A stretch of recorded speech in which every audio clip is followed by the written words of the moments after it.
Good morning, everyone. This meeting is now streaming live on the internet.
Good morning, Roger.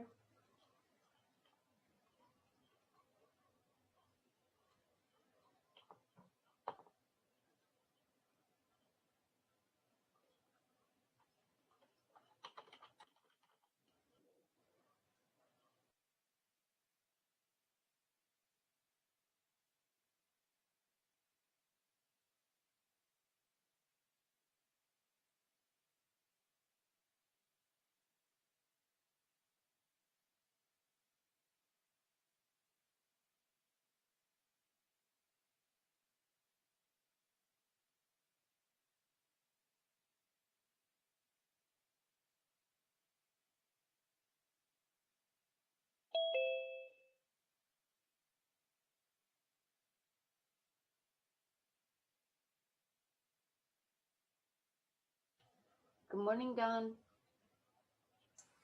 Good morning. Can you hear me okay? I sure can. Great. Thank you. You're welcome.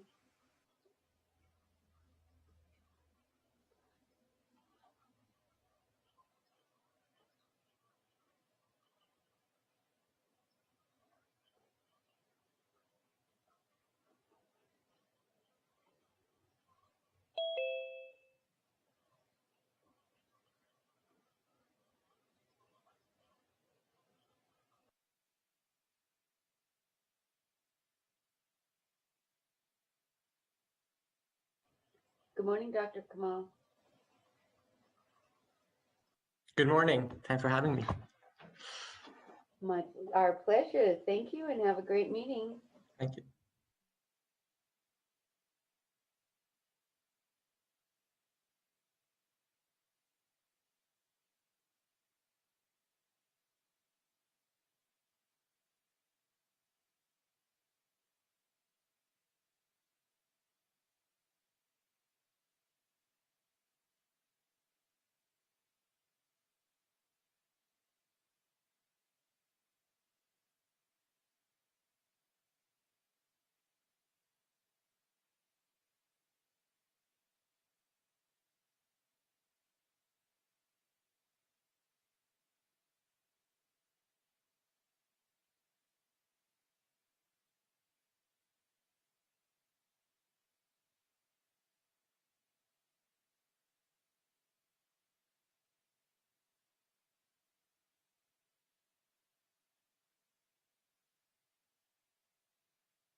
Good morning, President Chavez. Good morning. Have a wonderful meeting. Thank you.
Morning, Jeff.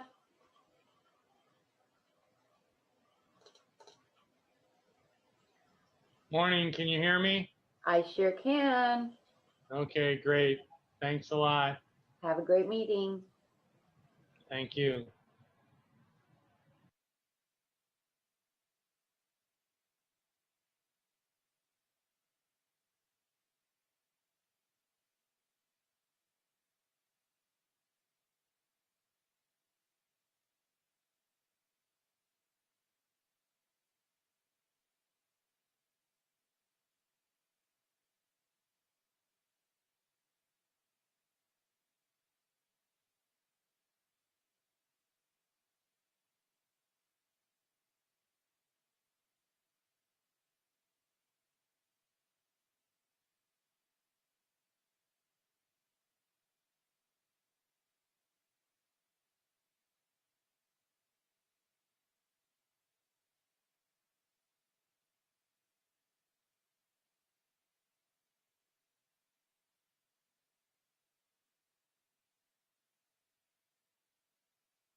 Good morning, McGill.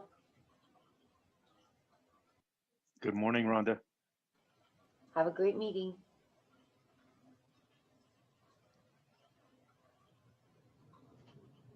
Good morning, everyone. I'm giving our 2-minute warning to my colleagues who are joining us today. Good morning, Supervisor Wasserman. I see your mask, but I can't hear you. Try that again. Good morning. Good morning. He's showing that mask off. That's awesome.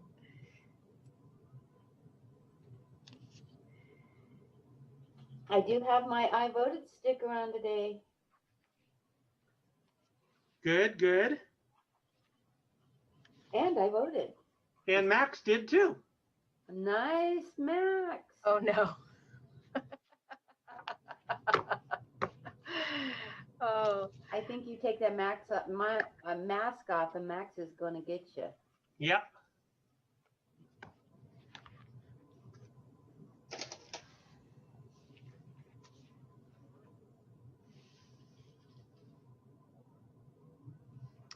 just wanted to see if our invocator, good, Jasmine, I see you. Great. Thank you. So for those of you who are joining us for ceremonials today, we'll do a roll call. We'll then do the Pledge of Allegiance. We'll do an invocation, and then we'll announce in memoriams, and then we'll do commendations and proclamations. And for those of you who listening, then we'll go to public comment, and then to our consent calendar.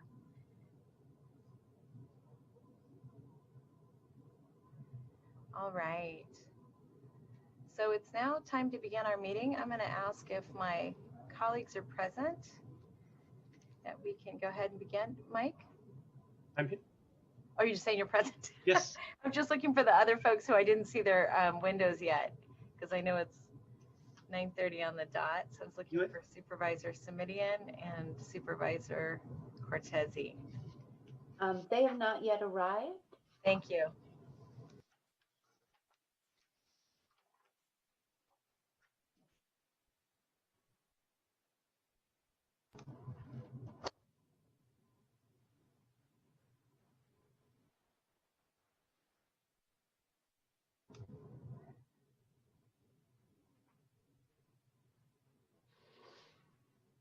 Good morning, Supervisor Cortese.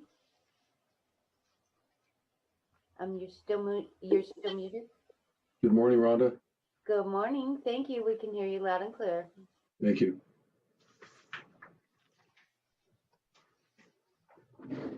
There's Supervisor Simidian. Good morning, Great. Supervisor. All right, I'll now begin our meeting and ask if the clerk is able to take roll call, please. Good morning. Supervisor Ellenberg. I'm here. Supervisor Simidian. Simidian here. Supervisor Cortese. Here. Vice President Wasserman. Here. President Chavez. Here. Thank you. You have a quorum. Thank you very much, Dave. We'll now move to the Pledge of Allegiance. I'm going to ask Supervisor Wasserman to lead us. Please stand if you're able. Thank you, Madam President. I pledge allegiance Allegiance To the to the flag flag to the flag of the United States of America and to the to republic the republic for which for it which for stands, which it stands, one one nation, nation, under God, under God, indivisible, indivisible, with with liberty liberty and justice for all. for all. Go vote. Thank you very much. I'm now going to turn to our invocator, and if I could invite Jasmine Ureno-Diaz to join us. Hello, Jasmine. Jasmine, as a public policy intern in my office during the summer of 2017, developed recommendations to increase culturally competent services for LGBTQ and plus foster youth in the county.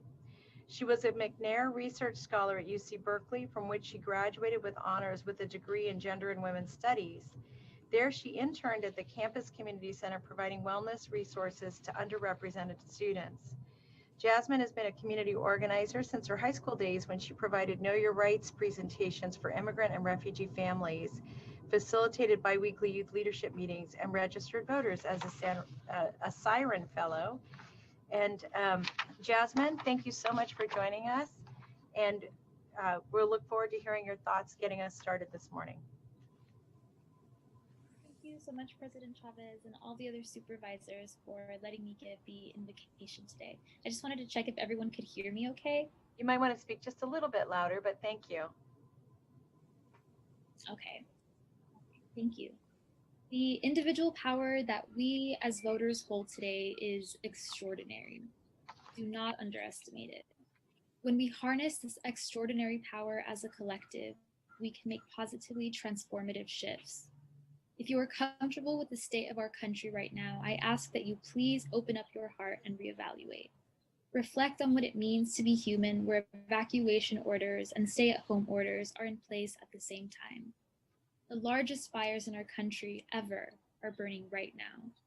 The residual winds of hurricanes are only escalating the flames. We need to save the planet, and for us right now. This cannot wait. At our core, our souls ache for and dream of a world united by love and peace. This vulnerability is a strength. It is a force of nature, and it is what pulls us together and makes us human. It is up to each and every one of us to aid in this shift until this dream becomes a reality. This leaves no room for division or exclusion. This means taking a stand for Black lives, being visibly anti-racist, civically engaged, and involved in our communities. There is no time left to be passive. We need to open up our hearts, to acknowledge the evidence of anti-Blackness, health crisis, and environmental crisis. The only way change will come is if we act. It is critical that we show up to the polls today, no matter what our personal opinions are on the two candidates, no matter who dissuades you, no matter how long the lines are. As long as you are in line as polls close, your vote will still be counted. The most minor actions can have the most meaningful impacts. Just as a simple act of a butterfly fluttering its wings can serve as a catalyst that gives rise to a powerful hurricane, by exercising your individual right to vote today, you will help create the positive shift that is absolutely necessary. Thank you. Jasmine, thank you. And thank you for your good work. And, you know, when we see young people engaged, it lights the future brilliantly. So thank you for joining us. Now what I'd like to do is we're presenting one commendation and one proclamation, and I'd like to turn to Supervisor Cortese, who will present a commendation to Eldon Bill Bolin. Oh, thank you, President Chavez. And I want to first thank Mr. Bolin for being here with us today. And as I go through this commendation presentation, you'll all understand why I think this is especially significant today on Election Day. I want to thank Mr. Bolin's family. I think along with us today is Eric Schramm, his grandson-in-law, Linda McCutcheon, Bill's daughter, and her husband, Bill McCutcheon, Bill's son-in-law, and Cole Cameron, who's chair of the Veterans Commission, and helped bring this to our attention, this opportunity to our attention today. Thank you all. And if I missed anyone, or if anyone else is out there listening among extended family especially, we acknowledge all of you. And I certainly understand that there's a lot of friends tuned in this morning as well. That said, we are honoring Mr. Bolin on the occasion of his upcoming 100th birthday. But we generally don't acknowledge people just for a birthday, even if it's a very special one, like a 100th birthday. Once in a while, the board does something like that. But I will tell you, generally, there's a little bit more to the story, and there certainly is in this case. Eldon Bolin was born on November 23rd, 1920, in Oregon City, Oregon. He grew up in the Dalles, Oregon. He worked in the Civilian Conservation Corps camps in Oregon and in Washington. He served in World War II as part of an airborne division with the 517th Parachute Regimental Combat Team. Eldon Bolin fought in Italy, combat jumped in southern France as part of Operation Dragoon, and fought in the Battle of the Bulge. Through the GI Bill, Eldon Bolin graduated from the University of Toledo. Following a successful career at Lockheed Missiles in Space in Sunnyvale as a structural engineer, he then took up blacksmithing in retirement until the age of 90. That's the one I didn't know about. I'm disappointed, Eldon. I want to know what you've been doing for the last 10 years. That was a joke. So let me read just a couple of lines from this commendation. And I do want to say something I've said on a few occasions over the last nearly 12 years of my time on the Board of Supervisors. In an instance like this, it is really not possible to properly memorialize a life like this, an ongoing life like this, a 100-year life like this, a heroic life like this, an American life like this, a patriotic life like this, in the few words that we can put on a Board of Supervisors commendation. Nevertheless, this commendation, passed unanimously by the Board of Supervisors today, will forever be part of the county archives, and in its own small way will permanently memorialize the tremendous contributions Eldon Bolin has provided to his country, to the state of California, and to the county of Santa Clara, not to mention to his own family and friends. And the commendation concludes like this.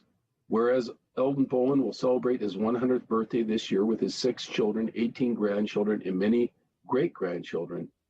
Now, therefore, be it resolved that the Board of Supervisors of the County of Santa Clara does hereby recognize and congratulate Eldon Bolin for his tremendous dedication and services to improving the quality of life for the residents of Santa Clara County. Mr. Bolin, we are greatly honored by your presence today as a member of the greatest generation of the United States of America. Thank you so much for everything you've done. Thank you for being here. And thank you for gracing us with your presence today. The commendation is in the hands of my staff at the county. It's been formally signed and executed by every single one of the members of the Board of Supervisors, as you might expect, along with the clerk of our board. And it will be personally presented to you in a very COVID-safe way. Thank you so much. I don't know, President Chavez, if Mr. Bolin would like to say a few words, but I'm sure if he does, we would all like to hear what he has to say. Please. There is a virtual applause going on for you right now, Mr. Bolin. We just can't hear it because everybody's muted on this system. So please feel free to speak up. Thank you. Would you like to say something, Bill? Can't hear him. Don't think so. He's a man of few words. That's he's a bit of the quiet type. All right. Well, thank you very much again for being with us today. And thank you to my colleagues on the Board of Supervisors for unanimously recognizing Mr. Bolin today. Thank you. Thank you for bringing us just Mr. Bolin. Thank you so much for gracing us on such an important day, and happy early birthday. Thank you. What I'd like to do next is go to our National First Responders Day. And first, I'd like to recognize Sheriff Lori Smith, Under Sheriff Rick Sung, Assistant Sheriff Mike Doty, Assistant Sheriff Ken Binder, Assistant Sheriff Tim Davis, and Administrative Services Director Juan Gallardo, who are all joining us today. I saw them earlier. And then in addition, we have Matt Tuttle, President of San Jose Firefighters Local 230, Dr. Ahmad Kamal, representing the Valley Physicians Group, Dave Cohen, Secretary of Santa Clara County Firefighters Local 1165. I would also like to recognize AFSCME Local 4911, who represents our emergency medical technicians and our ambulance attendees, the Committee of Interns and Residents, the CPS Emergency Response Bureau and social workers, Mountain View Firefighters Local 1965, Palo Alto Firefighters Local 1319, the Registered Nurses Professional Association, the Santa Clara County Firefighters Local 1171, the Santa Clara County Correctional Peace Officers Association, and the Santa Clara County Police Chiefs Association. I wanted to ask if they have joined us, if they would turn on their cameras for us. And I wanted to make sure I could just honor all of you. And just a couple things I wanted to say, and then I wanted to make sure we could give a robust round of applause. Especially during COVID-19, I wanted to just acknowledge the number of leaders who have run into fires, run into people's homes when they've been very sick, putting them in ambulances, comforting them, rescuing the stranded, being ready day or night to protect the community from literally every form of disaster. And we've had so many this year, and you have not faltered, not once. As first responders, you demonstrate the highest values of public service. And that the highest value, I think, is compassion for others with how you represent the County of Santa Clara and the service that each of you and your organizations and the individuals who are part of you, part of your institutions, represent what public service is, and I think really have knitted us together during one of the most challenging times in our history as a country. So I wanted to say a very special thank you to all of you for joining us and for being here for this virtual presentation. And I wanted to honor you with a virtual applause from the Board of Supervisors, and to say, you know, proclamations are small but important things because it gives us an opportunity from the bottom of our heart to say thank you. So thank you, all of you. And appreciate you, and appreciate you being with us. I know you all are busy and you're going to go right back out and do work. So thank you very much for joining us. And I think that that proclamation is going to be with me for a bit because there are so many of you. So thank you for that. So now I wanted to go to item 56. This is also an opportunity for us to honor some of our team. On behalf of the Board of Supervisors, I feel so badly that we're not honoring each of these groups in person, but on behalf of the Boards of Supervisors, I wanted to acknowledge the Santa Clara County Employee Award honorees for November 2020. First, Darlene Escalante, Veteran Services Representative 2 from the Social Services Agency. Mariana Alvarez, Public Defender Investigator 2, Office of the Public Defender. Jason Vega, Detective Deputy Sheriff, Office of the Sheriff. Denise Carr, Senior Health Program Manager, Valley Health Plan. Anath Prasad, Principal Civil Engineer, Roads and Airports Department. Kelly Brennan Young, Supervising Librarian, our County Library. Pradeep Susan Jagier, Health Education Specialist, Santa Clara Valley Health and Hospital System. And Joy Dugio, I'm sorry, Joy, I'm going to say that again. Joy Dugio, Lead Public Health Nurse 2, Public Health Department. And Anu Ethanvong, Clerk Recorder Office Specialist 2 for the Finance Agency. We wanted to just share a thanks on behalf of the board for going above and beyond, and to thank you on behalf of the residents for the amazing work you've been doing, particularly during COVID-19. And on behalf of all of my colleagues. So thank you, colleagues, for joining me in those celebrations. Now we're going to go to public comment. If you would like to speak to an item that is not on the agenda, but within the purview of the board, this would be the time to raise your hands. If you speak to an item now that is later on the board agenda, then I will not call on you later for that item.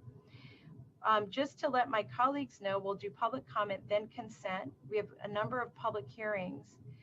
At 1 o'clock, we have a time certain. So if you're here to speak about COVID, that report will be heard at 1 o'clock. And then if you're able, you can join at that time. So any public speakers who would like to speak, I'm going to give a few seconds, I'm sorry, for people to join on to speak.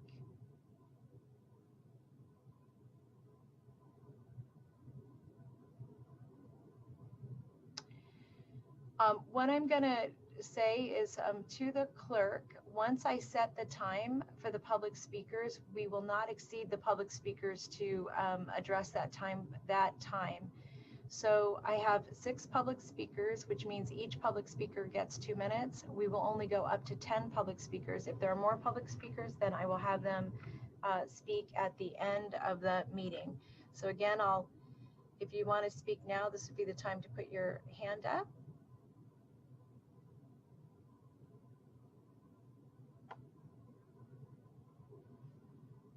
I know it takes a minute to, to get used to call in.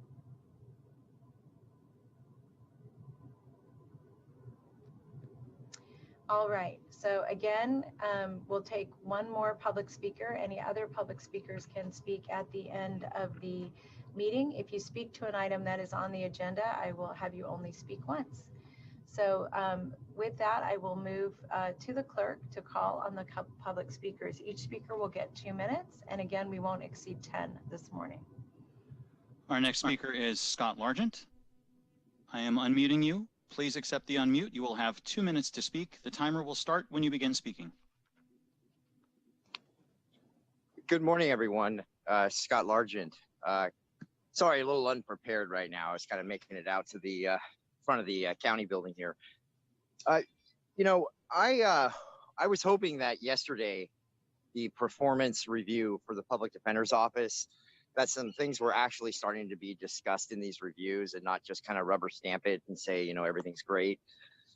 My research that I've been doing, we did discuss some of the stuff involving all the dirty cops and what the public defender's not really looking into, not reopening cases, not, you know, just kind of getting out there. But my major concern was that homeless woman, Simple Rose, Sumi Rose. And you guys remember, I brought her in there. She wanted to speak to the board. She did a great speech going in there. I mean, this woman has the biggest heart in the world. She really cares about everybody. She was actually a nurse in a previous life, also a social worker, did a lot for our community, and then, of course, got railroaded into Judge Manley's courtroom. It turns out that they did not go the traditional channel. Rose did not. Basically, what ended up happening, they basically cut the line. They never did any type of 5150. They never put her on a mental health hold. It's a scam. They violated this woman's rights and they stuck her in front of Judge Manley. She can get back on calendar in the regular Hall of Justice tomorrow if she wants. So why would you fool somebody like that? That's really strange.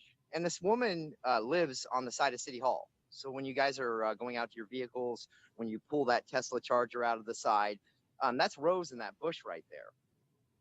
And I am very, very shocked. I kept putting this in front of the public defender. They don't give a crap. They bring her a granola bar out there when she's damn near, you know, dying on the side of your building. So let's pay attention. Let's figure out what they're doing to these people. I think it's just a big scam here in Santa Clara County. So thank you. Our next speaker is Yemi Gurma. I am unmuting you. Please accept the unmute. You will have 2 minutes to speak. The timer will start when you begin speaking. Good morning. My name is Yemi Gurma. I live in District 1 and I am a community volunteer with PAC's beloved community team. The Office of Custody and Law Enforcement Monitoring still remains functionally crippled by the lack of an information sharing agreement with the Office of the Sheriff. All indications point to the Sheriff's belief that opaqueness, not transparency, is the best policy. But the community believes otherwise. When every other county group that OCLEM will be monitoring executed their information sharing agreement within weeks, there is no excuse for the sheriff, after months of negotiation, to continue to stand behind her stone wall. You can do better, Sheriff Smith. I implore this board, the county executive, and the county council to use whatever influence you may have to move the sheriff to complete this agreement so that OCLEM might get on with the important job of monitoring and improving the county's law enforcement and custodial care system. Thank you and have a great meeting. Our next speaker is Janet Diaz-Perez. I am unmuting you. Please accept the unmute. You will have 2 minutes to speak. The timer will start when you begin speaking. Good morning. My name is Janet Diaz, President of SCIU Santa Clara Chapter. Here on behalf of the members who were inappropriately notified about the child care tax deduction. The notifications dated March 24th, 30th, and April 23rd's common denominator was one generic tax liability statement. We have no excuse for the lack of reading or asking questions, as most just appreciated the opportunity due to the pandemic crisis. However, this worsened after learning that County Council gave the directive to not fully disclose the tax liability. Fast forward, the financial ramifications that directive caused is deplorable and shameful. We have served as essential workers at the front lines and the background. We continue serving the county and our community. Our role remains the same. We are the county's driving force. And if a slap in the face is how the county expresses their thanks, then keep it. We prefer to have been given the respect of full disclosure as opposed to the financial hardship this has inflicted. After the fact, the notification dated October 28th, the county finally offered the tax liability explanation and resolution, of which are unacceptable. We urge the board to intervene. Find a way members can pay the taxes owed without sacrificing or scrambling to pay rent or groceries. After all, the ultimate accountability lies on the county for deliberately withholding full disclosure of all the financial implications of the no-cost child care offer. An emphasis on no cost. Thank you. Our next speaker is Audrey Cordova. I am unmuting you. Please accept the unmute. You will have 2 minutes to speak. The timer will start when you begin speaking. Hi, good morning, members of the board. Thank you for letting me speak today. I'm Audrey Cordova. I'm a psychiatric social worker for Santa Clara County Behavioral Health Services Department and have been for almost 2 decades, not quite. My unit provides treatment for children ages 0 to 5 and the people they love.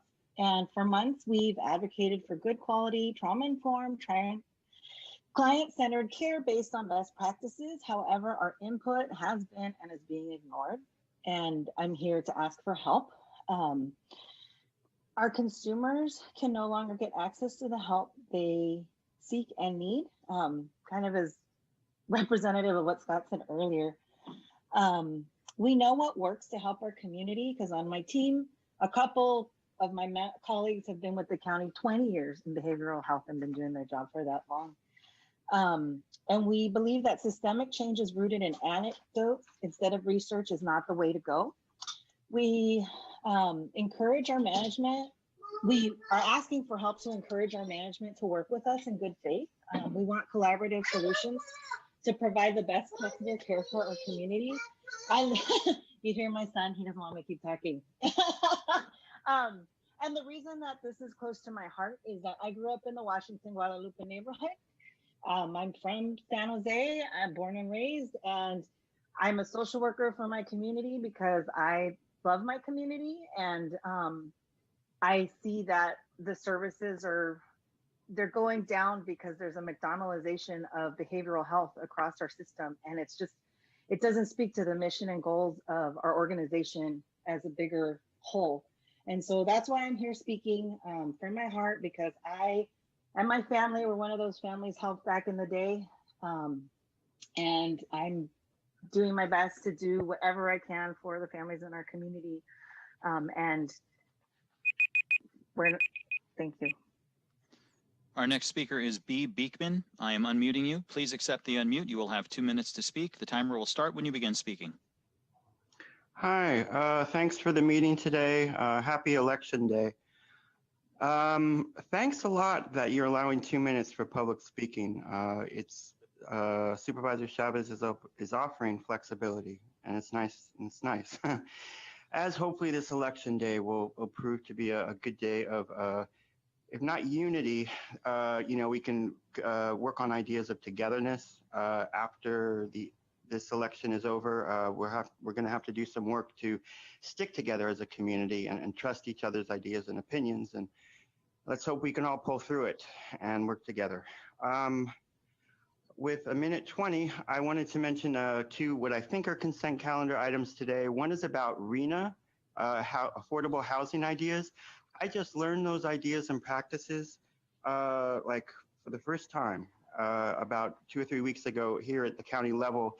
And you guys gave really good instructions for myself, what I could expect in the ABAG process and what they will be talking about and working on with RENA.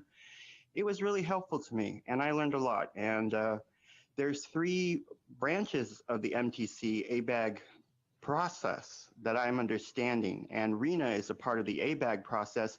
There are 2 other processes that can offer interesting experimental ideas in the future of affordable housing in the Bay Area. The MTC is possibly looking how to unscramble and untangle the state bureaucracy that is a problem at the local level, with local level good ideas of very low, extremely low, and mixed income that are so important. MTC is looking into ways to unravel that, and I'm just learning that at the MTC ABAG meeting this past month. I had one other item to talk about. I don't have enough time, but thank you for allowing 2 minutes today of public comment. Thank you. Our next speaker is Stacy Benedict. I am unmuting you. Please accept the unmute. You will have 2 minutes to speak. The timer will start when you begin speaking. good morning. My name is Stacy Benedict, and I am emergency response social worker for the Department of Children and Family Services. I have had my children in the program, the child care program, since April, and I am an essential worker and also a single parent. I was committed to my community when the pandemic hit and put my children in the county's advertised free child care program so I could continue to work as a disaster response worker.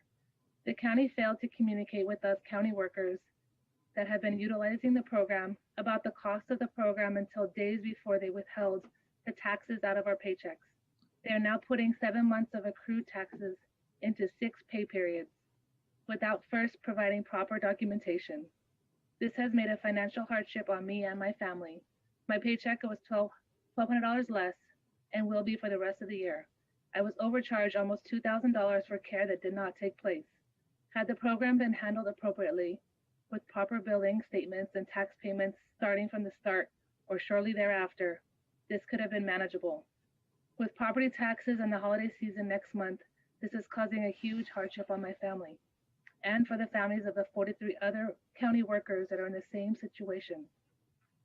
The county misadvertised a free no-cost childcare, failed to communicate with workers from April to October the cost of that the workers would incur, and ultimately put us workers that are utilizing the program into financially hardship situations.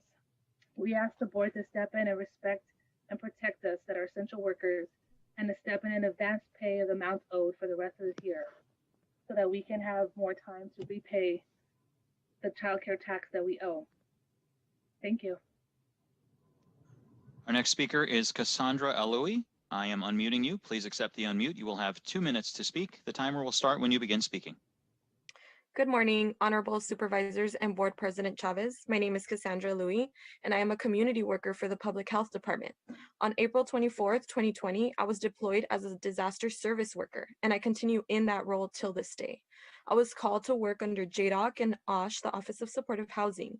We're currently assisting the most vulnerable people in our communities, people experiencing homelessness during the shelter-in-place order. As a mother of 3, when I found out I was being deployed, of course my first thought was of my kids. I had no choice but to use the county's advertised free childcare, which meant I had to send them somewhere they had never been before with people they had never met before. Also, I have an infant. There was only one provider who provided care to infants. This provider's rate is more than double what I paid for childcare pre-COVID. The county's failure to communicate with us essential workers on what we were responsible for financially has affected me on many levels. 1, I could have made other arrangements for my older children. 2, the timing is the worst. We're now responsible for paying thousands of dollars before December 31st, not only in the short 4 pay periods, but right before the holidays. So please, we ask that the board respect and protect us, especially as essential workers and disaster service workers, putting us in a place that has created very extreme financial hardship. Like the person before me mentioned, I also had $1,300 taken out of my check and will continue to do so through the end of the year. Thank you. Our next speaker is Marisol. I am unmuting you. Please accept the unmute. You will have 2 minutes to speak. The timer will start when you begin speaking. Good morning, Honorable Supervisors and Board President Chavez. My name is Marisol Reyes. I work as a client service technician in the Department of Social Service Agency. I am also an essential worker, and I was in desperate need of childcare. And I registered my 4 school children in the no-cost COVID-19 childcare program that was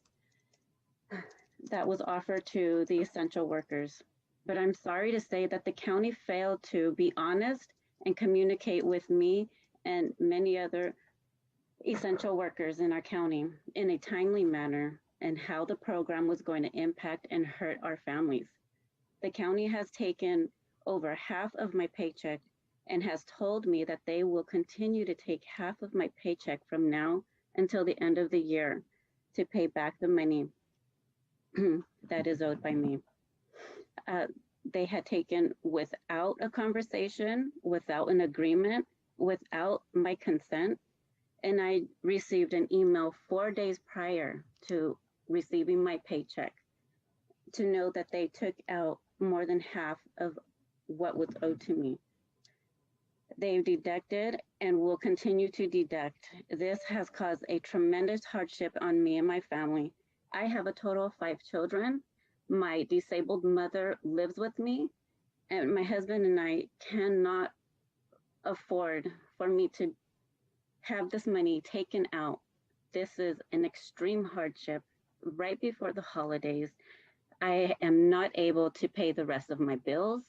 The money that I do have from my checks is going straight to rent. I ask that the county step and respect and protect us essential workers and step in and pay the amount owed for the rest of the year so that each of us can. Our next speaker is Robert Aguirre. I am unmuting you. Please accept the unmute. You will have 2 minutes to speak. The timer will start when you begin speaking. Hello, good morning. This is Robert Aguirre. I'm actually working right now the election, one of the election centers at the fairgrounds. And I noticed out here there's 15 trailers that could be used for unhoused people to get housed, get them off the streets or off of underneath bridges and under freeways and overpasses. If we could utilize those, I know those are the ones that the state provided us, and they're just sitting here empty. And there are people outside that are suffering, especially now that the weather's going to start getting much colder. I think that's something we need to look into. I've also want to talk about an idea that I've been trying to propose, trying to get a little bit of action on.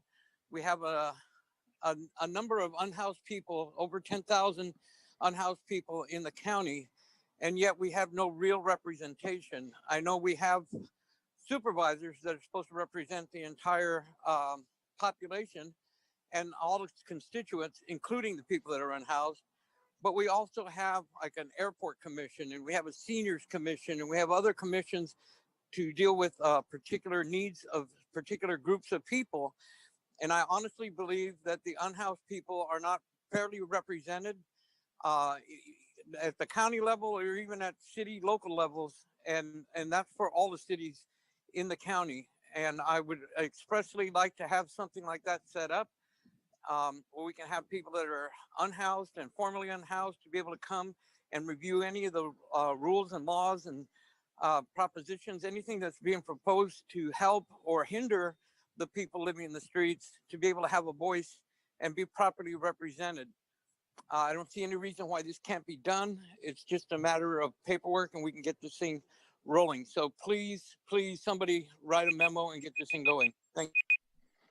Our next speaker is Emmanuel Hogan. I am unmuting you. Please accept the unmute. You will have 2 minutes to speak. The timer will start when you begin speaking.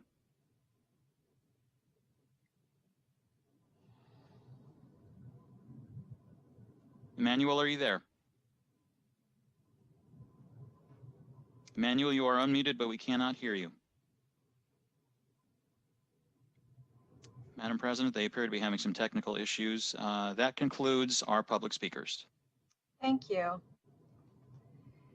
Thank you very much. We're now going to go to our next item, which is to approve the consent calendar.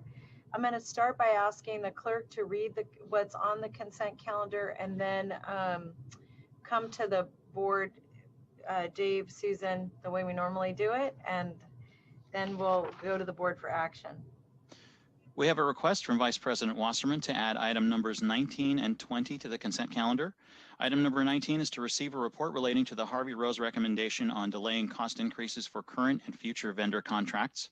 Item number 20 is to adopt a resolution delegating authority to the county executive or designee to negotiate, execute, amend, or terminate agreements with vendors participating in the voluntary vendor cost reduction initiative that start no earlier than November 3rd, 2020.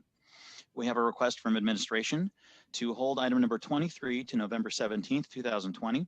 Item number 23 is to receive a report relating to multidisciplinary work with the Santa Clara Valley Water District and the City of San Jose to alleviate public health impacts of encampments along Coyote Creek. We have a correction to item number 56. The item should read as follows. Item number 56, approve certificates of appreciation to Employee Excellence Award honorees for November 2020. We have a request from administration to amend item number 57 to delete action C.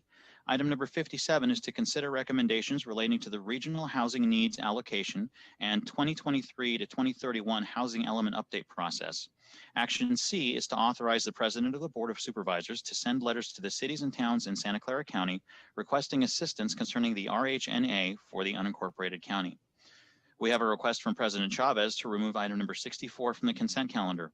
Item number 64 is to accept the project as complete and authorize the clerk of the board to execute a notice of completion of contract and acceptance of work on contract number 16-16, Main Jail North Cell Hardening, project number 263-CP16004, contractor California Plus Engineering. And that concludes my list. Thank you very much. I'm going to first begin with Supervisor Cortese. See if there are any issues relative to the consent calendar. Thank you, President Chavez. Yeah, I am on item 57, rather than pull that for some kind of a major discussion, I think it might just be more convenient under the overall circumstances if I abstain, not because I don't have a position, and I want to make that clear, but the position that I voted during the so-called RENA process very recently at the regional level was different than this, and I don't want to be inconsistent in my votes. I actually believe that the regional allocation has been done, through a sound process and done well, and put us in a position of being a good example to the rest of the region. But I understand there may be differences down the road that the Board of Supervisors may want to pursue. So I think it's probably best for me to just abstain on that item so I don't have a conflict, between this vote and the vote I cast, in late October during the RENA process. Thank you. Thank you, Dave. Supervisor Ellenberg? I have no changes. Thank you. Supervisor Simidian? Thank you, Madam Chair. I'd like to abstain on items 52A, 5, and 6. That's 52A, and then V and VI, 5 and 6. Thank you. Thank you. And then Supervisor Wasserman? No comments. Thank you. I have just a couple. I want to make sure Supervisor Simidian, before I weigh in on the rest, that the staff understands the direction on Joe's item. Yeah. Okay. All right. And if you don't, you'll let me know. All right. So on items 28 and 29, these are actions that involve personnel actions at the hospital. I wanted to pull them off to see if we could get some clarification before the end of business today. So that's 28 and 29 to put them on the regular agenda. I would like to request that item 33 and 34 come back to us at our meeting on November 7th. And that this is so that the administration can continue to work with SEIU employees on the supervision language and the paralegals being able to compete for positions in county council. And really what the main problem here is, I just want to make sure there's communication between the ESA staff and this group of employees. I would like to request that item 64 be taken off consent. Actually, it doesn't need, let me just read this into the record. It doesn't need to be taken off consent. We'll just use if my colleagues are comfortable, we'll use this time to remedy this issue. This is a notice of completion for the main jail hardening project. On packet page 1279, which is an external document that includes the language, "Know all men by these presents" at the top. And I'm signing for these as a woman, and I understand this is antiquated language, and I assume this language will never be used in any of our documents. My staff pointed out more appropriate language that is typically used, such as "by these present" or know all by these presents. And James, I just wanted you to explain why any legal document would still contain the language. Sure, and if I could just clarify, this is not a form that was prepared by the county, and the county standard forms does not include this language, but there are still entities across the state that use the more, that use the antiquated language that used to be used in these kinds of forms. They are still legally valid. They're obviously not forms that the county uses or proposes to use. My understanding is that FAF and my office will be pushing to ensure that contractors are using the forms that are the county standard template instead. And I just wanted to say that the manual offers the contractors a more updated version of the form, which these folks opted not to use. So, so the county does put out there an updated version that does not have this language. yeah, and so anyway, I just, for this action, I just wanted to make sure that for future contracts that we're a little more diligent about language use, and thank our staff for, you know, when in the future, if we could reject these documents so that we can actually get them to use more updated language, it would probably help them in a number of business areas. And, you know, just as we're celebrating Election Day and the 100th anniversary of the woman's right to vote, I did think it was worth pulling off to get corrected. So with that, those are my recommended changes. And let me see if there are any questions, other questions from my colleagues. Seeing none, I'm going to ask Supervisor Cortese, did you have a change? Can you just repeat what you said about 28 and 29 right at the beginning? I just didn't catch it. So 28 and 29, I'm pulling off of consent. I'm trying to get some clarification. My hope is that we don't need to hear it later in the meeting, but since I don't have that information that I requested, I just pulled it off in case. And my hope is that by the time we're done today, I get the information requested and it's a non-issue. Thank you. Thank you. All right, so we have, may I have a motion from one of my colleagues? So moved. We have a motion from Supervisor Wasserman. Do we have a second? A second from Supervisor Ellenberg. I have no public speakers on this item. I'm going to ask for a roll call vote. Supervisor Ellenberg? Yes. Supervisor Simidian? Aye. Supervisor Cortese? Aye, with my abstention on 57. Vice President Wasserman? Aye. President Chavez? Yes. Thank you. Thank you very much, and that passes unanimously. Madam Chair, excuse the interruption. This is Supervisor Simidian, again with my abstention duly noted on the two items. Thank you. 52A, 5 and 6. Thanks so much. Yes.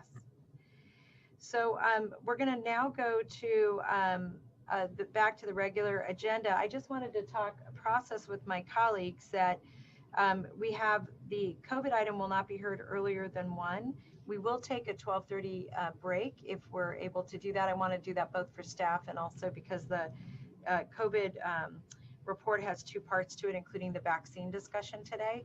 So I want to make sure that the staff has their break as well. So with that, I'm going to move now to public hearing item 8, which is a public hearing on Tilton Ranch purchase. So this is a public hearing to consider the purchase of real property interests over the Tilton Ranch property south of San Jose. We'll begin asking whether or not the administration wishes to provide a presentation at this time or any information in addition to the written materials. No, Madam President, I'm available to answer any questions. Thank you. Colleagues, do my colleagues have any questions on this item? Seeing none, I will now open the public hearing. Are there any speakers from the public on this item? So, Blair, this would be on the purchase of Tilton Ranch. If it's not on the purchase of Tilton Ranch, this would not be an appropriate time to speak. So I will go to the public speakers, and I believe on these items, it's 2 minutes each. Our next speaker is B. Beekman. I am unmuting you. Please accept the unmute. You will have 2 minutes to speak. The timer will start when you begin speaking. Hi, this is Blair Beekman, and yes, it's about Tilton Ranch.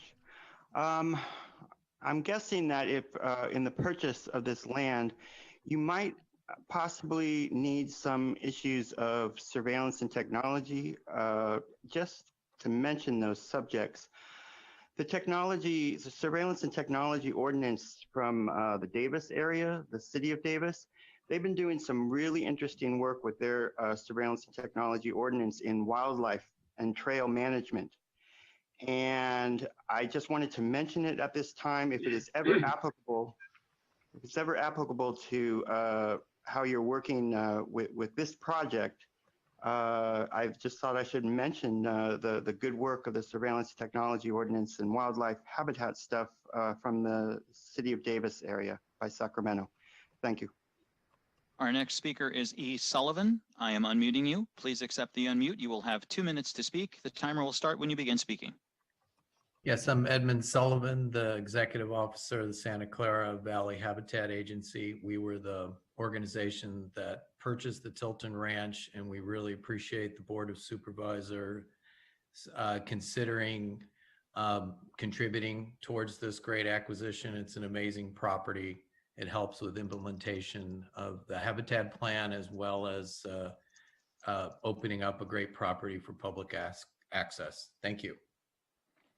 That concludes our public speakers, Madam President. Thank you very much. The public hearing, therefore, is now closed. Are there any other questions for staff from my colleagues? Supervisor Wasserman. Thank you. You closed the public hearing, so I'll just make a motion to approve. So we have a motion to authorize the agreement and the certificate, the delegation, and the appropriation modification. Yes, ma'am. So we have a motion. Do we have a second? Second by Supervisor Ellenberg. Thank you. We have a motion and a second. A little quick draw. Seeing no other comments or questions, I'm going to ask for a roll call vote. Excuse me, Madam Chair, one quick question, please. Sure. Through the chair to the County Council, Supervisor Wasserman and I, of course, sit on the Habitat Agency Board. I just wanted to make sure there were no issues there, no declarations that need to be made, but just turning to Council to make sure we are dotting our I's and crossing our T's. No, there should not be, no. All right. Thank you very much. Thank you, Madam Chair. Thank you. So with that, can we take a roll call vote? Supervisor Ellenberg. Yes. Supervisor Simidian. Aye. Supervisor Cortese. Aye. Vice President Wasserman. Yes. President Chavez. Yes. Thank you. Thank you, and that passes unanimously. And thank you to staff for that work, and to the Habitat Agency, thank you for joining us. We now proceed to item 9, which is a public hearing to consider the purchase of real property at 9460 No Name Uno, Gilroy. We will begin by asking administration whether or not they wish to make any presentation or add information that is not already prepared in our written materials. There's nothing to add, Supervisor Chavez. Thank you. I'm going to see if there are any questions from my colleagues before I go to public comment. Are there any public comments on this item? We have no public speakers, Madam President. Thank you. Seeing none, I'm going to close the public hearing. I will now move to the board for action. Supervisor Wasserman, we have a motion to approve, to authorize the purchase and the delegation. We have a second from Supervisor Ellenberg. And seeing no more discussion by my colleagues, I'd like to request a roll call vote. Supervisor Ellenberg. Yes. Supervisor Simidian. Simidian, aye. Supervisor Cortese. Aye. Vice President Wasserman. Aye. President Chavez. Yes. Thank you. Thank you very much. That passes unanimously. We're now going on to item 10, which is a public hearing to consider the crime lab referee fee increase. Did I get that right? Yes, thank you. We will see if the district attorney's office has any information that they would like to present that's in addition to what's in our written materials. Good morning, this is Ian Fitch, Crime Lab Director. I have no presentation. I'm really just here to answer any questions. Thank you. I will now open the public hearing. Are there any speakers on this item? We do have a speaker on this, Madam President. Thank you. Our next speaker is Barbara Hanson. I am unmuting you. Please accept the unmute. You will have 2 minutes to speak. The timer will start when you begin speaking. I'm sorry, I wanted to talk about 16. I'm sorry that I had my hand up. Oh, thank you, Barbara. So we have no comments from the public. This concludes the public hearing portion of this item. Are there any other questions from my staff? I mean, from my team, Supervisor Wasserman, my colleague. I'll make a motion to adopt the resolution. Thank you. We have a motion from Supervisor Wasserman and a second from Supervisor Ellenberg. And now I'd like to ask for a roll call vote. Supervisor Ellenberg. Yes. Supervisor Simidian. Simidian, aye. Supervisor Cortese. Aye. Vice President Wasserman. Aye. President Chavez. Yes. Thank you. Thank you very much. We're now going to go, we're going to move over item 11 and 12 as they will be heard at 1 o'clock, and we're moving to board referrals, and we'll move to item 13. Item 13 is my referral, and I know that we've all been working feverishly to address the eviction time bomb that we know is coming our way when moratoriums expire. We need to have our approach to dispute resolutions ready, and administration is already coming back mid-December with a referral on this item from Supervisor Cortese. Today's referral asks only that we include County Council, Project Sentinel, and the courts as part of that report back, and that we're ready to offer resources to landlords as well as tenants, and on commercial leases as well as residential. It really was for an addition of information that I wanted to request since this was already coming back from my colleagues. May I get a motion to approve if I don't have questions? Thank you, Supervisor Ellenberg. May I get a second? Second. Second from Supervisor Wasserman. Seeing no questions from my colleagues, I'll ask for a roll call vote. Supervisor Ellenberg. Yes. Supervisor Simidian. Simidian, aye. Supervisor Cortese. Aye. Vice President Wasserman. Aye. President Chavez. Yes. Thank you. That passes unanimously, and I want to thank very much my colleagues for your support. We're now moving to item 14, which is the County Executive's Report.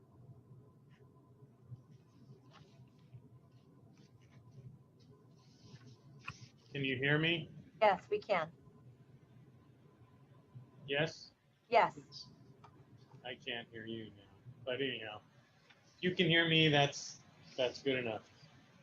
I wanted to obviously commend our ROV for all the great work they're doing today and the work they've done to get up to Election Day.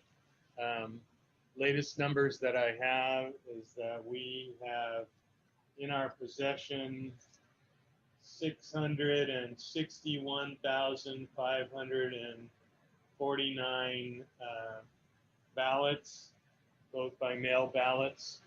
As the board remembers, our total registration is now over 1,022,000, and remember that it is possible to register on the day of the election, so that will change a little bit. But that puts us in the 65–66% turnout already, which is enormous, far more than it has been in any future years or past years. The voting centers are all open, functioning well. We have no reports of problems at this time. No intimidation, no safety concerns, no electioneering. So we anticipate a safe and thorough vote. We encourage people to get to the voting centers by 8 o'clock if they possibly can. Although if you have a postmark on your ballot today, it will be counted after the election up to the limit. I think it's 20 days at this point. And that's all that I have to say for today. Thank you very much. Thank you. I wanted to see if there were any comments or questions from my colleagues on Dr. Smith's report or on any other topic within his purview. Seeing none, I just wanted to say a very special thank you to you and your staff on revising the referral matrix. I found it really helpful to have updates by targeted dates of when information will come back. There is one audit that I just wanted to lift up for my colleagues, and that was Supervisor Ellenberg and I brought forward a referral looking at ESA with strategies about how to move forward on that. And I know we all know ESA is really, really important. What I wanted to acknowledge is that we received an off-agenda report that actually was not responsive to the original referral. And so what I wanted to ask was if Dr. Smith, if we could get an update on the referral in December before the new year that is responsive to the referral that was initially sent out, even if the work's not complete, but just so we understand better the status of it and have it come back to the full board at the first meeting in December. I'm sorry, Supervisor, my speaker cut out when you mentioned the number of the referral. Did you say which one it was? This was the ESA audit referral from Supervisor Ellenberg and I. Okay. Thank you very much. We'll certainly do that. Thanks. I really appreciate it. And so with that, we'll move on to the closed session county council report. At the November 2nd, 2020 closed session by unanimous vote with all members present, the board authorized the county to initiate litigation in one matter. The name of the action and the defendant, as well as the substance of the litigation, shall be disclosed once litigation is formally commenced to any person upon inquiry. That concludes my report. Wow. All right. There you go. We'll now move on to item 16, and this is the report on Oakland Sheriff information sharing. And what I'm going to do is ask to get started to see if there's a report by staff to begin the discussion, or if you'd like us just to go into questions and comments. Michael, did you have a report? You're muted, Michael. Good morning, President, Supervisors.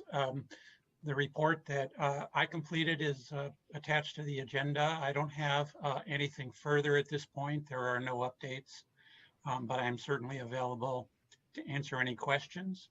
And you also have a comparison chart that was prepared by County Council that highlights the differences between the proposal by the sheriff and the proposal that we think would allow us to accomplish the requirements of the ordinance.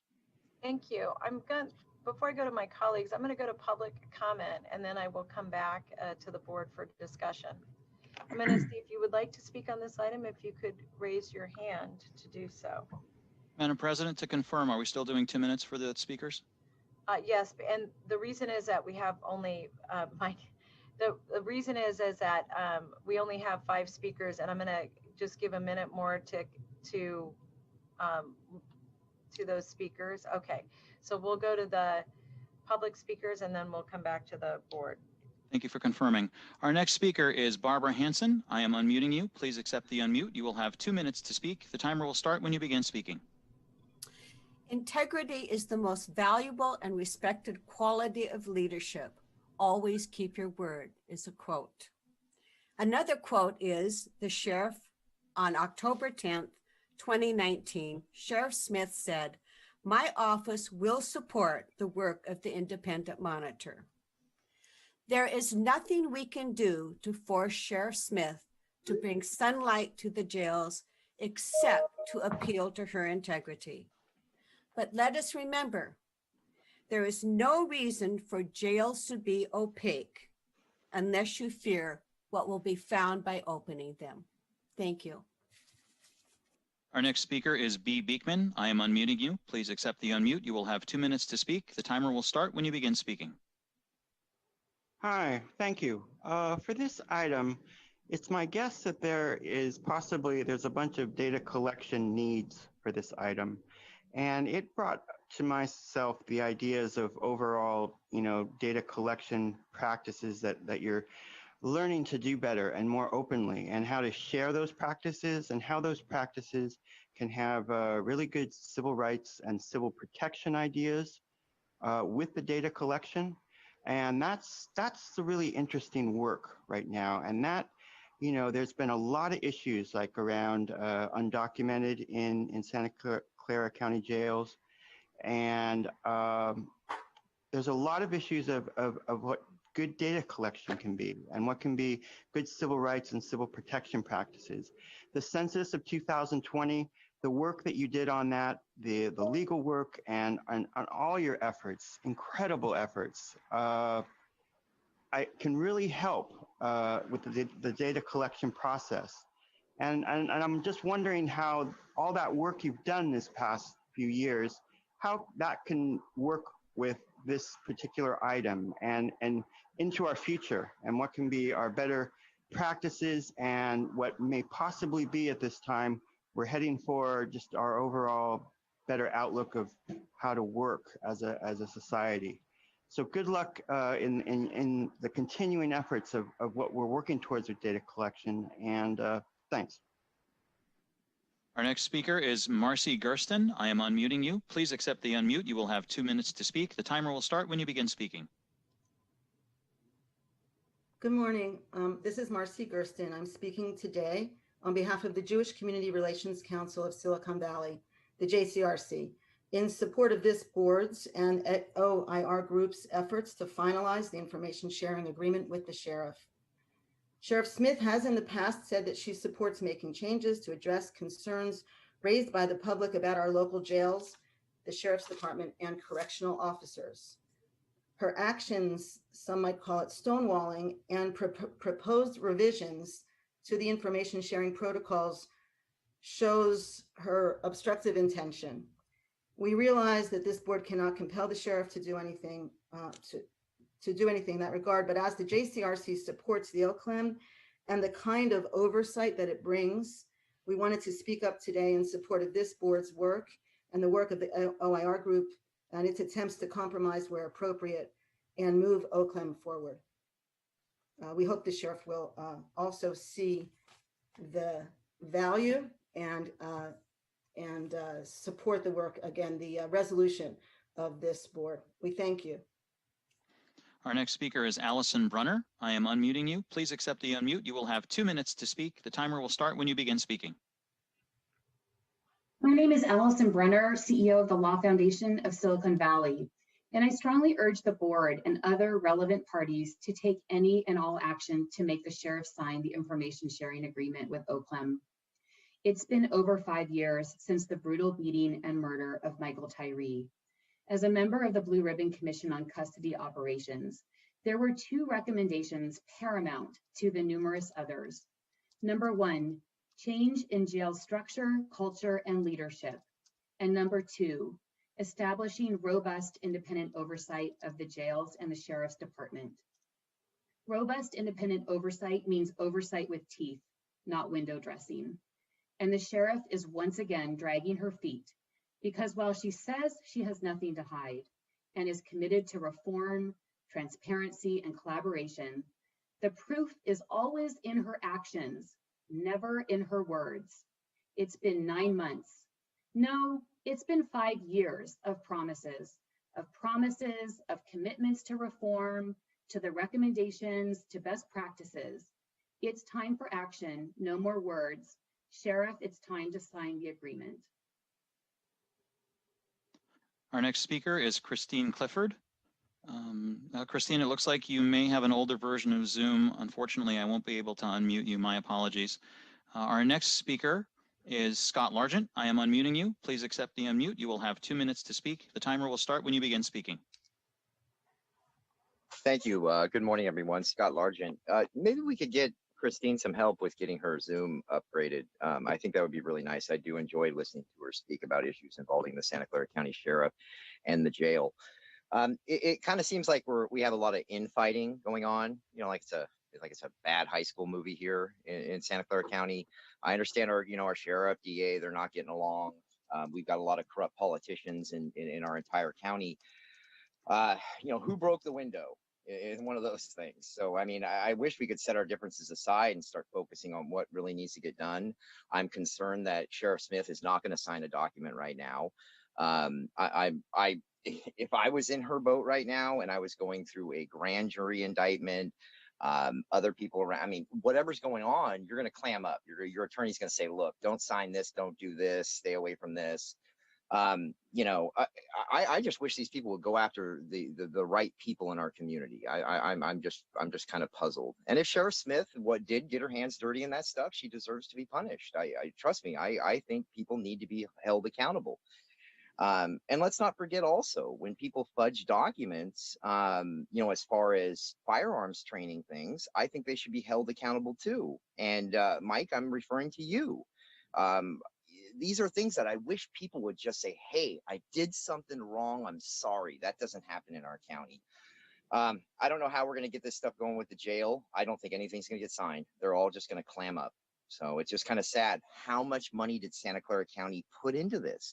The Blue Ribbon Commission, everything that the FGOC was working on. I mean, that has got to have cost 10 or 20, I mean, more than that. It's unbelievable. Crash and burn. Santa Clara County Crash Landing Airlines is what old Victorious used to call it. So I'm concerned. Okay, so thank you, everybody. Appreciate the time to talk. So happy Election Day. That concludes our public speakers. Thank you. I'm going to go back to the board for comments. And what I'd like to do is I'm going to see if anybody has any, if they could raise their little blue hand. I'll start with Supervisor Allenberg. Thank you. I can never find the little blue hand. No problem. I saw you had it. I want to begin by thanking the sheriff for her work in many areas of reform. A good number of the Blue Ribbon recommendations have been implemented, and I do continue to see forward movement. And I do believe that at some level, the sheriff and her department are willing to sit with the community and engage in meaningful conversation around practices and policies. I see that she and her department have worked to improve some of their services and relationships with the community. However, Sheriff Smith, I am ultimately disappointed with the information sharing agreement proposed by your department. My colleagues heard from the community through the Blue Ribbon Task Force loud and clear that law enforcement oversight and transparency were critical concerns. We heard it again in the community conversations that I held in July, that law enforcement accountability and transparency regarding the discipline and investigation of law enforcement misconduct was a primary area in need of reform. In my talk with the Santa Clara County Police Chiefs Association as a group, they lamented the growing divide between themselves and the community and acknowledged that the lack of trust cannot be addressed unless there is an increase in meaningful community engagement and an expansion of transparency on their end. So I just don't see how we move further out of this darkness and into a space of healing between law enforcement and the community if you won't allow that sunlight in. Without the approval of the information sharing agreement proposed by the OIR group, we are denying the community a real chance at getting at transparency, the transparency and accountability they have repeatedly called for. By not providing timely access to internal affairs investigations in progress, we severely restrict the ability of OCLEM to ensure accountability. If OCLEM is only provided with a list of complaints the public has made against the sheriff, how can OCLEM ensure that the community's concerns are fairly addressed without the information on the internal processes for how the complaint is or isn't resolved? The same issue is reflected in the access the sheriff is willing to provide regarding the inmate grievance process. At Public Safety and Justice, Supervisor Wasserman and I receive reports regarding grievance resolutions. We've never seen an explanation for how the department reaches its decision. We've seen only a very limited slice of the whole picture. That may be sufficient for a regular reporting on general trends, but it's severely insufficient for an oversight monitor. They need the full picture. The issue that I'm most troubled by, where the sheriff continues to deny transparency, is in the matter of use of force incidents by sheriff personnel.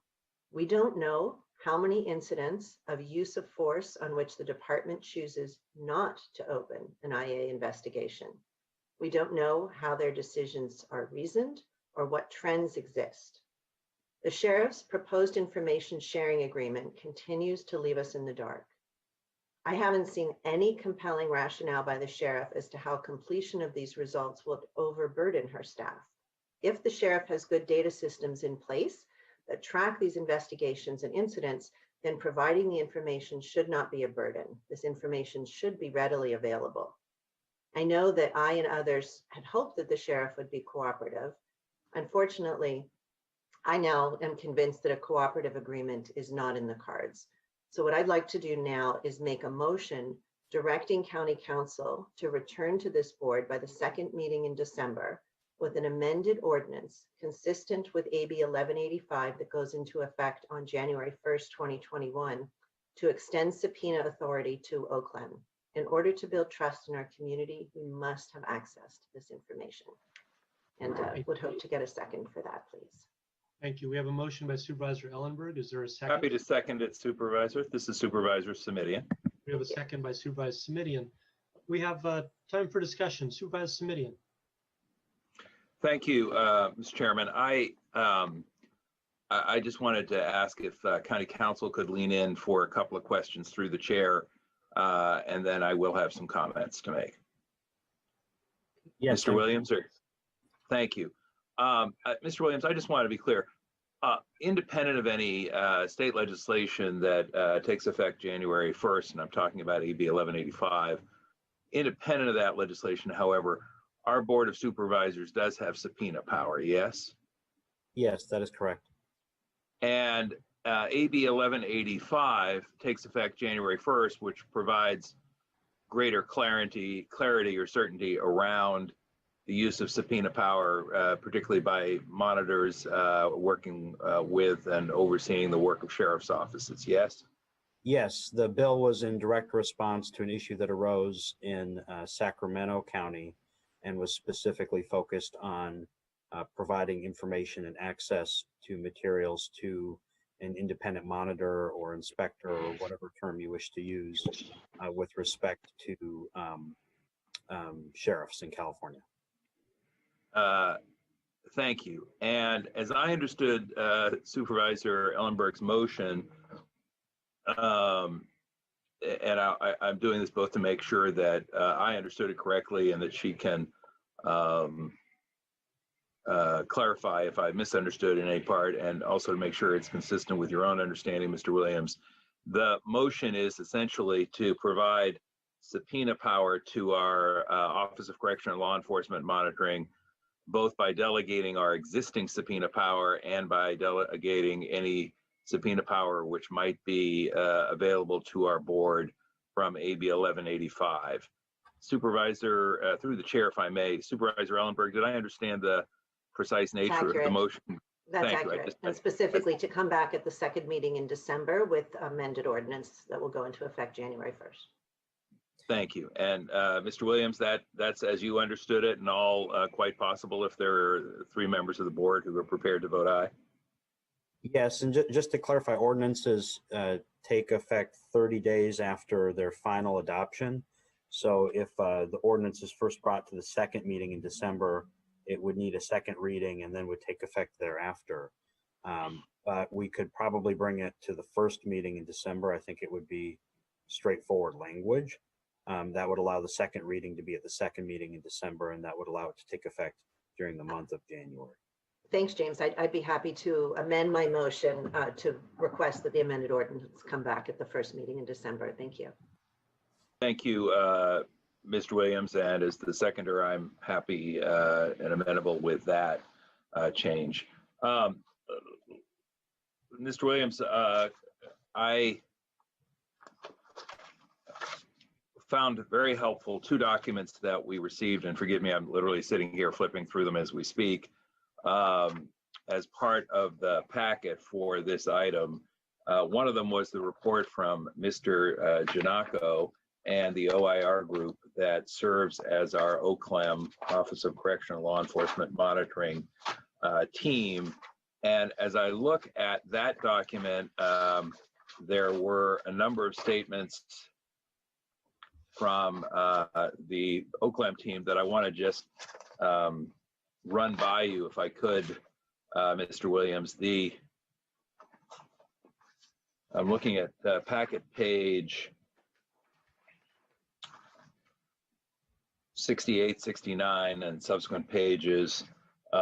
This is the OIR Group's report to the Board of Supervisors on the status of information sharing protocols, October 27th, 2020. And in analyzing the various issues, the report from OIR Group on page now 3 of their document, which is packet page 70 in our packets, makes the helpful observation on a number of occasions. I'm looking at the bottom of packet page 3, excuse me, packet page 70, number 3, talking about completed internal affairs investigations, and the sentence in the report is, no legal reasons were offered to explain the constrained access proposed by the sheriff. And then when I get to list of complaints about sheriff's personnel, there is a sentence that says no legal obstacles were offered in support of the sheriff's refusal to provide the complaints. And then when I look under inmate grievances and responses to grievances, I see a sentence that says no legal impediments have been cited in support of the disinclination to provide the requested materials. And then I go to the next paragraph, which is records, including audio and video recordings. And again, at the bottom of that paragraph, the language is no legal reasons have been offered in support of this constrained access. And then when I get to page 5 of the report, packet page 72, and I look at the last line under timely notification of critical incidents, it says the sheriff did not cite any legal impediments preventing her from affording OCLAM similar access. And then I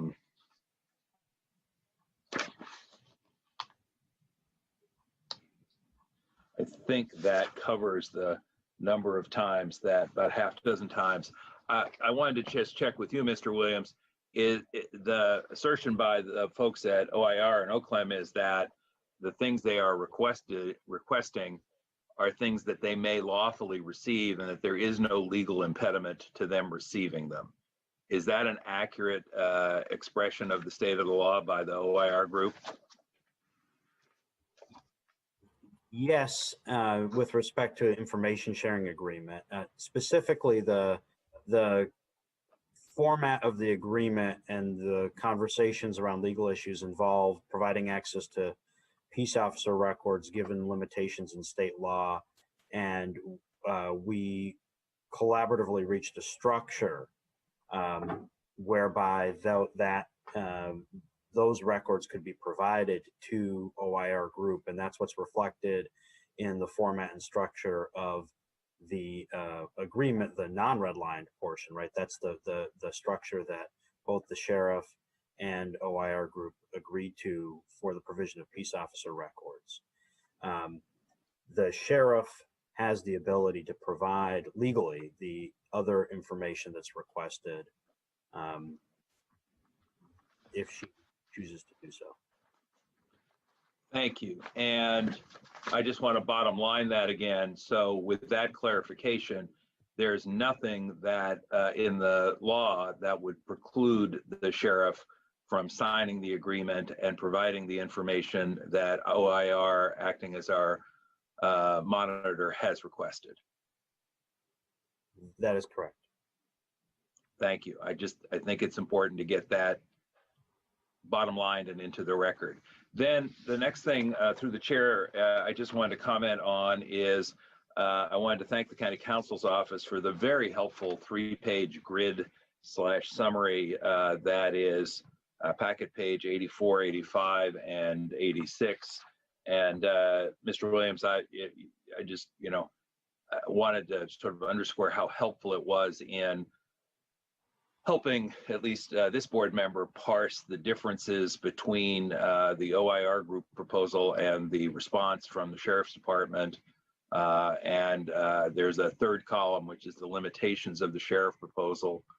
And I just, the limitations of the Sheriff's proposal, and then 1, 2, 3, 4, sort of 5 different areas of disagreement. And Mr. Chairman, I just wanted to indicate for the record, I know board members have the document and have seen it and read it, but for the record, from our county counsel's office, on the first page of the packet, the limitations of the Sheriff's proposal, quote, would prevent OIR group from fulfilling its duty, could incentivize the Sheriff's office to delay or inactivate investigations, to avoid monitoring, would hinder OIR group's auditing function. Then going on to the second set of issues, quote, would prevent OIR group from fulfilling its duties to monitor the Sheriff's office responses to complaints, to monitor use of force trends and Sheriff's office disciplinary decisions, and to conduct audits and make policy recommendations. Then on to the third set of issues where the Sheriff's Department has declined to accommodate the request. Limitations of the Sheriff's proposal, quote, appears to limit access to grievances and responses without providing investigative materials required to evaluate the adequacy of the response. If OIR group cannot access investigative materials, it will not be able to perform its duties to monitor the Sheriff's office's response to inmate complaints and otherwise monitor jail operations under ordinance, to perform grievance-related audits, and potentially to monitor other entities in the jail, such as custody health services. And then, quote, in discussing in discussions, the sheriff tentatively agreed to provide direct database access and has not explained her change in position. Going on to the fourth of 5, the limitations of the Sheriff's proposal, quote, denies access to information regarding the many use of force incidents that do not result in a completed IA investigation, would prevent OIR group from fulfilling its duties to monitor the Sheriff's office use of force and to review the Sheriff's office investigation of use of force incidents and allegations, or to review use of force patterns, trends, and statistics, and to conduct audits and make policy recommendations. And then finally, on the 5th item, limitations of the Sheriff's proposal, quote, could result in denial of access to many categories of information relevant to OIR group's monitoring, review, and audit duties. I think that does a pretty good job of taking the back and forth on this matter and again, sort of bottom lining it in a way that makes plain just how critical it is to get this information. I would hope that we would be unanimous in our support of Supervisor Ellenberg's motion today. And I want to just close with this. We know that the hardships that are suffered by folks in the criminal justice system are disproportionately hardships borne by people of color and by lower income folks. And so I'm asking my colleagues to consider this motion through an equity lens. There's a reason we have correspondence on the matter from Silicon Valley Debug and the Asian Law Alliance and the NAACP. And it is because there's a clear understanding out there in the community that we cannot get this work done if we don't have this information. I would encourage my colleagues also to consider the alternatives. If we can't get the subpoena power into the hands of OCLEM, then we'll have no choice but to exercise subpoena power ourselves on a case-by-case, vote-by-vote basis at the board, which I think would be cumbersome and challenging at the very best. I think we are much better advised to take the authority, give it to OIR Group. And frankly, maybe if we have this on the record to come back in December, the Sheriff's Department will find a way to get to yes during the month of November, which I think is the preferred outcome. So thank you for that opportunity, Mr. Chairman, to share my views. I hope that we'll have a unanimous vote in support today. Thank you, Supervisor Simidian. I'm going to go to Supervisor Cortese, and then I'm going to ask if the sheriff would like to weigh in, and then I'll go to myself for questions and comments. Supervisor Cortese? No, thank you, President Chavez.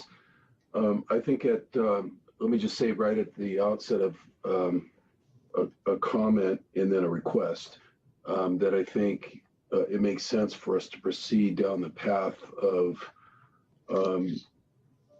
utilizing subpoena powers as necessary and make sure that tool is available to the Board of Supervisors. That's how I really see it, as a function of the Board of Supervisors stepping in and resolving any issues about the release of documents. Ultimately, I just want to remind, and I actually say this for the sheriff, and I don't say this in a condescending way, but in a way of partnership and collaboration, that when the sheriff stood with me and actually with you, Supervisor Chavez, together and declared the creation of the Blue Ribbon Commission in the first place to come in and make recommendations on jail reform.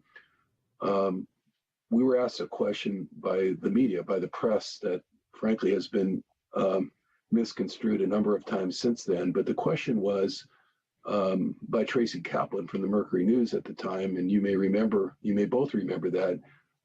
What happens if, in the spirit of transparency and getting the Blue Ribbon Commission to make its recommendations, that you're asked to release documents that are sensitive, that might even result in the county being sued or getting involved in litigation.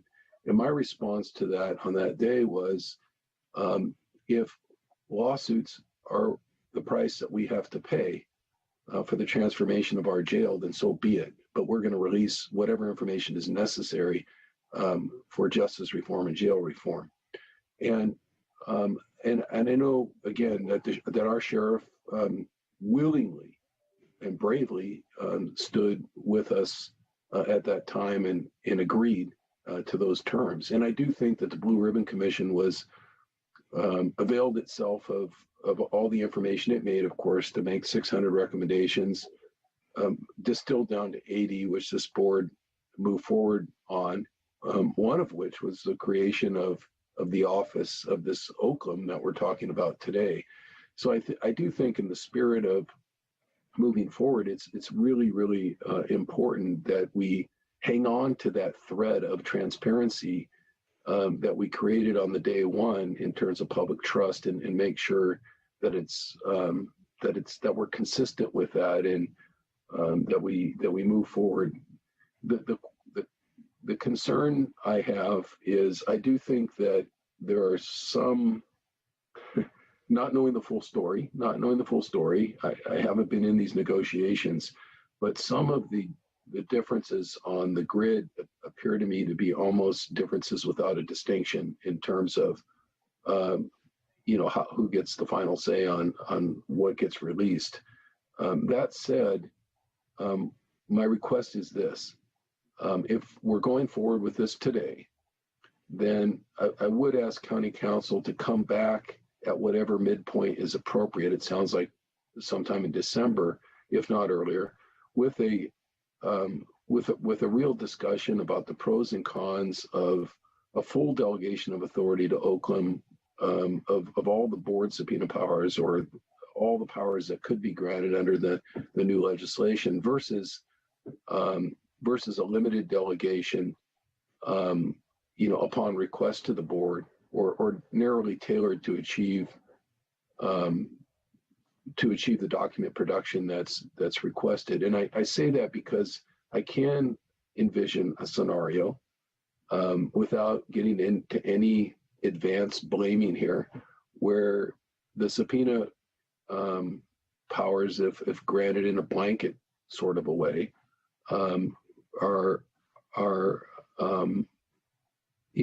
end up running amok, and we end up in some sort of law in motion litigation scenario anyway, between our own Oakland office and our own sheriff's department, all of whom are trying to do their best to either achieve transparency or protect, certain rights of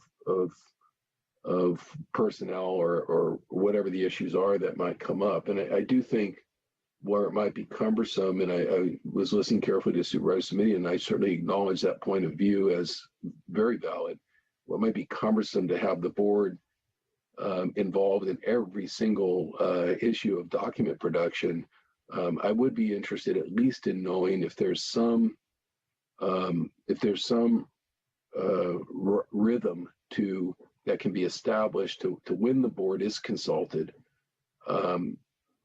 short of a full blanket delegation of all the board subpoena powers or all the subpoena powers that are enabled under state law. So all I'm asking for at this point is, I'm not suggesting a vote one way or the other on that.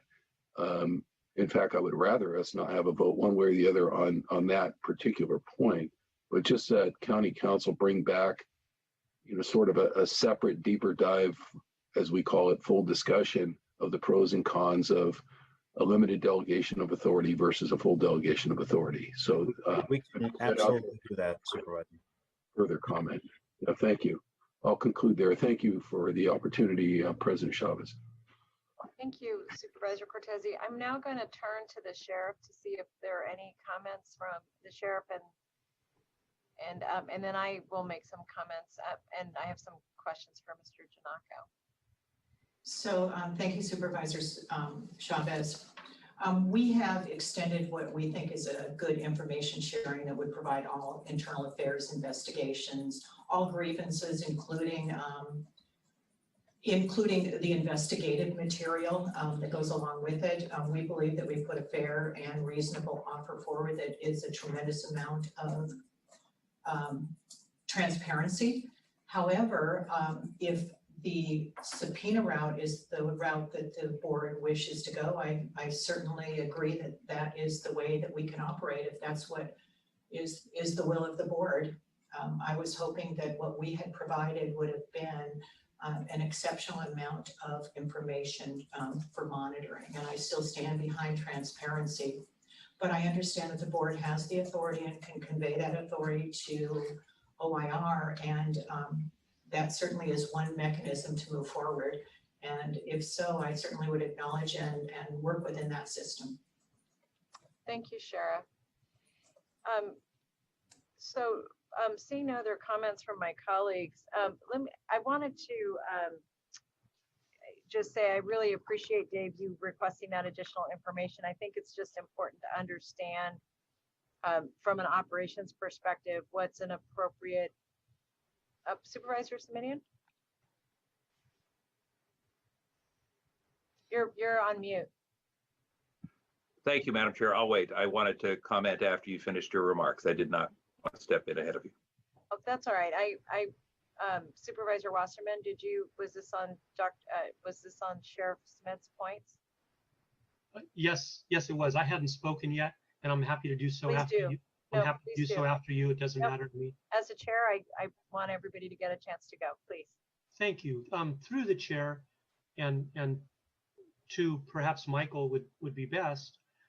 I'm hearing the subpoena option because we haven't received all the information we're looking for. I'm hearing the sheriff say she feels she's provided all the information that we were looking for, but will cooperate with the subpoena. I wondered if we could have some description by Michael what it is that we don't have, causing us to go this subpoena route. Excuse me, Supervisor Wasserman, I think there are wide swaths of information that we would not have access to under the sheriff's proposed agreement. Just as an example, there are a lot of force incidents in the jail. The whole reason for OCLAM and the ordinance, I think, was based on a tragic incident in which force was used to kill an individual who was housed in the jail. Under the sheriff's proposal, we would get all force incidents that would result in an internal affairs investigation. But all force incidents that do not result in an internal affairs investigation would not be accessible to us or provided to us. And in my experience, I don't have the numbers for Santa Clara because we don't have the numbers. We haven't been accessed the numbers, but in my experience, about 3 or 4% of force incidents result in an internal affairs investigation. So there would be 96% of the force incidents that we would not know anything about. Understood. Thank you. Supervisor Chavez? Yes. Supervisor Wasserman, does that complete your questions? Yes, it does. Thank you. Supervisor Semidian. Thank you. I gather you'd like us to go now if we have follow-up to the sheriff's comments? Absolutely. Thank you. Thank you. Two observations. The first is I did not want there to be any misunderstanding, and I don't think, I mean, I obviously can't speak for Mr. Giannaco and the OIR group or my colleague Supervisor Ellenberg, but the phrase that I think the sheriff used, which was unfortunate, is to suggest that people, quote, want to use the subpoena process. Quite the opposite. I think the subpoena process is unduly burdensome in terms of the work that our Office of Correctional Law Enforcement Monitoring has to do. I think it entails unnecessary cost and delay. The solution here is to sign an agreement consistent with the proposal that OCLEM has put forward and that other jurisdictions have agreed to. And that's the, my preference, and it's the reason that I think I've sort of withheld comment on this issue for the last, 6 to 9 months, is that we'd be best served by having a cooperative relationship with an information sharing agreement. But it has become unfortunately clear that that's not in the cards, absent some further action by our board. So I just didn't want folks to think that that I or any member of the board or OCLEM sees this as first choice. It's a necessary choice if we can't get an agreement. And I'm looking, as I say, at both the work product of the OIR group and the very helpful 3-page chart from our county counsel's office that indicates, I think, very clearly the fact that the work simply cannot be done absent access to this information. And, we were recently reminded that justice delayed is justice denied. Well, 5 years later, I think we can say that justice has been delayed and it will be denied if this information is not forthcoming, which is why I'm asking for an aye vote on the motion. Thank you. Thank you. Sheriff Smith? Yes, just a point of clarification. As far as the use of force in the jail, I've said it before, and I just really want to reiterate that we are in a federal court consent decree, and the federal court did appoint 2 monitors that, and their job is to monitor all use of force and write reports on use of force in the jail. It's already being done. It's being done by experts who were appointed by the federal court that currently monitor all of our use of force in the jail, even if they don't result in an internal affairs complaint. So this would be a major redundancy, especially since it's being overseen by the federal court by actual experts. Thank you, Sheriff. Here, just a couple of thoughts that I have. So first, let me just reiterate the point that I made earlier, that I really appreciate getting more information from county council. And I think one issue that I'm a little concerned about is how you operationalize subpoena usage in a way that is smooth and not clunky or cumbersome. So I am really interested in understanding any recommendations that come from the from our staff on that front, from county council. and let me just say a couple of things that I'm concerned about relative to OCLEM more broadly. One is that I know that this use agreement or this information agreement has really occupied a lot of time, but there are other components to the work of the OIR group and OCLEM in particular. And so one of the requests that I would like to make is that concurrent with the second reading of the ordinance, that we get from OCLEM a concrete work plan with timelines. And I'm particularly interested in the research relative to custody health services, and also the body of work that was considered part of the think tank function and the research and policy projects. I know some of that will be informed as the committee gets put together, but I'm really interested in the reflections of the OCLEM group independently. And in addition to that, I'm assuming that the CEO of, and Michael, that you and the OCLEM team and Harvey Rose have already had an opportunity to review referrals that have not had much progress. I'd also like to make sure that that's incorporated in the 2021 work plan, in particular if there are areas that you're already seeing that need to be really need to be researched and really with some urgency need to be moved forward to the board. And then the last request I would have is that as part of the OCLEM function, I know there is a report back mechanism for the full board, and this is really, and I apologize if it was in our reading and I just skimmed over it and missed it, but I would really be interested in making sure that the report back mechanism is built into the work plan, particularly as it relates to the Public Safety and Justice Committee, because I think those communication lines are going to be really, really critical. I do also want to share, you know, my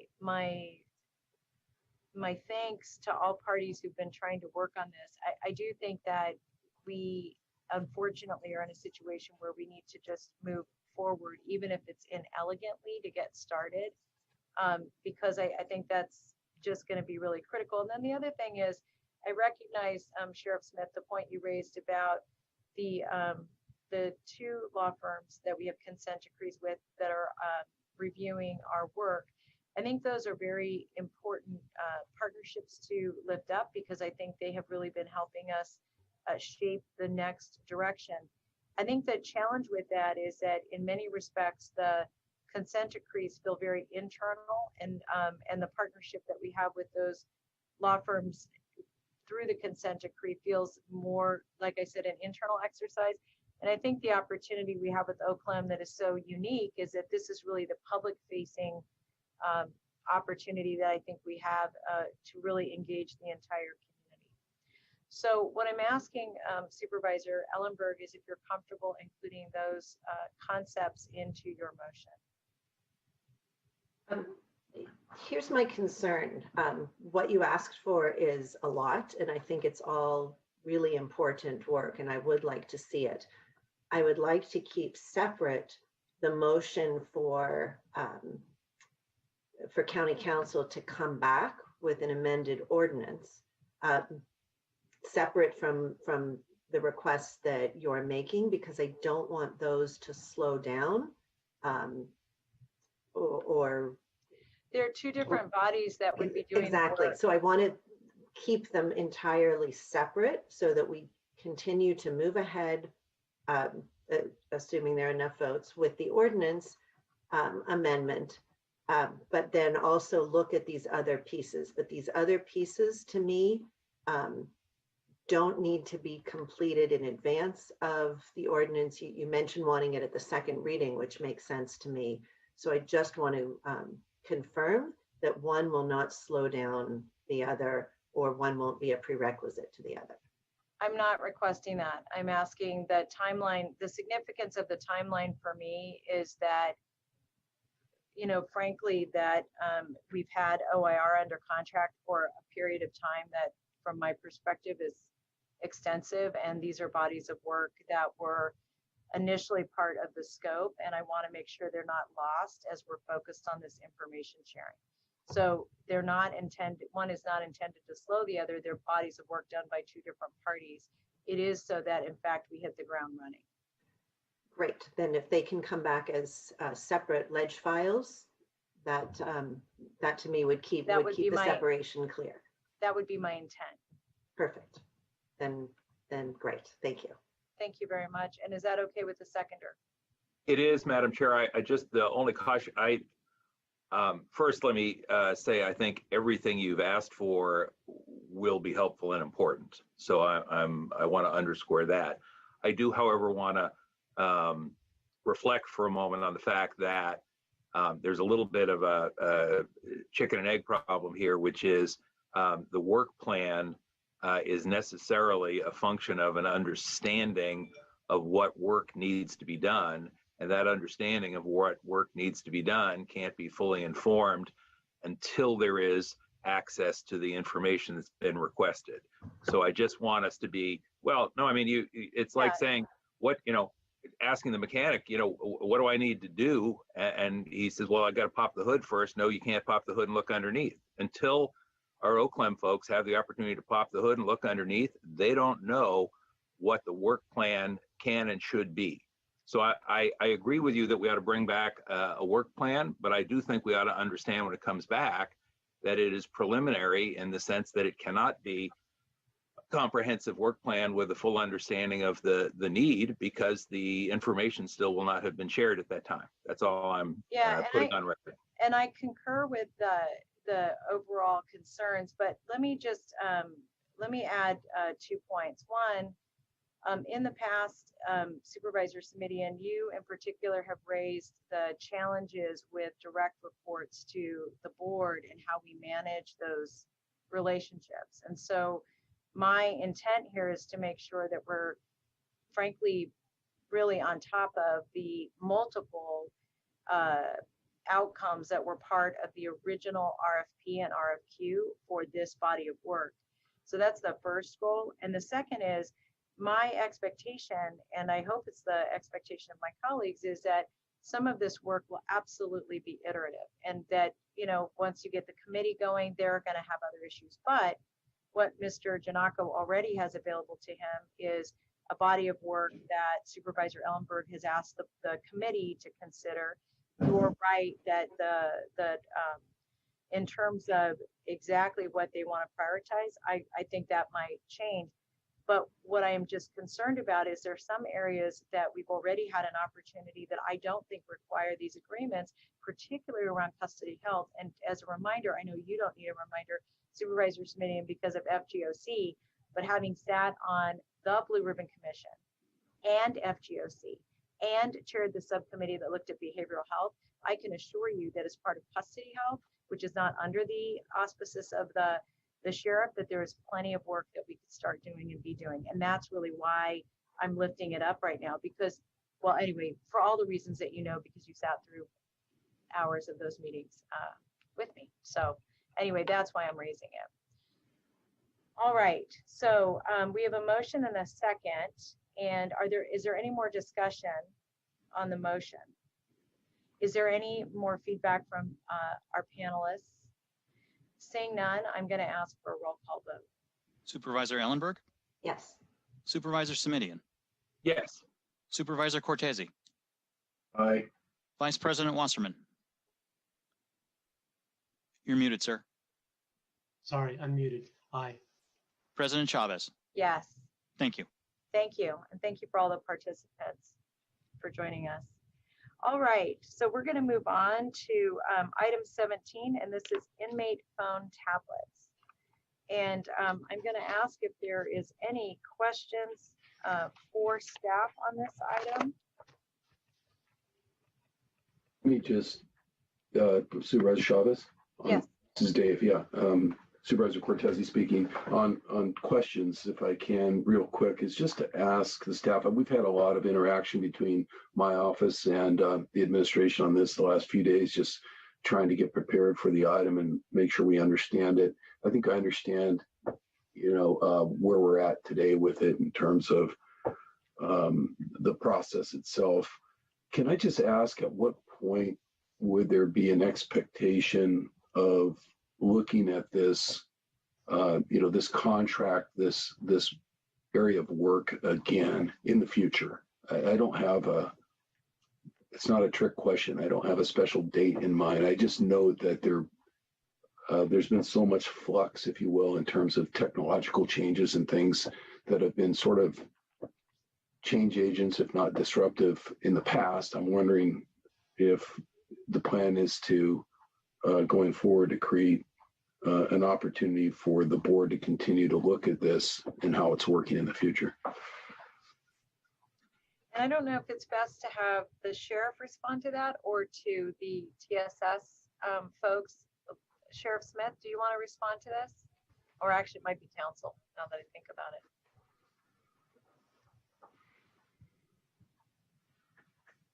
Sheriff, you're on mute if you're responding.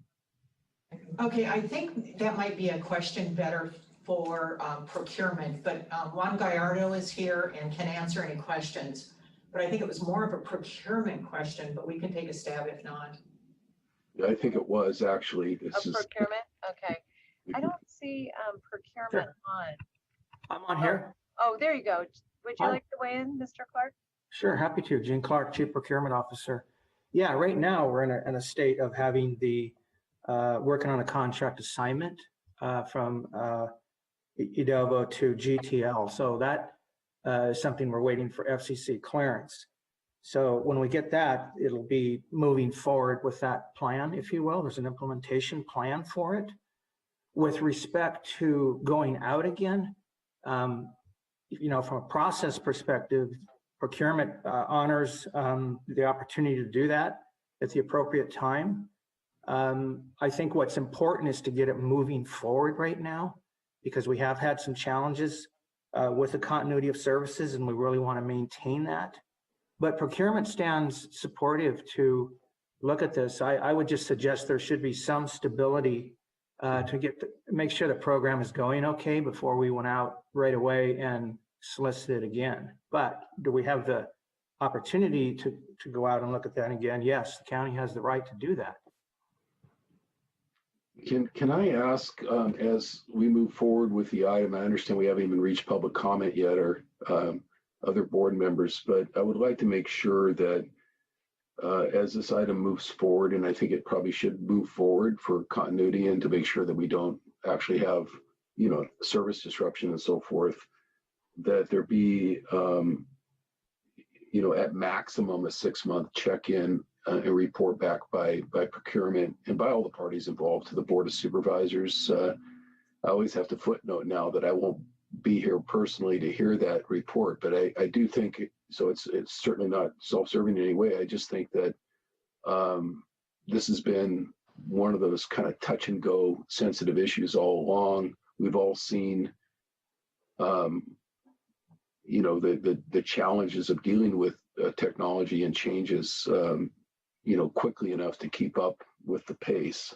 So I just think this is one that needs to come back, and even if it's whether it's a committee or coming to the full Board of Supervisors for a check-in as to how's it going and does it make sense to be going out one more time and seeing what the market could bring to bear in terms of the best possible deal for the county and for the inmates themselves. Thank you. Thank you. Before we go on to other colleagues, we do have some public speakers. We'll go to the public speakers and then we'll complete. This is just for my colleagues' recollection. This is to receive a report today. And so just so you are aware of that, we'll go to public speakers and then back to the board. Our next speaker is Ron Hansen. I am unmuting you. Please accept the unmute. You will have 2 minutes to speak. The timer will start when you begin speaking. Hi, good afternoon, supervisors. This is Ron Hansen. I'm affiliated with PACT, People Acting in Community Together. As you know, this has been an on-again, off-again process begun back in 2015, amazingly. And I think it has less to do with technology than it does to do with a commitment to actually get the job done. I was pleased to see that there actually was a schedule with dates on it. This is the very first time in my experience that there actually has been a schedule presented by any of the parties involved other than some hopeful exercise. So I hope that the board and the Sheriff's Department and procurement will stay attuned and will monitor the progress collectively to make sure that by March of 2021, the inmates in our jail will actually have tablets, the much awaited, much promised, but yet to deliver tablets. So I hope that the board will continue to monitor this very seriously. Thank you. Our next speaker is Scott Largent. I am unmuting you. Please accept the unmute. You will have 2 minutes to speak. The timer will start when you begin speaking. Thank you. Good morning, everyone. Scott Largent. You know, I know we've been, I mean, just like what Ron was saying, I mean, this thing has been going on for 5 years involving these tablets. So hopefully we can figure something out. There's, you know, people need to continue that bond with their family members, their children. You know, these are hard times right now, and I just don't see why we would not want to roll out technology like that. You know, and a lot of people are sitting in jail waiting for trial. So of course they're innocent until proven guilty. Let's keep that bond going. I just think it's very important. I'm concerned that we have lost track of that. And another speaker earlier today said a lot of our county services and stuff are starting to go the McDonald's route. So it's kind of, I would agree. So I'm keeping my fingers crossed that this is not going to be 2025 and we'll finally be rolling out communication in our jail for people with their family members. So I appreciate everything. Thank you. Our next speaker is B. Beekman. I am unmuting you. Please accept the unmute. You will have 2 minutes to speak. The timer will start when you begin speaking. Hi, I'm wearing headphones. Can you hear me okay? Yes. Yes. Thank you. Thank you for this item. This is an example to myself of what can be helping to bridge the digital divide. And it makes for interesting thought. I'm learning it's been 5 years in the making to get these projects through, and I'm really sorry that it's taken COVID to make things clear. You know, it's my feeling that, you know, it's just good continual dialogue about issues and needs and concepts and ideas. That is the ideas of what could be positive sustainability and how to reach our goals. And it sounds like you're reaching your goal with this issue and addressing the ideas of the digital divide. So thank you. I also wanted to quickly offer that I was really happy with the way you talked about your item 13 about board referral, about housing issues for the next year and funding for small businesses, homeowners, landowners, and tenants, and how they can work all together. That was really nice of you and how you're working on that issue, and good luck. Thank you. That concludes our public speakers. Thank you. I'm going to go back to the board to see if there are other comments or questions from my colleagues. Supervisor Ellenberg. Thanks. Just a quick question. All of us approved a free calling pilot that I proposed that would provide 7 15-minute free phone calls a week to our inmates. The launch of that pilot was tied to the legacy contract. So can I get a confirmation from someone in administration that GTL will honor this agreement and launch that pilot? Dr. Smith? We'll make sure that we get cooperation to launch the pilot. It really boils down to us paying for the calls, and we agree administratively with the board that that's an appropriate approach. So as we work through it, we will make sure that we don't lose track of that referral. You just said, thank you, first of all, paying for the calls. Do the calls actually cost the county? Dr. Smith, were you able to hear that question? And maybe Jean, do you want to weigh in on this? I can. Some of those elements of the contract are being worked out there. I think in the pilot stage, we'd certainly validate that process to make sure it works okay. And from there, continue to create that model. Great. Thanks, Jean. Sure. Are there any other, thank you, any other questions or comments from my colleagues? Sheriff Smith? Or Tim, go ahead. Assistant Sheriff Davis. Good morning, Supervisors. Yeah, so what we're currently doing was we are still providing free phone calls.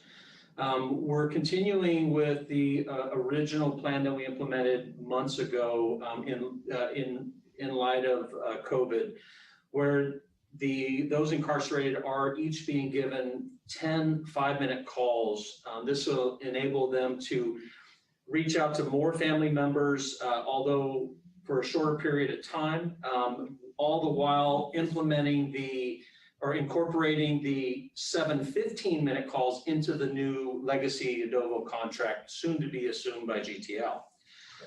So they are still being provided free phone calls, and then once that contract is finalized, then the 7 15-minute calls will go into effect. Thank you. Thank you so much for that. Will the 10 5-minute calls continue throughout the duration of the pandemic, or will the new pilot supplant those? So we will continue them until the new contract goes into effect, at which time the 7 15s will take over. So it will supplant. Yes. It won't be cumulative. All right. Thank you very much. Thank you. Supervisor Simitian. Thank you, Madam President. I just wanted to chime in and express my support for the issue that Supervisor Ellenberg has raised. Longtime colleagues will recall this was an issue I raised during my first year back on the board. We were able to make quick progress with juvenile hall, but obviously it has been a much tougher task at the jail. So thanks to all who are trying to move this forward, and I'll add my hearty me too to Supervisor Ellenberg's exhortations. Thank you. Thank you. Just a couple points. One, I wanted to respond to Mr. Hansen. I actually don't think this was a lack of interest. I think it was two things. I think it was us learning something new that we had to purchase. And I think second, we were dealing with a very predatory group of companies that provide this service. And frankly, one of my concerns is that I was hopeful that we would get an opportunity to work with new companies, and we're working with some of the same companies that were taking advantage of people prior to the some of the changes that happened at a federal level, even related to these calls. And I want to just acknowledge that Supervisor Simitian had really been working for a very long time to look at how to make these low cost or free calls. So one reason that I'm really interested in better understanding what our options are is that I think we're in a situation where we have high need in our jail, and we have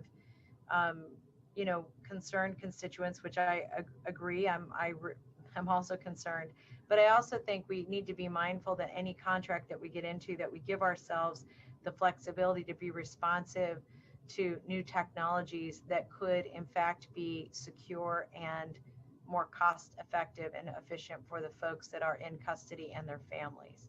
So I really just want to reinforce, Mr. Clark, that as you settle this contract, that we are looking for options to make improvements to it, recognizing that this has been such a bumpy road. And frankly, just my thoughts while you're, and this is a hard conversation to have while you're going through negotiations, but I will just say that I think it's really critical that we figure out a way to open the market to new partners that will not continue the predatory practices that so many currently do. And I have a concern that we're in a situation where we don't have a lot of options. I think we need more options, and I'm hopeful that the market will catch up. So with that, it's really just to receive the report. James, Supervisor Williams. James, we don't need a vote on this, do we? With the exception, or I guess, do we need that to incorporate Supervisor Cortez's direction that there be a bigger report out in 6 months with options for the future? Yes, you would for that purpose. Okay. So do I have a motion to that effect? I'll make that motion. This is Supervisor Cortese.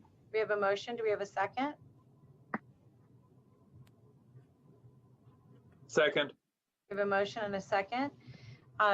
Any other comments or questions on the motion? Seeing none, I'll ask for a roll call vote. Supervisor Ellenberg, Yes. Supervisor Simidian, Aye. Supervisor Cortese, Aye. Vice President Wasserman, Aye. President Chavez. Yes. Thank you. That passes unanimously. Thank you. We're going to move to item 18, and this is a recommendation from the District Attorney's Office relating to a scholarship program on this item. And this is a scholarship and efforts to assist Gilroy in the recovery of the Gilroy Garlic Festival. And Supervisor Wasserman. Thank you, Madam Chair. I'm happy to make the motion to approve this. I want to thank the District Attorney's Office. I want to thank the Gilroy PD for helping to reward young people who are continuing their education. It's a great project. I chair the South County Youth Task Force, and this is wonderful stuff happening, and I thank the District Attorney's Office. Fabulous. So we have a motion. Do we have a second? Second. Thank you. We have a second from Supervisor Simidian, and I see our District Attorney has joined us. Yes, good afternoon, Supervisors. I also have Casey Halcone, our Director of Victim Services, who can, if the board allows, discuss for a minute or so the various efforts we've made to help Gilroy heal after the mass shooting, including this scholarship, but there's also other efforts as well. Great. Casey, go ahead. So I wanted to talk a little bit about the Gilroy Strong Resiliency Center. So as you know, our office has been working with the federal government for a grant to support the services available at the Gilroy Strong Center. And we are happy to say that that grant is very nearly approved. And we were able to open second floor offices in the Neon Exchange, which is downtown in Gilroy. It's a really beautiful space. We should be doing our opening soon, but it has counseling rooms for adults and for children. We're also going to be allowing students to come in and use our Wi-Fi to do their homework in protected and socially distanced spaces as a means of supporting the community at large. We are currently offering services for our law enforcement and for their family, so our first responders, as well as our victims and their families. Most recently, Sylvia Mata, who is the program manager for our center, has been working very closely with Superintendent Flores and with the schools in South County to provide services for the teachers and for the children as they think about ways to bring the kids back into school, and they're dealing with some compounded trauma related to not only COVID, but some leftover feelings from the shooting and a lack of safety in the world. So we're really proud that those services have continued to be offered. Despite COVID, we have not shut our doors. And in fact, we've expanded our hours. So beginning last week on Tuesdays and Thursdays, we're now open from 9 a.m. to 8:30 p.m. to accommodate those that work during the day. And we will likely be adding, depending on how COVID develops in our county, weekend services as well, particularly for our families with children, and doing some more young child-focused activities related to our families, but also to our first responders and their children. So we expect a press release in the next week or so with some videos and information about the center. And we really look forward to hopefully having you join us either virtually or in person if we can do so safely. Thank you, Casey. DA Rosen? I would just echo Casey's remarks. We're very pleased with the progress of the Gilroy Strong Resiliency Center. We're very pleased to be able to take $10,000 from our asset forfeiture funds and provide that to the Gilroy Police Foundation to give as a scholarship to a high school senior from Gilroy who has demonstrated community service. And I would just add that in addition, within the next few months, we will be beginning a youth diversion program for youth in Gilroy. That again is, we're using our asset forfeiture funds. We're partnering with the Gilroy Police Department, the Morgan Hill Police Department, as well as the schools and churches in the area to be able to provide services to juveniles that engage in low-level criminal activity. Unfortunately, in the past, the services that we would provide would not be available to the juveniles until they engaged in more serious criminal activity. So we think it would be a better use of resources to provide services like counseling and help with homework and anti-gang efforts, to provide that when the criminal activity is just beginning and is not as serious. So we'll report more on that probably about 6 months from now, but it's an effort that we've been involved in the last few months and sort of grows out of our Bend the Arc reforms that we announced a few months ago. Thank you. Great. Thank you for joining us, for both of you joining us. We have one public speaker on this item. We have a motion and a second. We'll come back to the board for action after this. Our next speaker is B. Beekman. I am unmuting you. Please accept the unmute. You'll have 2 minutes to speak. The timer will start when you begin speaking. Hi, thank you for this item. It's been really difficult for me with this item and the work that I do with accountability with technology and good data collection practices. I think we can be at a place, you know, to review how those bureaucratic practices can work, you know, like NCRIC, like those sorts of data collection agencies, and how we address situations like what has happened and in Gilroy. And I think, you know, it's tough to say, but as we use the surveillance technology to learn to prevent these sort of things in the future, it also invites how to create better civil rights and civil protection practices as well.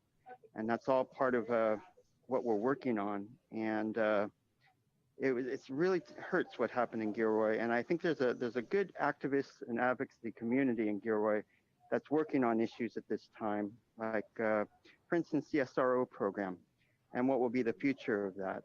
We can all say how much we need the SRO program, some will say, but you know, there's a real effort to create a real community feeling within the school itself about what are good practices and what's a good philosophy for the school.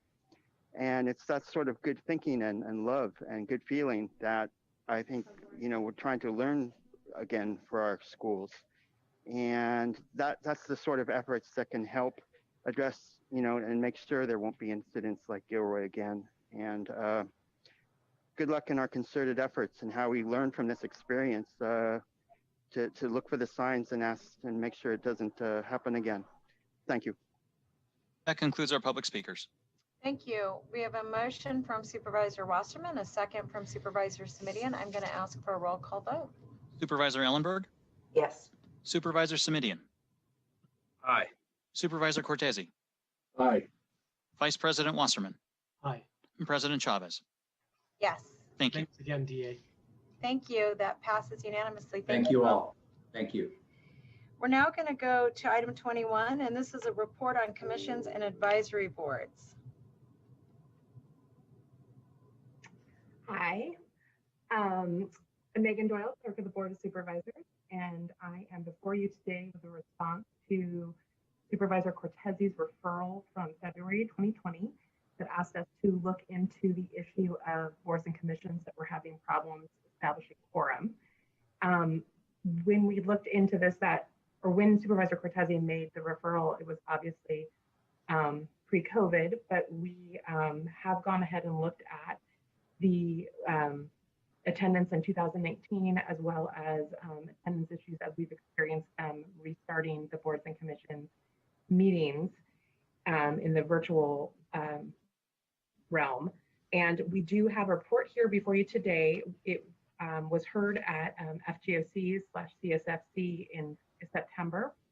There are some recommendations that we have made around as they came out of our analysis, that there are really 7 boards and commissions that have had issues establishing quorum. And I would like to say that one of the commissions that we mentioned in the report, which is the Equal Access and Employment Commission, is actually scheduled to have its first meeting tomorrow. So that is good progress. And another commission that has had some quorum issues for a couple of years, the Social Services Advisory Commission, did have a meeting in September. So I do feel like we are making some progress, but we do have some ideas, and I really am interested in hearing from supervisors about their concerns or suggestions to help us with this issue. Thank you. Thank you, Megan. So I'm going to go to my colleagues and see if there are any comments or questions. And in fact, pardon me, I will go to the public first and then I'll come back to my colleagues. I apologize for that. Any public speakers on this item, if the staff would call on them. Our next speaker is Scott Largent. I am unmuting you. Please accept the unmute. You will have 2 minutes to speak. The timer will start when you begin speaking. Thank you, everyone. Scott Largent. Quorum was a big issue for me at a lot of different commissions and committees with our county. I do understand that attendance is not mandatory. There was a really good suggestion that came out of Supervisor Cortese. Now, if you're not going to appoint somebody to one of these commissions, because so the public does understand that all 5 supervisors, of course, are the ones that appoint their people onto these commissions. If you don't do it within 6 months, it should then kind of default to another supervisor to appoint that seat. I think that would light a fire under everybody. We had a lot of problems on the Domestic Violence Council as far as your district, Joe, and appointing people. And I think you did take care of that. It's just the sad part is it took such a long time to get done. The Domestic Violence Council needs more funding. They need to have those meetings up online. They need dedicated staff. I mean, this is blah, blah, blah, but I think it needs to function like all the other committees. I think that would be very, very helpful. I like that they're trying so much. One of my other main concerns was a lot of reports weren't able to be received. And there was a woman that was on the Domestic Violence Council that was never able to give a report. There was almost 5 different meetings that it was just kind of pushed off. It was pushed off. And I believe that was the LGBTQ seat. She resigned. And that's very sad. So maybe we could find out where that woman's at, get her back on that commission and let her give her report. You know, I know we're repairing things right now. Appreciate everything. Thank you. That concludes our public speakers. Thank you. I'll go back to the board for comment and see, Dave, did you have any other comments?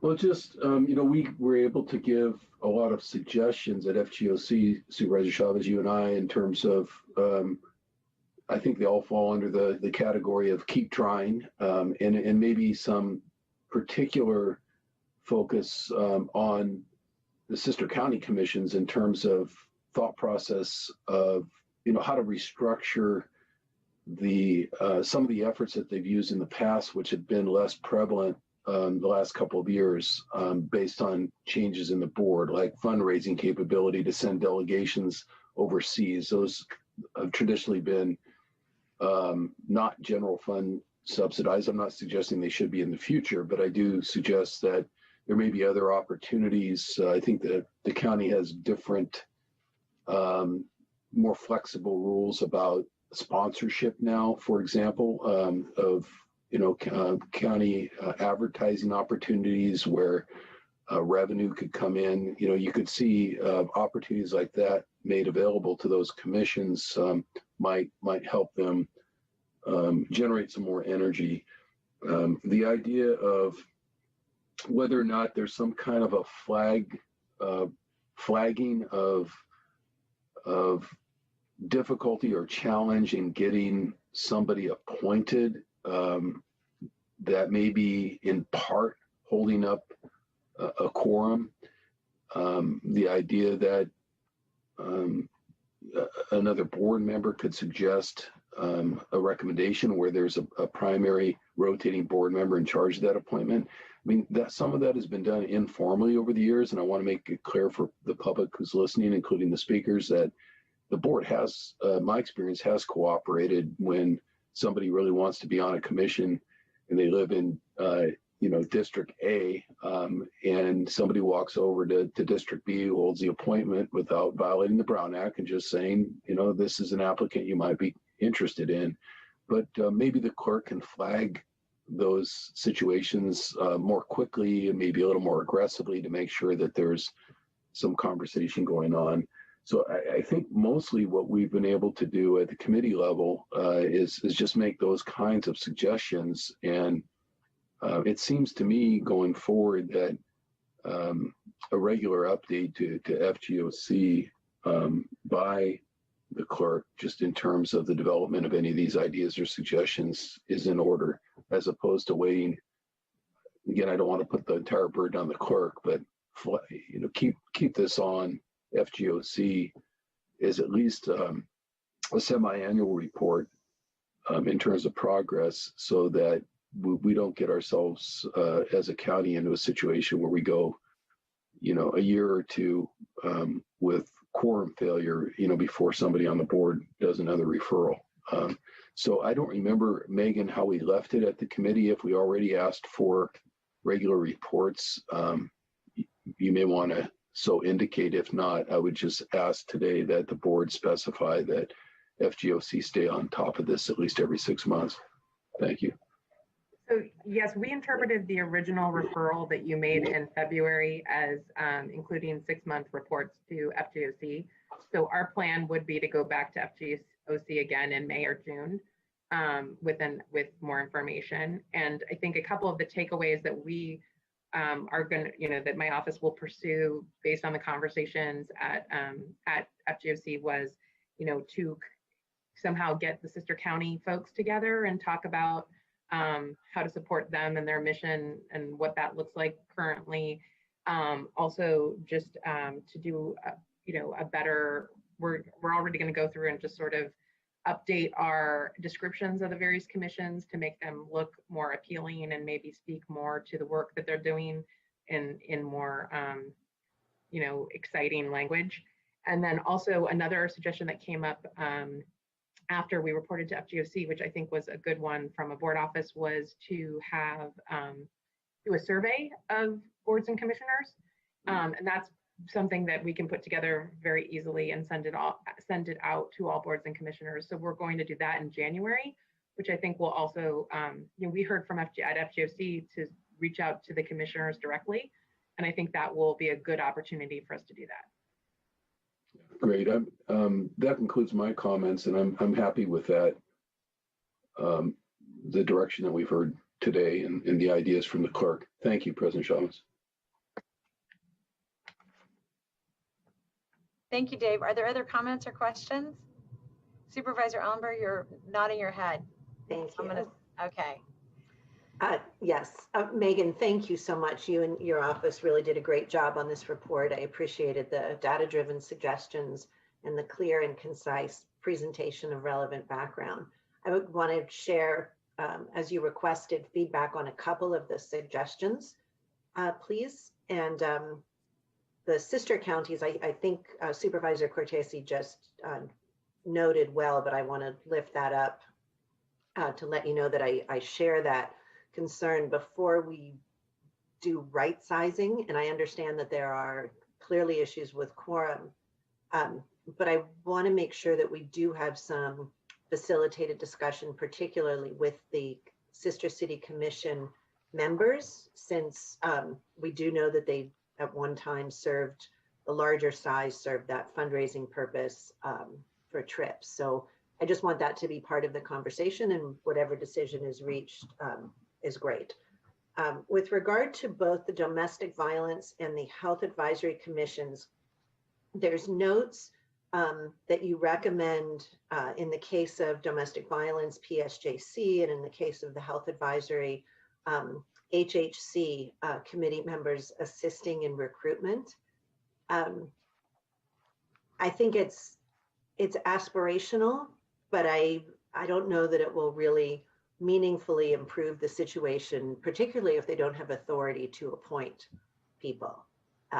So I think as an informal outreach tool, it's a great idea to ask, but I'm not sure what the expectation is in putting them in the recommendation. Can you tell me just what you're expecting from that? Oh, I think it was just a way to, an option to present to the board that, if some of the newly created boards and commissions have given appointment authority to the chairs of the board committee that is focused on that area. And so that was really just a recognition that that's become a more commonplace practice recently. Does it make sense to kind of, look at is that working with our new commissions, and would it make sense to update the ordinances and that create the older commissions and possibly apply this same appointment strategy to those. So that was just kind of simply one suggestion that we had, but that is ultimately up to the board.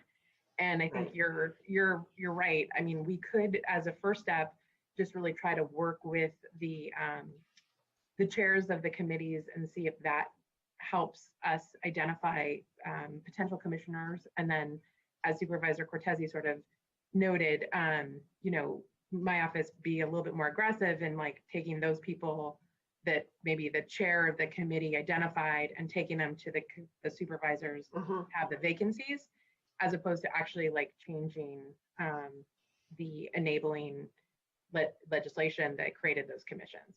Right. I would rather see us start there and see that's good. And see if we can advance the ball through that mechanism first. Thank you.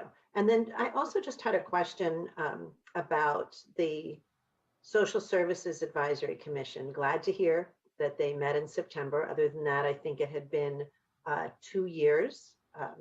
One issue certainly may be that the bylaws say that the meetings are at 8:30 a.m.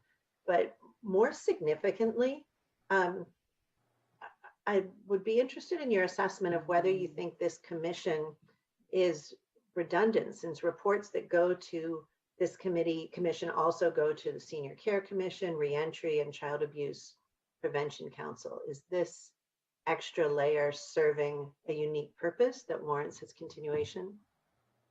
I mean, I think that's something that we had identified. And then again, that would be up to the board to see if we wanted to specifically study that commission or ask a board committee to specifically look at that commission and see whether or not, you know, or again, we could do specific outreach to the commissioners on that commission. You know, again, that was just something that we have noted. And I wanted to flag to the board that, you know, yes, as you correctly stated, we'd had 2 years without a meeting, and a lot of the, you know, the work that may have gone to them in the past may be going to newly created commissions that are focused maybe more specifically on a particular issue. So I don't know, President Chavez, if this needs to be a motion, but I'd like to formally request that that the clerk of the board does follow up in this investigation with social services and with any other older, more generalized commissions that are having quorum issues to review whether in fact they perhaps have outlived their purpose. Yeah, we can make that as part of the motion. Okay, cool. Thank you. Other thoughts or comments that people have on this subject? Mike? I'll second her motion. Great. Did everybody get to make a comment already? Yeah? Okay. So I just wanted to, I want to reinforce actually what Supervisor Ellenberg just raised. I think that's a good question. One of the challenges is that in some instances, it's state law or other things that we have these committees, and even the type of the skill set or the background of the person is so specific that it sometimes can be very difficult to post them. But what I also just wanted to reinforce is that I think we have to figure out a way, and maybe we incorporate it into a process we have every year, where like budget or something, where we do an update on the number of times where we have boards that don't meet quorum, because I do think that's really up to the board. And it, you know, we all get really busy, but if we are not holding each other accountable to making appointments, then we're impeding the work. And so I know we have a report out that often ends up on the consent calendar, but Megan, if you don't mind, I'd be really interested in you giving some thought to whether or not at least once a year there's some public tool to report out that can't be put on consent, so we're all reminded of our duties. And and Supervisor Ellenberg, if you wouldn't mind incorporating that. It's just, I'm not sure the best way to do that, but I am trying to make sure that we're, again, holding each other accountable. Yeah, absolutely. Thank you. Thanks. All right, seeing no other comments, then I would like to make a request for a roll call vote. Supervisor Ellenberg? Yes. Supervisor Simidian? Aye. Supervisor Cortese? Aye. Vice President Wasserman? Aye. President Chavez? Yes. Thank you. Thank you, Megan. Thank you and your team for that good body of work. Really appreciate it. We're going to now go to item 22, and this is closed circuit cameras. And I think on this one, I'm going to turn to see if there's a report from staff. Supervisor Simidian, did you want to have any questions on this item? I have a brief comment and a question, Madam President, when the time is right. Okay, I'm going to go to public comment. I'm going to have our public speaker speak, and then I'll come to the board for questions and discussion. Our next speaker is B. Beekman. I am unmuting you. Please accept the unmute. You will have 2 minutes to speak. I hope you can Timer will start when you begin speaking. Thank you. Hi, Blair Beekman here. I'd just like to thank, this was some closed caption cameras were some of the early work of Supervisor Joe Simidian towards accountable practices with technology. And I just wanted to note that and thank him for all his work and efforts. And you can tell how I'm excited I am by it and how I, thank you, and how I always talk about it. So thank you for its good work and good efforts, and good luck in how you talk about this issue and its terms of openness and accountability and whatever guidelines and public policy practices it may need. Good luck to yourselves. Thank you. Our next speaker is Scott Largent. I am unmuting you. Please accept the unmute. You will have 2 minutes to speak. The timer will start when you begin speaking. Thank you. Good afternoon, everyone. Scott Largent. The process of putting these, the newer recent cameras that they put in, I was able to kind of watch everything that was going on. And I watched them do the whole 9 yards at the 70 West, and they did over the DA's office. And then, of course, they went from there over the sheriff's office.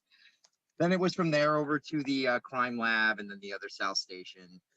This is all important stuff to have, but I'm wondering who has the access to these cameras.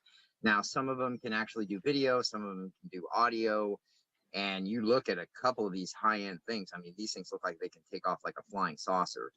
My concern, and I kind of did a little digging, is at the county building, the DA's office has access to these cameras, but then there's some cameras that are only accessible to the other side of the building.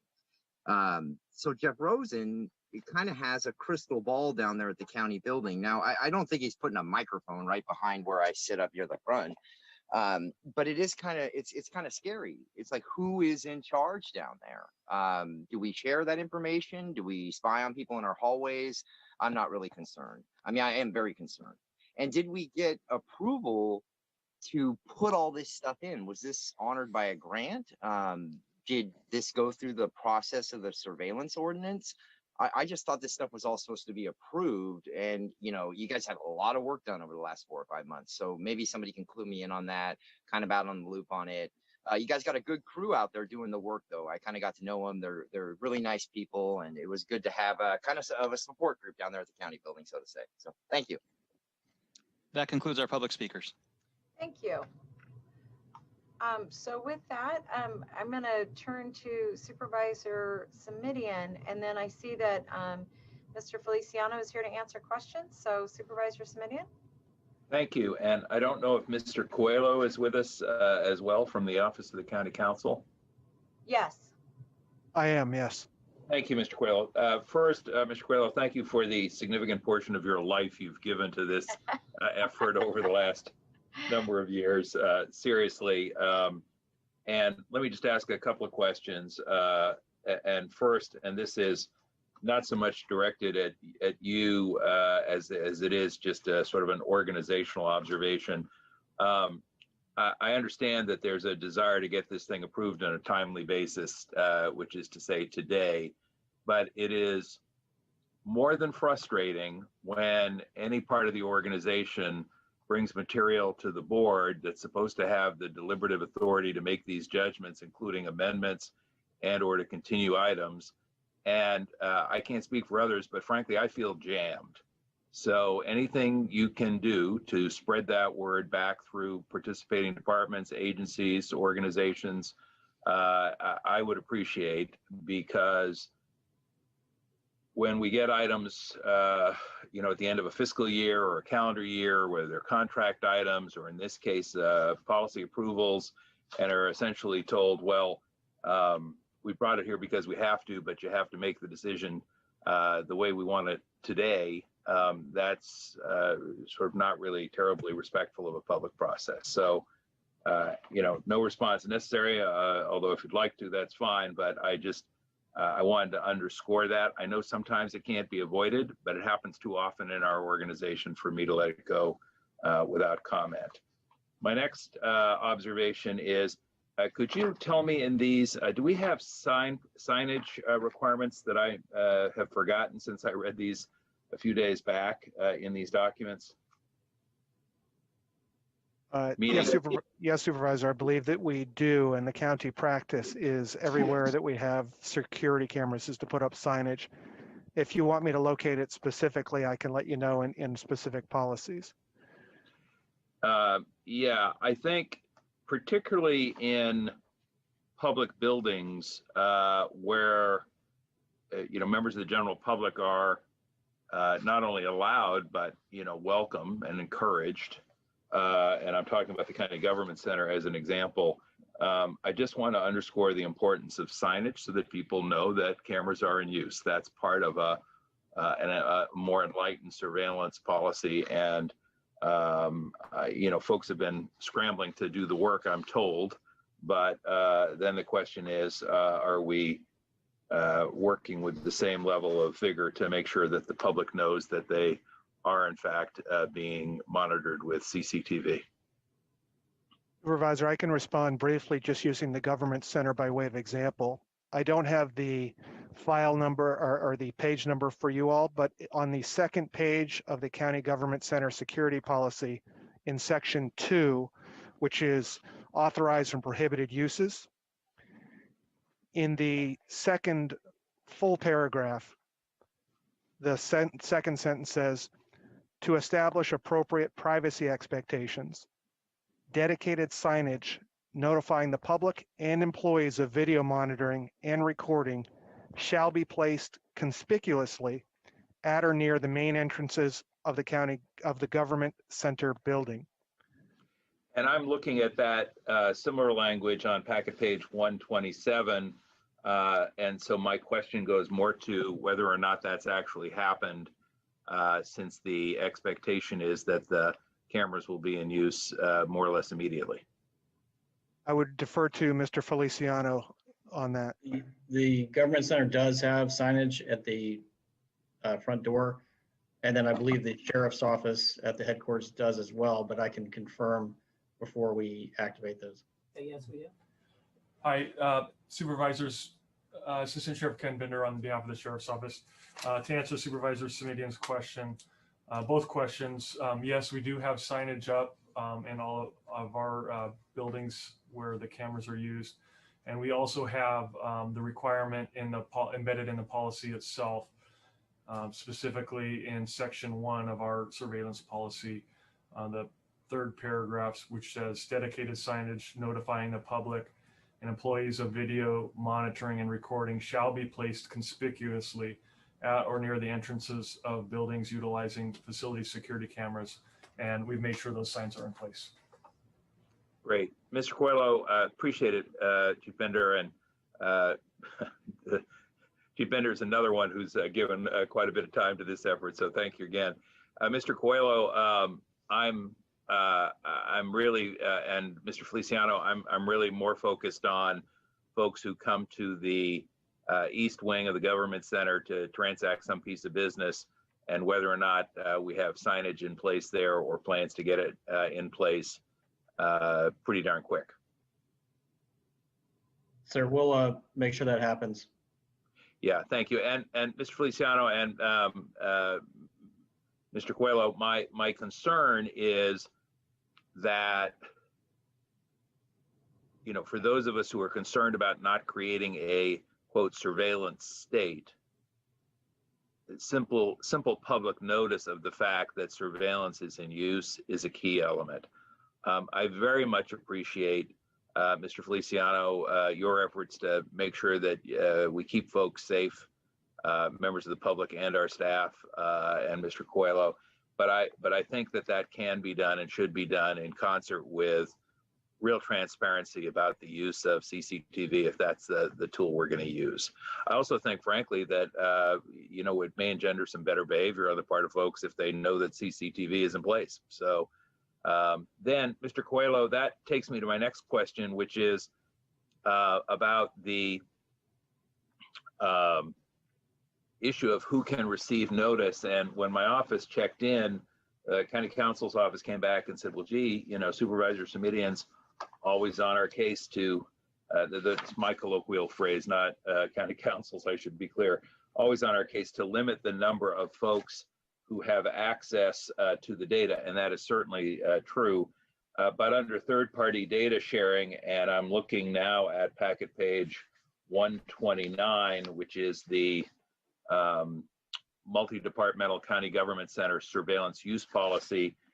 You know, interestingly, while there's the ability to provide information to the DA's office and the public defender's office, law enforcement agencies, parties in civil litigation, county personnel board, other third parties pursuant to a court order. Mr. Coelho, what I don't see is the ability to share the information with a department chair or agency head or clerk of the board or board of supervisors. If somebody has created a security situation that directly affects that agency or department. So if somebody's on the assessor's floor, the tax collection floor, or the planning department, or on the 11th floor for the county executive, Mr. Coelho, how does that information get to be accessible to folks there? I'd certainly want to have access if somebody came to the lobby and threatened a member of my staff. I'd want to understand the nature of the threat so that in addition to relying on security, we could take steps in our own operation to make sure that we were keeping everyone safe. Thank you for the question, Supervisor. Section 8 of the policy refers to third-party data sharing. It's section 4 of the policy that talks about sharing internally with county employees. To the extent the board would like to expand who has data access, that certainly is something that can be done.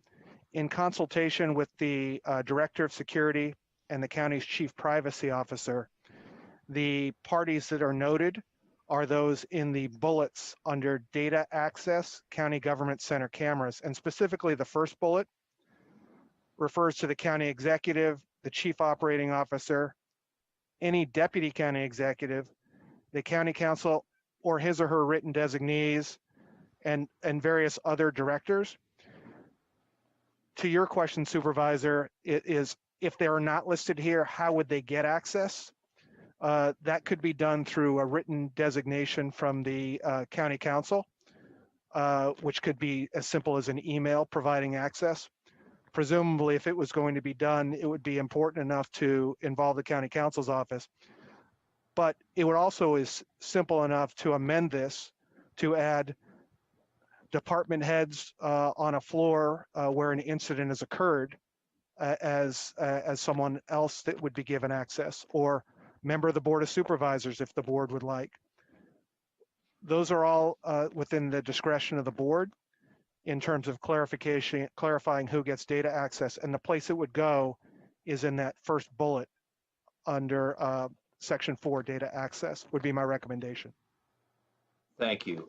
Madam Chair, if you would like at this time, I am prepared to move approval of the recommended actions, and they are A through K that are contained in item 22 with amendment language consistent with the language Mr. Coelho just shared about access, and I'm going to shorthand it, access to and for affected parties. I'll second that. Great. So we have a motion and a second. Let me just see if there are any questions or concerns from my colleagues. Doug, did you want to add something? No, fine, thank you.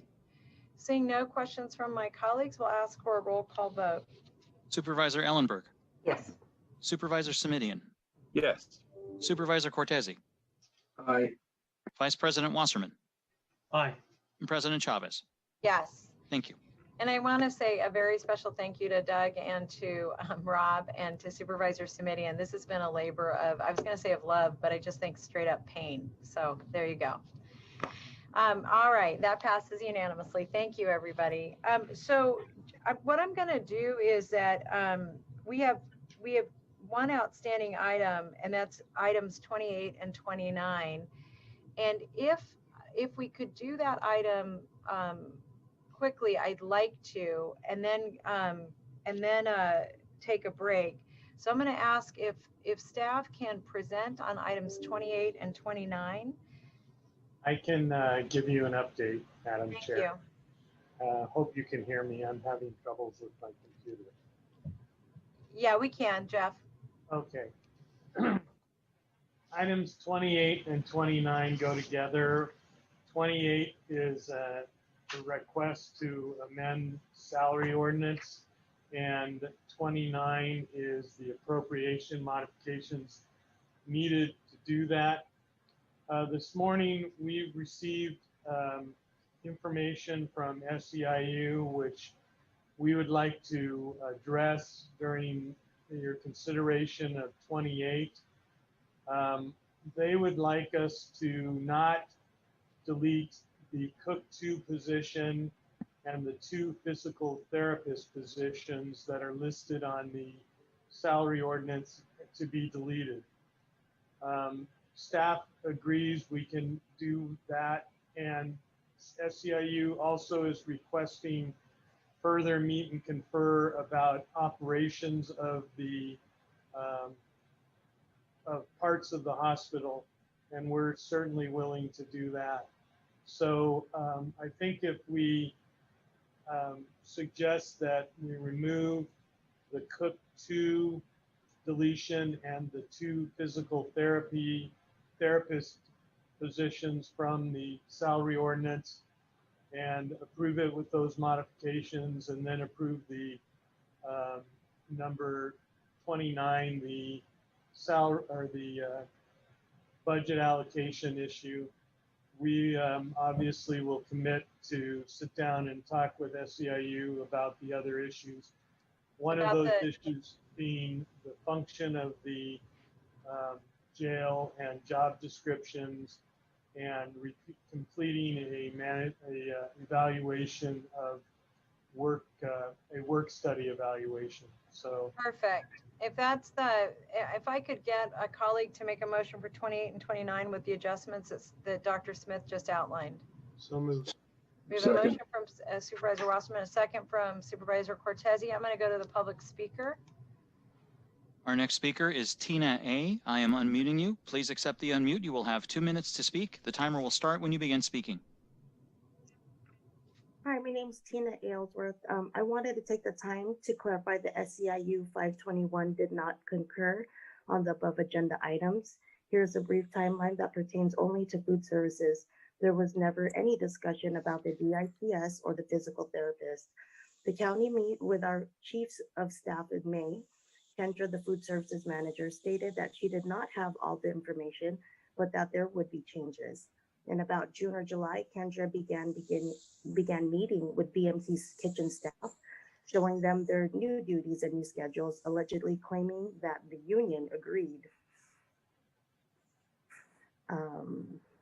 SEIU noticed the county to cease and desist and meet and confer. County stated that they were deleting a Cook 2, stating that the position would be replaced by a manager position.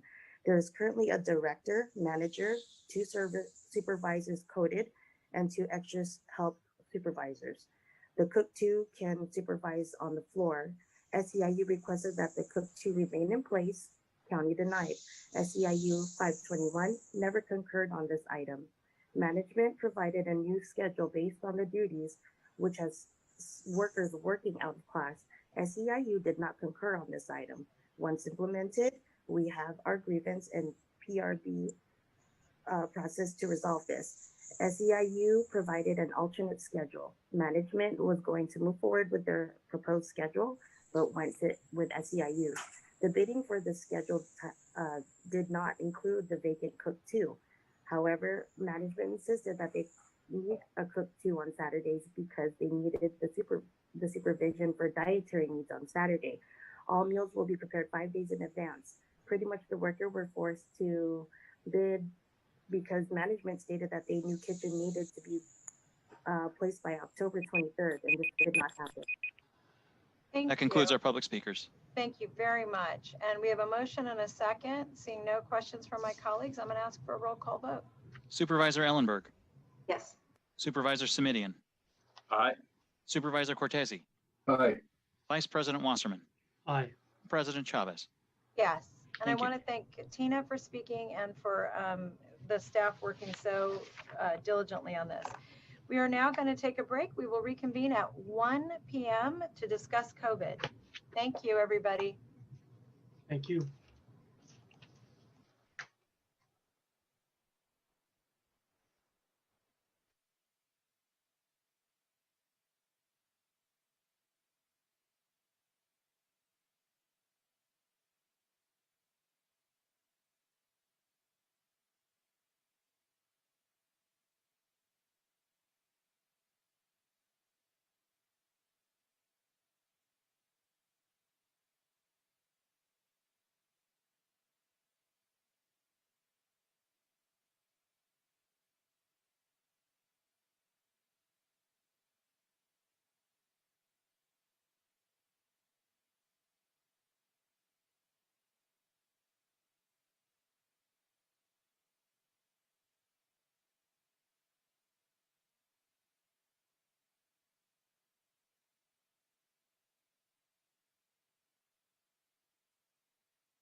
Hopefully I'm not saying. Rhonda, can you hear me?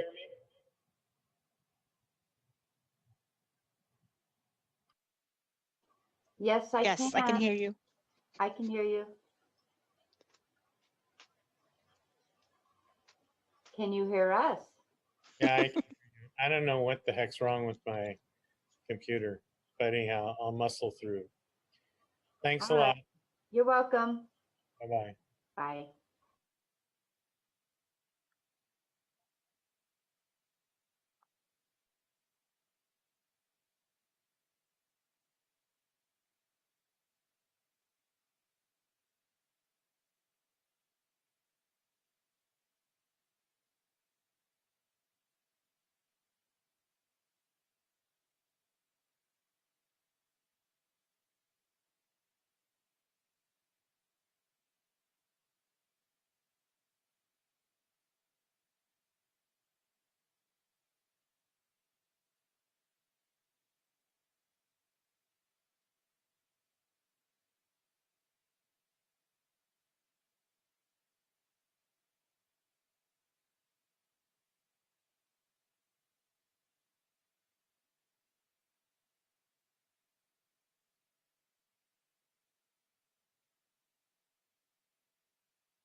Hello, hello.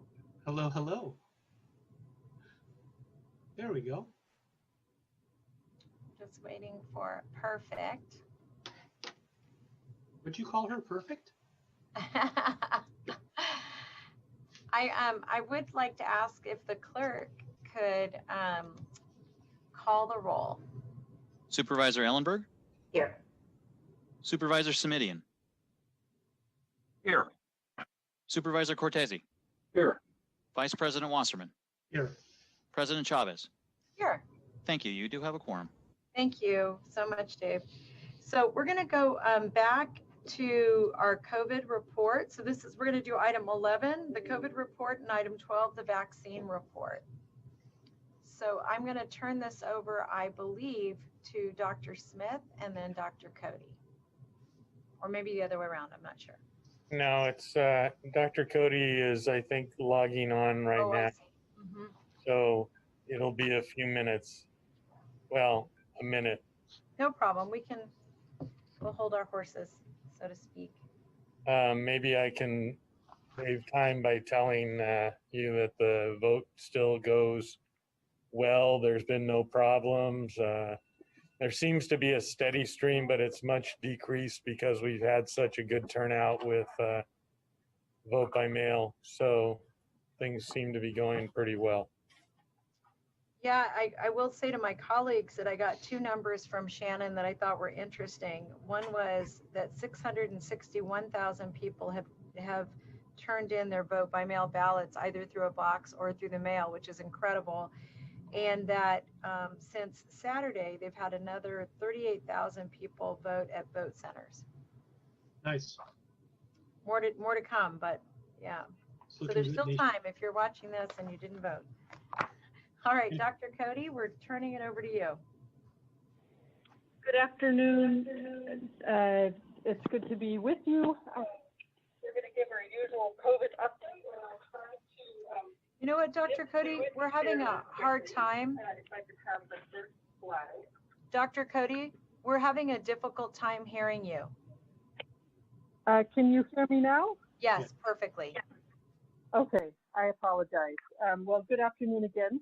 I was just saying we'll try to go through this fairly quickly, and my apologies for taking an extra moment to log on today. I want to start as we always do with the epidemic curve, showing that the pace of the epidemic in our county. And I think the top level message that I want to get across is that our case counts are drifting up. And so I really want to bring your attention to that orange line, the 7-day rolling average. And you can see that starting in early October, it first looked like maybe we're a plateau, but now it's quite clear that our case rates are drifting up. And so I wanted to bring your attention to this because this is not a favorable trend line to see on the eve of the fall and winter holiday season. And it also worries me given what's going on all around us, both in our state and certainly all around our country and the world where SARS-CoV-2 infections are steeply increasing. So the other thing I just wanted to show is this epicurve as always shows cases, including those among long-term care facility staff and residents. And the long-term care cases are a bit late to reflect in this dashboard. We have had a number of outbreaks lately, some of them resulting in deaths. And I mention this because it underscores just how extraordinarily difficult it is to protect vulnerable populations when the levels of transmission in the community rise. Those two things are related. Next slide. So as far as who is it that's getting ill with COVID, I'll share our usual collection of slides. So over the last month, you can see that we've had the rates of infection stabilize in East San Jose, which is shown on the orange line. But we have seen a rise in Gilroy, that's the blue line, and to a lesser extent in South County as a whole, that's the yellow line. Next slide. This shows the rates of infection by race, ethnicity, and overall, they have been declining since mid-August, and you can see that over August and September, we began to see that gap was closing between the Latinx community and other groups. However, you can also note that we haven't really made further improvements in October, and there are soft signs that that gap may be widening again. Next slide. This shows our cases, the rates by age group, and our young adults, 18 to 34 years, continue to have the highest case rates, but the case rates are increasing from some older age groups. And I want to draw your attention to the blue line, which is the 35 to 49-year-olds.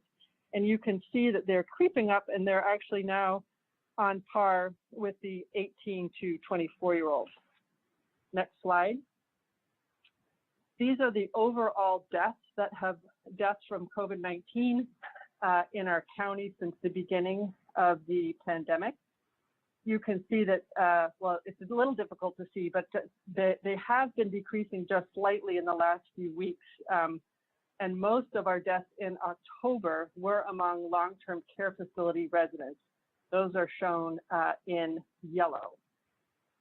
The deaths in general tend to lag about 4 to 6 weeks behind the cases. Next slide. So these show our unadjusted case rate, that's in the dotted line, and the adjusted case rate, the solid line, over time. And this is the case rate that the state has calculated. It's the number, it's a 7-day average of the number of daily cases per 100,000 population. And this is the metric that's used in California, and we all measure ourselves against each other. And you can, I just want to note a couple things. One is I just want to start out and be quite candid that our case rates are not moving in the right direction. We don't have the most updated date here, but that unadjusted case rate where you see the last figure is 5.1, that's actually drifted up, and it's hovering just below 6, and it's on its way up. The adjusted case rate in the dark line is just sneaking into that orange tier. So we've been consistently in the orange tier for 4 weeks. That's adjusted based on our testing. Our testing rate is going up, and so that is making up for our case rate that is also going up. But you can see that we're just barely there. We are similar to other Bay Area counties. However, I'm also have to say that we are similar, but many other Bay Area counties are actually beginning to trend a little bit more favorably than we are here in Santa Clara County. Next slide.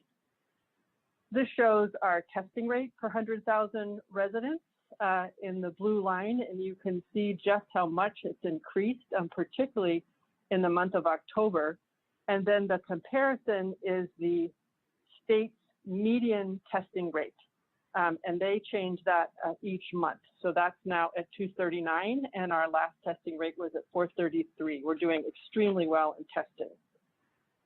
Our next slide shows our test positivity rate. This is a 7-day average with a 7-day lag, and we have consistently stayed low, around 1.5. We've been there for a few weeks, and that seems to be about steady. As far as comparison to other counties in the San Francisco Bay Area, we're pretty much on par. Most counties are trending somewhere between 1% and 2%, with San Francisco having dipped below 1%. And the next slide, you can see our test positivity rate for this is the health equity metric. So this is the test positivity rate in our most disadvantaged quartile, and it has hovered around 3.5 and is also relatively stable. I'm going to share just a few more slides before I hand things over to Dr. Fensterscheib to show you the hospitalizations. It's a preview before Dr. Kamal. So this is our county in blue, the number of hospitalized patients each day since April. And you can see that after we peaked in late July, it's come down and has sort of plateaued. It's jumping around a bit, sort of plateaued to perhaps an increase. The next slide gives a sense for how does this compare, the county again in blue, to the state. So I want to just highlight that the scales are different. The scale for the state is there on the left and the scale for the county is on the right. But you can see that in the county, we had that big peak in hospitalizations in April, which the state didn't experience because Santa Clara County, of course, was the first county in the nation to have a death from COVID, and we had a sharp uptick in hospitalizations. And then we had our second peak in July, along with the rest of the state. Next slide. So that point that I made is really more clearly illustrated here, where you can compare the county in blue with the rest of the country in orange. And here it's more clear that our first peak is reflected in the country. That was the peak in New York primarily. And then the second peak was happening in California and all across the West. And again, just remember that those scales are different. The scale for the entire United States is on the left, and for the county is on the right. So now, next slide, I will hand the presentation to Dr. Fensterside.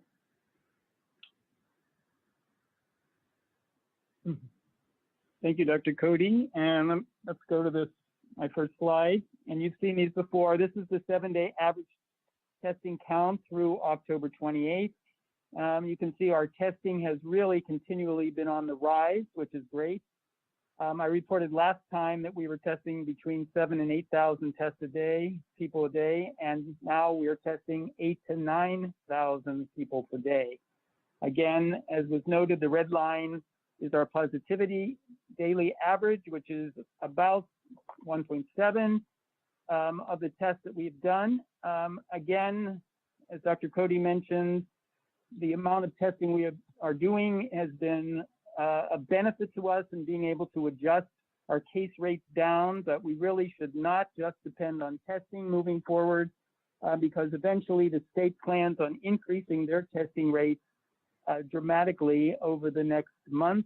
And again, our adjustment is based on the average also of what the state is doing. Next slide. This slide is showing you testing rates over time done by all providers in the county, and these are rates. So they're tests done per 100,000 residents broken down by their geographical regions. And certainly since May, testing rates for residents in all parts of the county has increased. The green line shows testing rates in residents living in the east side of San Jose, the orange in the South County, and the purple everywhere else. And we are seeing higher testing rates in areas actually outside of South County and east side San Jose. However, the county's own testing focus continues to be in the areas of east side and South County. Next slide. This slide, we can see the positivity rates over time for people living in those three same geographical areas as in the previous slide. Of note is the general declining of positivity rates in all regions.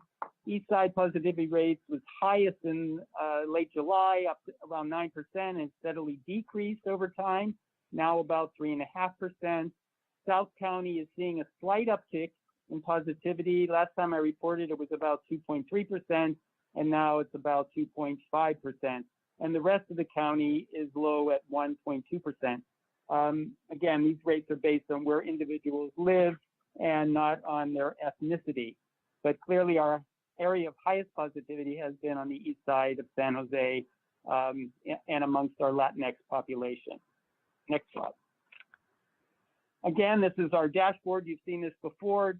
This is during a 1-week period, October 12th through the 18th. The first column is the number of tests done daily by each of the facilities. The next, the daily average, and the third column shows the number of tests done per 100,000 patients served by that facility. And the next slide, okay. This graph is again looking at the trends over time for each healthcare facility. This is from June 15th all the way through October 28th. Again, these are based on rates. The darkest green line is the county as a whole. And that was Dr. Cody already mentioned, but we're doing over 400 tests per 100,000.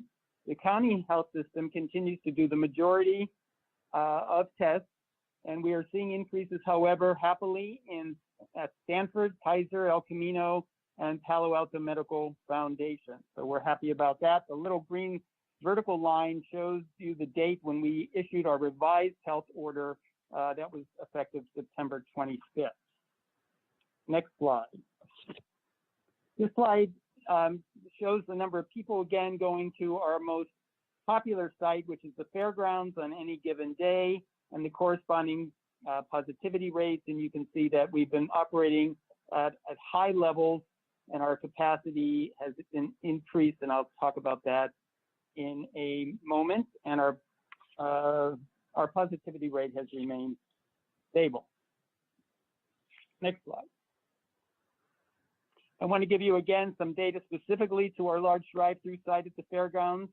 A reminder that it operates 6 days a week, Tuesday through Friday from 12 to 6:30 p.m. and also on Saturdays from 9 to 3. You do need an appointment, and you can do that online. In the 3-week period ending October 24th, nearly 20,000 tests have been done, an average of almost 1,000 tests per day, and the average positivity at the fairgrounds is about 2.5%. However, we are seeing some increased positivity in the youngest age group, as well as in males over females. Latinos continue to have an elevated positivity rate at 6.6% at the fairgrounds.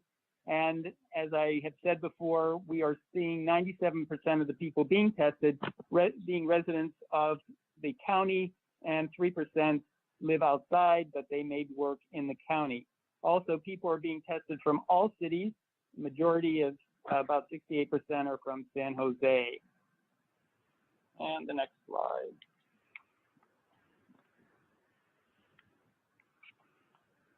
Oops. 1 second. Sorry about that. So this slide provides a few updates. We announced yesterday that we had tested more than 1 million COVID tests since the beginning of the pandemic, and that includes all of the providers. So that was a milestone we're happy about. Our fairgrounds test site has increased its capacity now to 2,500 appointments daily. And Tuesday, today, is always a busy day, and we actually have 2,500 appointments today. Flu vaccination continues at the Fairground Expo Hall on Saturdays from 9 to 4, and that will go through the 12th of December. And that's listed on our website also, and we've administered more than 7,600 flu vaccinations to date.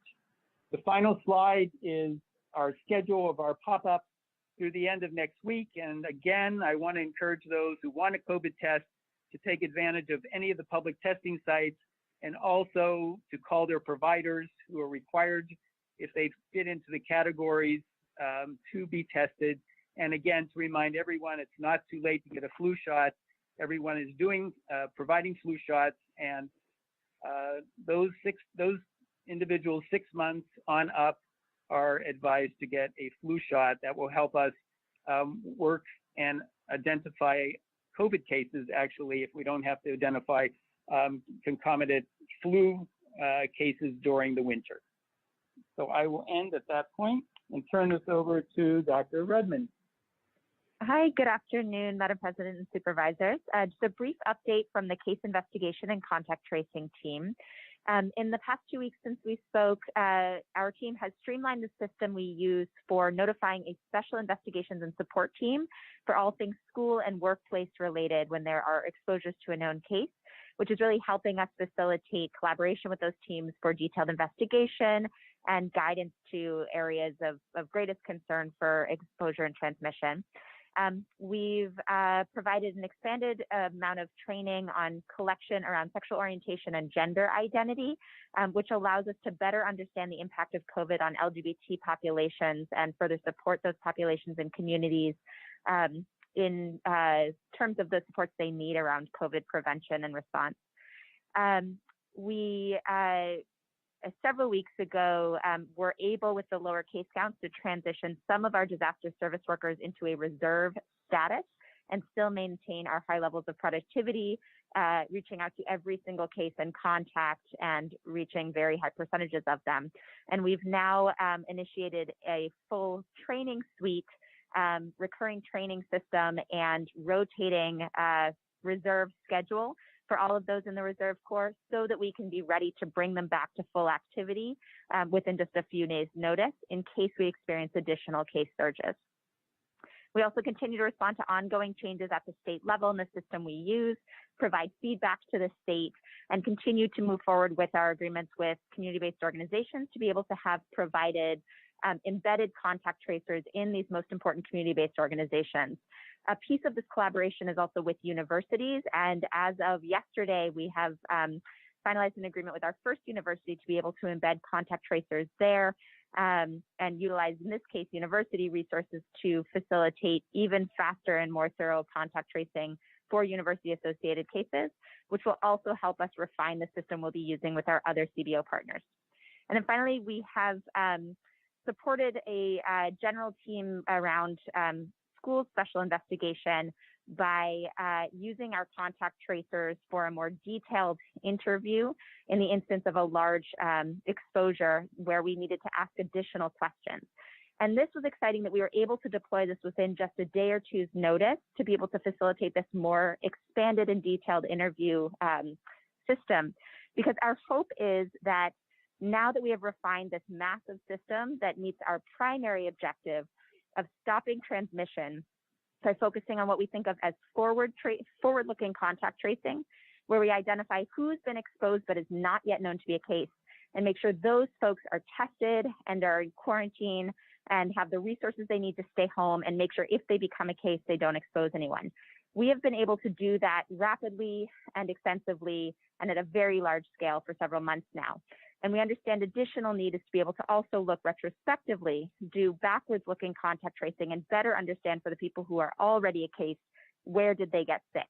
And so we anticipate in the next few weeks the ability to scale to the entire case investigation contact tracing team, similar to what was described by Dr. Cody 2 weeks ago in terms of a more detailed analysis of retrospective contact tracing to essentially all of the cases who we're aware of in the state. So with that, I'll pass things off to Dr. Kamal. Thank you. Thank you. Good afternoon. Next slide. So since October 20th, our hospital census has remained relatively stable, but I would like to point out that the plateau we are currently seeing is about double what we were seeing back in June. So back in June, we had plateaued about 40 hospitalized COVID patients, and now we are at 80. And we are keeping a close eye on that, given that hospitals tend to fill up during the winter season anyway, and we are starting from a much higher baseline than is normally the case. The EOC continues to supply PPE to skilled nursing facilities. We continue to have a small number of facilities utilizing state resources for staffing, and we have had no mutual aid requests for a transfer of patients into our county. This slide shows the number of COVID positive patients by system. And once again, as we did early in the pandemic, we are seeing a concentration of cases in Kaiser, HCA, and the county system, mostly reflecting an increased prevalence of hospitalizations in the south part of our county. Next slide. This slide shows the state of PPE. We've had one hospital request PPE in the last 14 days and a larger number of skilled nursing facilities, all of which have requested relatively small numbers of PPE items. And we have sufficient supply in our county warehouse for our projected need currently. Next slide. In terms of staffing, hospitals are doing very well. Skilled nursing facilities, as I mentioned, there is one that is using state-supported staffing, and the rest are able to manage okay with the use of their current staff and agency staffing contracts. And with that, I will move it on. Good afternoon, Michael Ballier. Happy to report out on our enforcement program and updated look and feel of our portal, scccovidconcerns.org, based on feedback that we received both from the community and others to make it easier to navigate and act as a resource for businesses to accomplish several of the things they need to do, such as submit social distancing protocols and links to some of the case reporting tools that we have available. Also, we added some functionality for businesses to submit a compliance statement when they've been issued a notice of violation.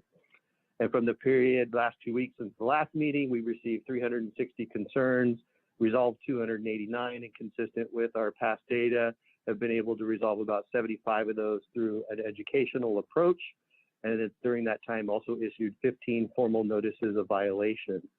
And as the cumulative totals show, we've received 1,653 complaints, resolved 1,088 of those. And if you move up to the next slide, we have a visual representation of that by day. And just really want to point out the most reported sector continues to be food retail. And I will also just indicate that we had lumped hotels in there, but we've received less than 10 complaints on hotels. So the next visual representation you will see will only reflect the food retail component, which is well over 400 concerns, which is less than half or double what we see in the next industry, which is the gym and fitness industry. So again, just to highlight the fact that the highest risk activity with indoor dining, we continue to receive the most concerns about. Next slide, and I'll turn it over to Betty. Good afternoon, Board of Supervisors and Madam President.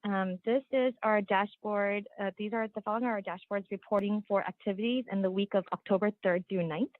On our community and residential engagement side, our team was able to engage 1,008 individual residential engagements, that's individual households or doors knocked, and distributed 1,448 COVID preparedness kits.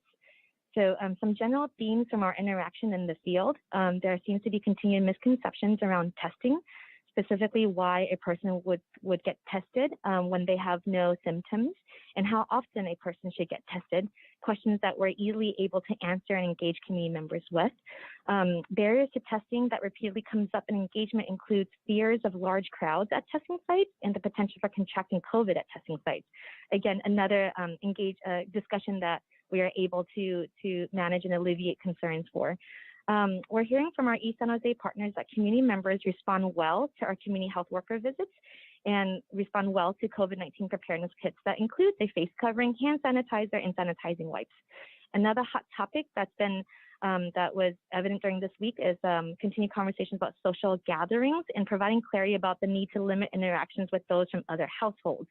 I think some of the key discussion points has been what is defined as another household. Oftentimes our community members are thinking that if we're of the same family, that's the same as being of the same household. So our community health workers are providing that clarity. These conversations are informing PIO's messaging and communication strategy. Next slide, please. This dashboard reflects COVID-19 outreach and engagement occurring at community health partnership clinics. There were 681 residential engagements during this reporting period. Contacts were made in residential neighborhoods and homeless encampments. The clinics administered 693 COVID-19 tests during this week. Next slide, please.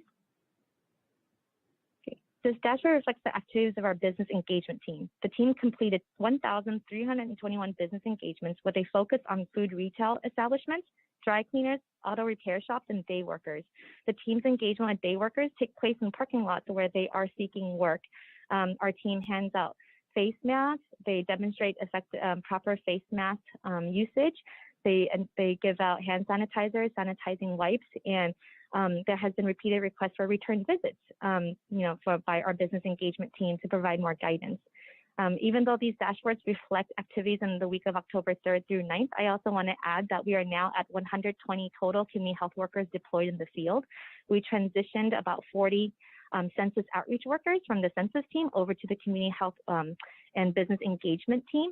And starting this week, our team is conducting trainings with hotel workers to make sure that their safety and their health is protected while they're at work.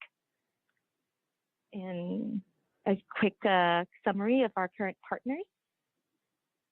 And that is the end of our report. I will turn this over now to Dr. Cody. Thank you, and we're happy to answer any questions you may have for any member of our team. Great, thank you. I'm first looking to see if I have any public speakers, and I'll go to the public speakers first, and then I'll come back to the board for comments or questions. Our next speaker is Anand. I am unmuting you. Please accept the unmute. You will have 2 minutes to speak. The timer will start when you begin speaking. Hi, my only comment was that as schools are opening up and as they open up more and more, it will be extremely beneficial for parents in their decision making if we had a county level school dashboard that tells us what is the rate of infections in schools? Is it going up, going down? This would be hugely helpful to all of us parents trying to decide how to move forward here. Thank you. Our next speaker is Mike Rogers. I am unmuting you. Please accept the unmute. You will have 2 minutes to speak. The timer will start when you begin speaking. This is Mike Rogers. I appreciate your time today. Thanks to the county staff for making the presentations available ahead of time in the most recent meetings. So that's greatly appreciated. A couple of comments on the metrology of what we're measuring and what we're commenting on as trends. Case counts are very dependent on what the testing rate is. So when we present the case counts and use that as a primary indicator, we need to acknowledge or normalize to look at trends with respect to the increasing test counts, which we're doing a phenomenal job here in Santa Clara County. And even in the US, we've become one of the world leaders of any large country in terms of tests per capita. However, we've increased testing by 33% here, going from about 6,500 cases in middle of September to nearly 9,000 tests per day. So when we look at recent trends showing it rising, the tested positive rate is actually slowly declining monotonically towards about 1.5%, which is a fairly healthy range. If you normalize these test counts into the case counts, looking from the end of September, middle of September, we're actually slightly declining to flat, which is good news, which means the disease isn't really spreading rapidly or even increasing in the overall population penetration. And we know that test counts are only or case counts are a sampling of what's really in the population because of all the serology studies have said it's generally from 5 to 10x or more predominant.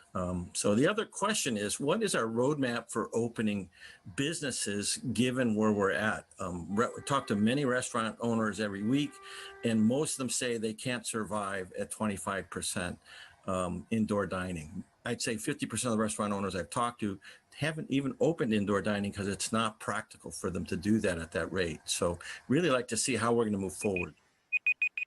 That concludes our public speakers. Thank you very much. I'll now go back to my colleagues, and I'll start with Supervisor Ellenberg. Thank you. I'm going to start by just following up on the question that the public speaker just raised. And I had said when we first entered the orange tier that once we were 4 weeks or so in, had been through a cycle of the virus, Dr. Cody, I would check in with you on whether you have any more clear plan as to when we might, if we might, open in our orange tier to the extent that the state is permitting. And do you have a changed opinion or evolved opinion since we first entered the orange tier? Thank you, Supervisor Ellenberg. I think that just given the trends around the state and around the country and the early signals that we're seeing here, our plan is to hold the course steady. I do know that in some other Bay Area counties around us, they are actually electing to pause or go backwards, even though that's not required under the state tier system. Our plan is to hold steady, and as Dr. Redmond mentioned, try to understand absolutely everything that we can about where transmission is occurring and let that guide our future policy decisions. Thank you. I appreciate the response. And one of the pieces that you mentioned that I think is really just critically important to lift up is that unlike many other counties and places around the country, we have not yet had to go backwards. And I know that our pace often feels glacially slow, particularly to our impacted businesses. I do appreciate that we have not had to backtrack anywhere along the line. So thank you for that. And I want to tie into your comment the importance of the small business loan program that I so appreciate that this board unanimously approved, particularly for those sectors where they are more limited because of our order than they would be by the state. I think we really owe this group in particular some financial and economic support in the best way that we're able to do it. So thank you for helping me just make all of that clear. Shifting slightly, I had an opportunity last week to speak to a handful of the county disaster service workers who are assigned to serve as contact tracers. And I want to say I was really impressed by their commitment to the work and their comments on how serving as a tracer has helped them feel connections to their neighbors and grow in new ways through these experiences. They noted that the beginning was rough going, but that there have been significant improvements. And I just want to express my appreciation to all the county staff that have taken on new or expanded roles to support our community through this pandemic. And again, I was just really pleased to hear that the tracers felt there had been significant improvements to systems and supports by the response leadership team over the past few months. And I'm really glad to see the continued progress in our tracing and isolation support teams. So thank you for that. Another question a question that's come up recently with regard to protecting employees and residents in county business buildings is around medical exemptions from masks. So I think this is a James question. Can you tell me a little bit more about the policy in county buildings for mask wearing by members of the public, including those that claim a medical exemption? Sure. I know that there's a more specific county policy that's in the process of, I believe, going through the meet and confer process with unions that would elaborate on the requirements imposed by the health order. But regardless of that, the state and local health orders apply uniformly across county facilities, just as they would in other areas. We have had some questions come up about medical exemption. We've asked people to generally follow the reasonable accommodation related process so that those can be carefully assessed on a case-by-case basis, and so that the context can also be assessed in order to ensure that the entire work environment remains safe while finding an appropriate scope of work for the individual to do. So it's not that people can just come in and say that they don't feel comfortable wearing a mask, or even that they can just show up with a doctor's note and not wear a mask, but they actually have to go through that interactive process so that there can be an appropriate case-by-case assessment and decision made. Thank you. And what about in private institutions or businesses? I always see a required, you've got to wear a mask to enter provision, but I have heard, I attended an economic recovery council meeting last week, and a number of business owners expressed concern about folks that walk in to their establishments, say they have a medical exemption, and continue on with masks. Do the business owners have either a right or a responsibility to preclude entry by those folks? So we have provided some specific guidance in certain contexts. So the most relevant one, I would say, is in schools, where we have said that teachers, for example, or others who have said that they have a medical reason for not wearing masks should be appropriately accommodated, but not in providing then instruction to or supervision of a student cohort. In other words, be assigned to a different task, say distance learning support through, through online instruction or something else, but basically not then have them in a setting where they would be interacting physically in the same space as a cohort of students or other staff.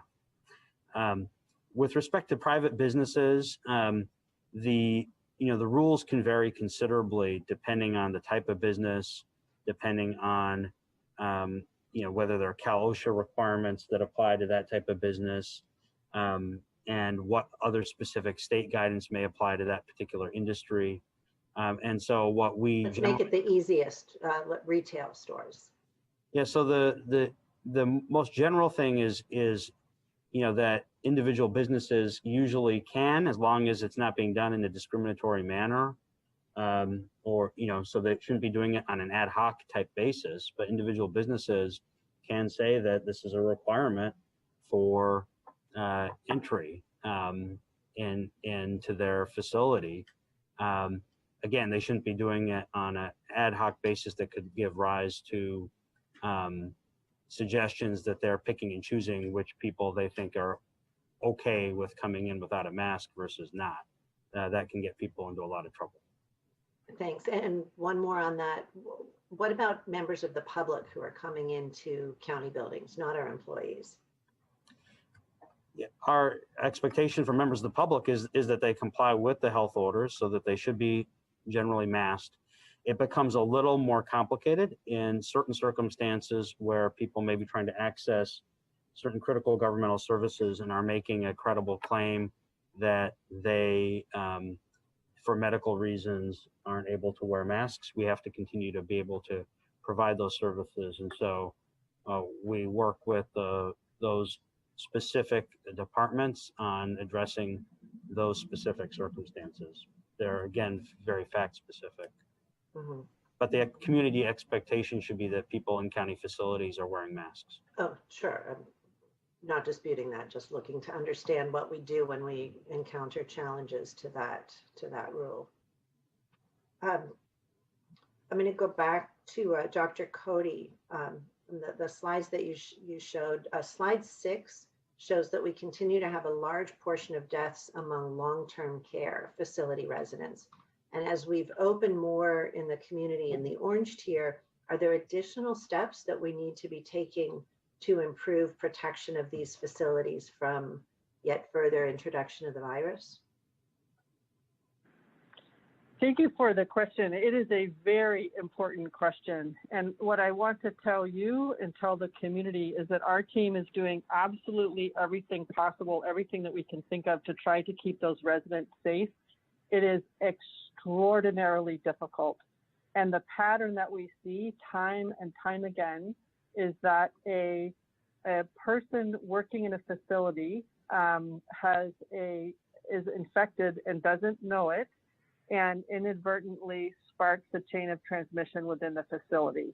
I would say some underlying drivers are that many of the workers in these facilities work multiple jobs, and also live in communities where there might be more crowding, and maybe households with multiple essential workers. So those are the underlying conditions that exist. And even with extraordinary support in infection control and in screening of staff, once an outbreak starts in a facility, it is quite difficult to get it under control. So we do everything we can to prevent introduction, and we are not always successful. And I really want to take home this point, which I've made, but I really need to stress that the higher the transmission in the community as a whole, the higher the probability that it will enter a long-term facility and cause an outbreak that will lead to death. And so that is why, since the beginning, our goal has been to prevent infections and suppress community transmission to the greatest degree that we can. Thank you.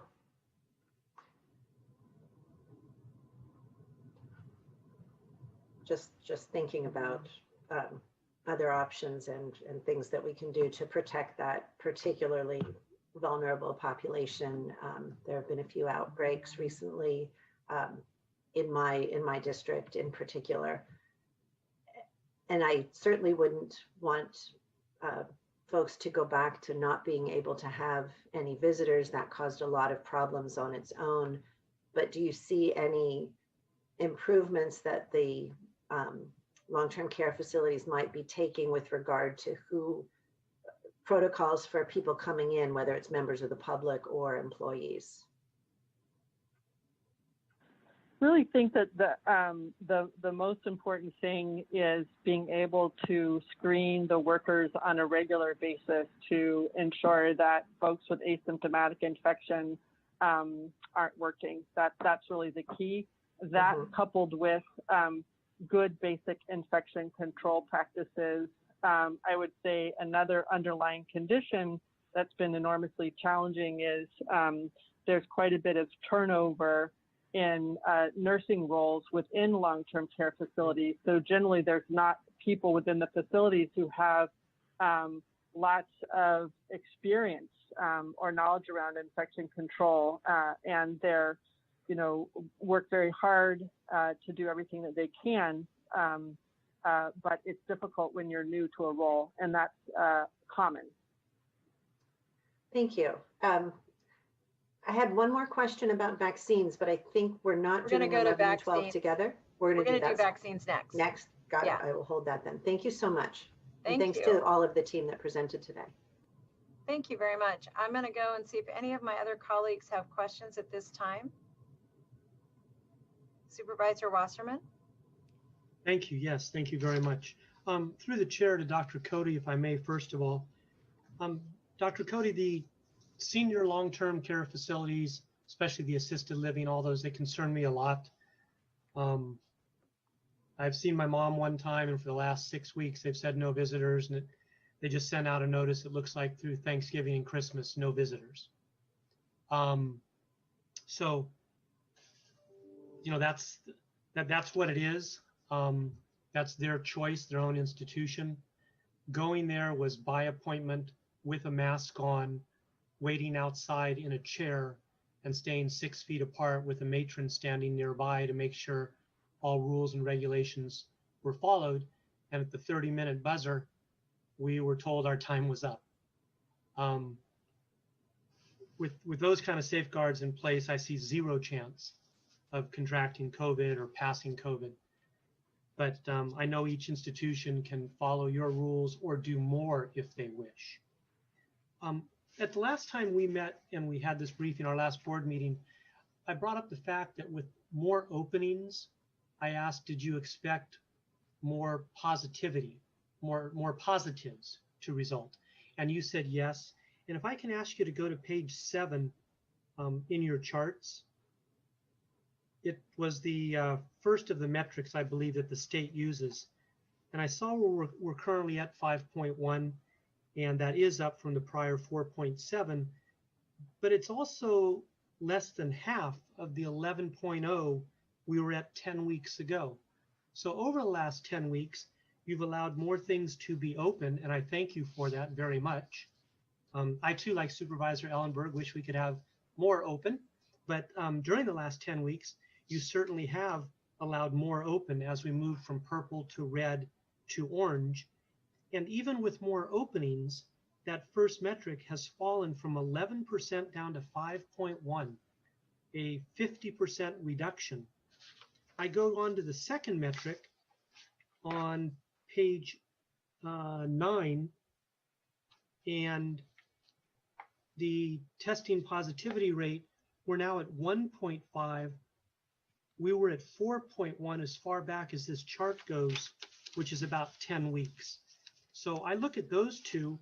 Over the last 10 weeks, our numbers have fallen 50% or 75%, while we've allowed more things to be open. So I see that as a very positive sign as far as how the public is managing, and especially wearing masks. That's my number one thing, to help control that. Yes, we're trending up a bit, but we've allowed 25% inside worshiping, dining, whatever it may be, and several other things to occur the last 2 months. And by those first two metrics, our numbers have fallen 50 and 75% while we allowed more opening. So I'm very encouraged about that. And lastly, if you go to page 11, which is the hospitalized patients, 100 days ago, we had 190 people in our hospitals from COVID. And now we have 90 people. We are at half what we were 100 days ago, and we've allowed more openings. So through the chair to Dr. Cody, if I may, I understand that one chart trending up, but overall, aren't you very pleased with opening up more and the results that show on these charts over the last 2 months? Thank you, Supervisor Wasserman. You are correct that our metrics do look much more favorable than they did over the summer. But remember, we wait for our metrics to improve, and then we have an opening. And it really is a high wire act, right? We're trying to suppress the level of virus to the greatest extent that we can through policies and through the behaviors of every single person living and working in the county. And we're also trying to develop policies and ways of working that are sustainable. And that's why we adopted our risk reduction order. And our messaging is really more about harm reduction, because we know that we have to adopt the way that we live for quite some time. The reason why I am not, jumping for joy and in a celebratory mood is that we are staring down what could be a very long and difficult winter. This is the time where people are accustomed to celebrating and to spending time with friends and family, and particularly after a very difficult 2020, I think people are going to really want to do that. So we have to put ourselves in a really good position before we enter fall and winter. And I think that you can just look back on the Bay Area. We put ourselves in a very good position early on, and we are still reaping the benefits.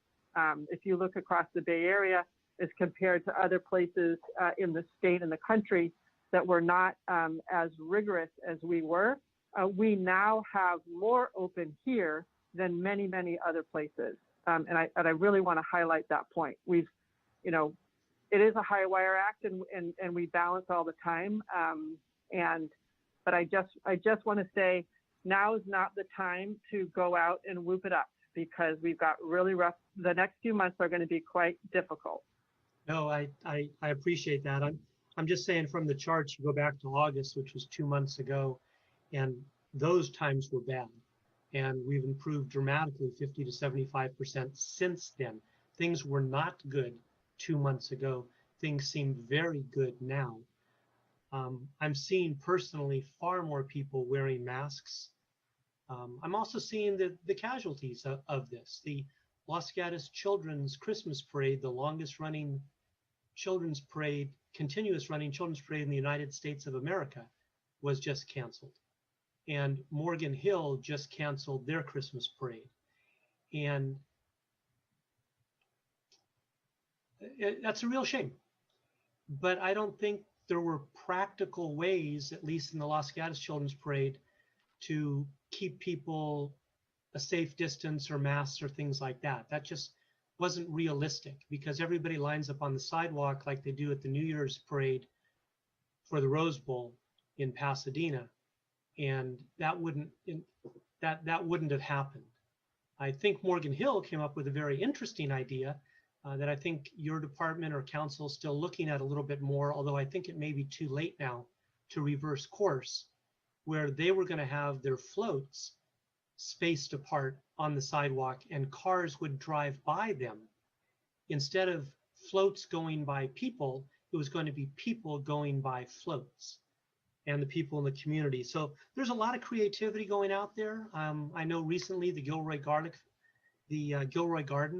has come up with an idea, and they're trying to duplicate what is happening at Knott's Berry Farm and repurposing what's happening at the outlets, repurposing with outdoor malls and restaurants and things like that, simply to try and employ their employees. They told me they lose less money by being closed than by being open, but they want to try and give people jobs. My last question, Madam President, if I may, is to Dr. Smith. And thank you, Dr. Cody, and your whole team. Thank you all very much. Through the chair to Dr. Smith, if he's available. Jeff, you're on mute if you're trying to talk. I'm here. Oh, hi, thank you, Dr. Smith. First of all, I want to give a shout out to the city of San Jose. I've heard of several retailers who applied for grant funding from the city of San Jose that was using their $100 million number to give out grants to businesses that had been closed. And I know of a couple of businesses that actually received grant money, which was great. I wondered if you, Dr. Smith, I don't know what it was now, 6 months ago, 9 months ago, the county received $100 million, city of San Jose received $100 million. We argued we were doing the COVID work. I know of some money going out with the grant funding because I know of the businesses that received it. Do you have any idea, Dr. Smith, of anything else that San Jose is doing with that windfall that they received 6 months ago? Well, we got 150 million from that act, and that's all been allocated and spent and will be completely gone by the end of the year, which is the requirement before we have to give it back. I can't give you a allocation plan for the city that's recent. I know they did come out with a proposed allocation plan that you saw at a previous board, I think about a month ago. And they've been talking with us about possibilities of other allocations, but I can't give you the details about how they're doing it or what their business intervention is.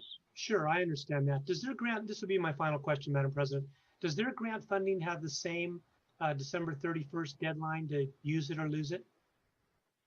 Yes, it does. Thank you very much. Any other colleagues have questions for this portion?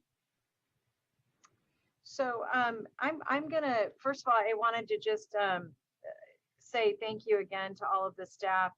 This is tremendous work, and I'll start by saying what I always say to you, which is, you know, you're exceptional, and so of course the board will want more because we know you have capacity in your just kind of genius to do that.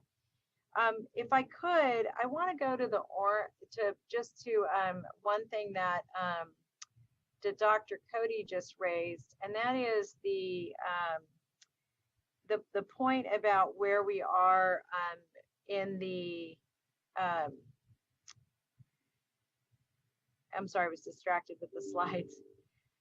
Where we are in the current process, and if you could talk a little bit about how easily we could move back into the red specifically.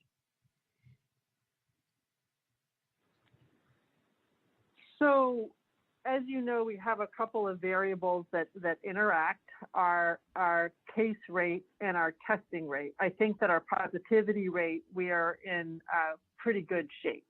So I think it's really going to be about our testing rate and our case rate. And the credit that we get for testing has a cap. We can't get more credit than a 0.6. And so we've done some calculations. I don't have them in front of me, but we will reach that place, you know, we're sort of on pace to cap out.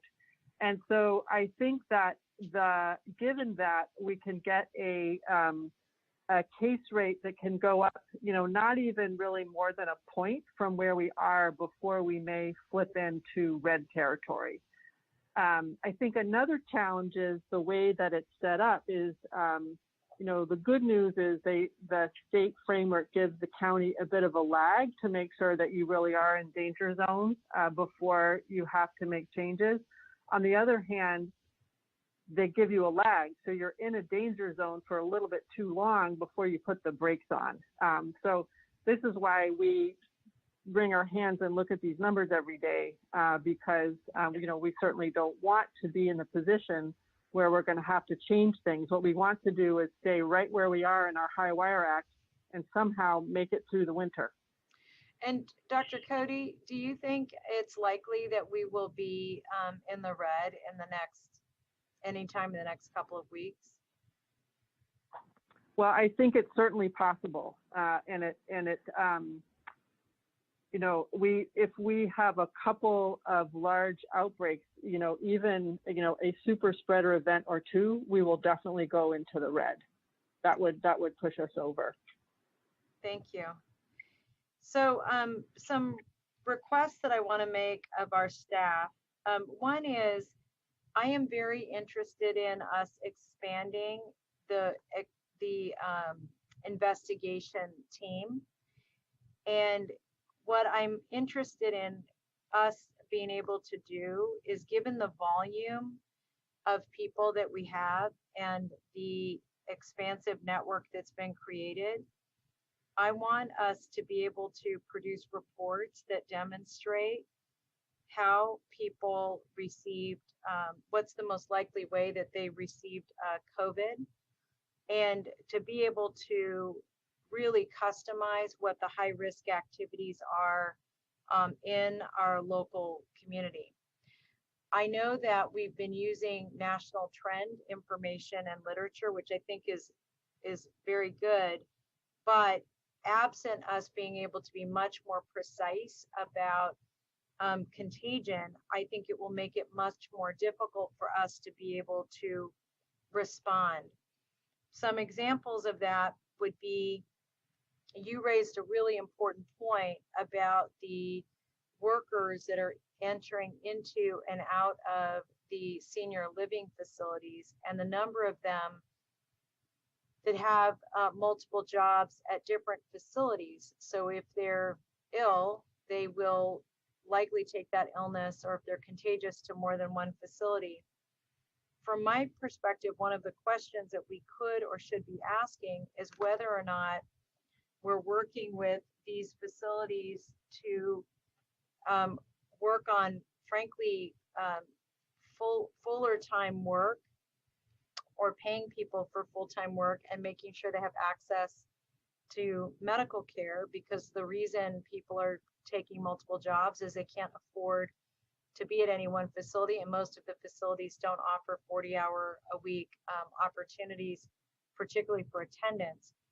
I don't know if that's the appropriate policy or not, but that's the kind of information I'd be interested in us understanding.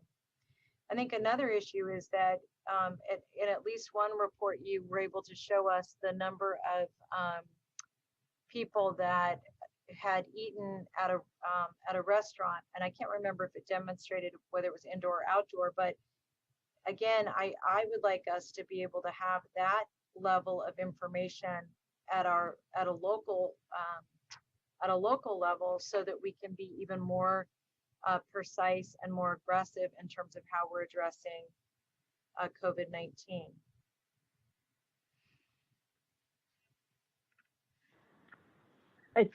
Your comments really resonate with me. They make sense, and we are in progress in the process of building out the team, so that, as Dr. Redmond mentioned, we can get that information and have our local data to understand the best we can where transmission is occurring, so that we can alter our policies as needed. I do think we also have to keep in mind what the published experience has been in other settings, because it helps us understand what are the conditions that promote a super spreader event, which is what we most want to avoid. So even if, for example, we haven't documented that something has happened in our jurisdiction, we still need to prevent the conditions under which it could happen if it's something that could be a super spreader event. Yes, and I appreciate that. And if what you were able to say to us today is that X percentage of the cases that we have now in our community are a result of super spreader events, that would be really helpful to know. But based on the current processes that we're using for case investigation and contact tracing, it's difficult for us to know the answer to that. And so I appreciate the point you're raising. I think it's really, of course, very valid. I think if we are able to expand and refine the work of the investigation team and increase the speed at which we're able to do the contact tracing, and frankly, given the number of calls that each of our team members have, the ability to add questions that could be significant to researching and laying the groundwork for strategies, I think would be imperative. And I think the place we're at right now, I think the point you raised about going into the winter months in the position we are just reinforces for me that's really the direction we need to go.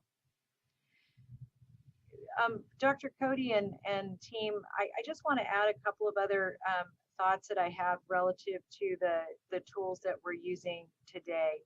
One is that with the outreach teams that we're working on, I want to make sure two things. One, that we're presenting the total flu shots, flu vaccinations, the same way that we're doing testing. And I want to, when we talk about vaccinations, I think us being able to track who's getting the flu shot, the access to the flu shot, the challenges we're having, as you know, we are with certain communities getting the flu shot, and the fear over the flu shot are issues that we need to resolve if we're going to be able to get the high need communities not just access to the vaccine, but then to actually have the vaccine. So I'm interested in the outreach work we're doing, knowing whether or not, and really appreciate in the presentation that Betty, that you made, that you were able to say, here's how many people got testing. I think we want to be able to do that across all of the outreach we're doing, the number of people who got testing and the number of people who got flu shots. And so anyway, I know we'll talk more about vaccine, but I'd really like to see that as a core product of all of the outreach we're investing in. And second or third, I want us to start disaggregating Asian data. When we look at the East Side, the number, first of all, Asian such a big population that it's really challenging to understand the implications based on the information that we're getting. But I'm really interested in understanding whether or not we're seeing contagion based on a census tract, also based on population. So I'd really like to see us do that. And then I love the idea. I know you've been doing some work on schools and dashboards. I know Dr. Dewan's been doing that, but I just wanted to acknowledge the speaker who mentioned that. And then lastly, Dr. Smith, this may be more for you and the healthcare side. I think that we're going to have to really be a lot more aggressive in terms of PPE for our frontline employees, and that includes folks who are police officers and other groups. And I am interested in making sure that we're communicating across with our cities also about their needs relative to PPE, as we're going to continue to buy in bulk and hopefully be able to buy more collectively, because we're going to be in the PPE business in perpetuity. Yes, Supervisor, Dr. Kamal and the health preparedness team communicate on a regular basis with all of them. So if you're hearing from somebody that they are in need, just refer them over to us. We'll be happy to deal with it. The problem with PPE in other counties is really becoming extreme, but we've had a very vigorous attempt at locating as much as we can and warehousing it. So our particular problem is less strenuous, but we'll definitely deal with anybody who you refer to us. and we do contact them on a regular basis. Thank you very much. I do again want to thank the team. I know you all are going to present again, so we'll let you go on to vaccines.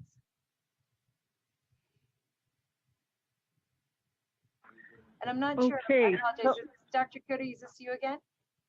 Yes, Dr. Fensterscheid and I will be making this presentation. I'll start and then I'll hand it over to Dr. Fensterscheid. Great, Next thank slide. you. This is just going to be pretty high level.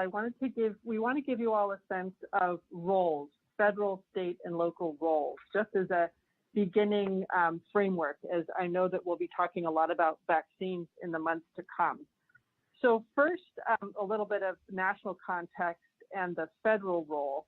There's many different federal agencies involved, but we want to highlight the FDA and the CDC.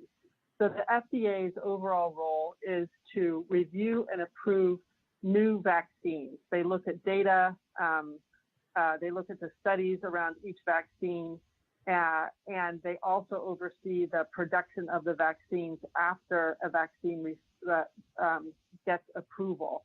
There's a very important committee that advises the FDA commissioner, and that's the Vaccines and Related Biological Products Advisory Committee, or VRBAC.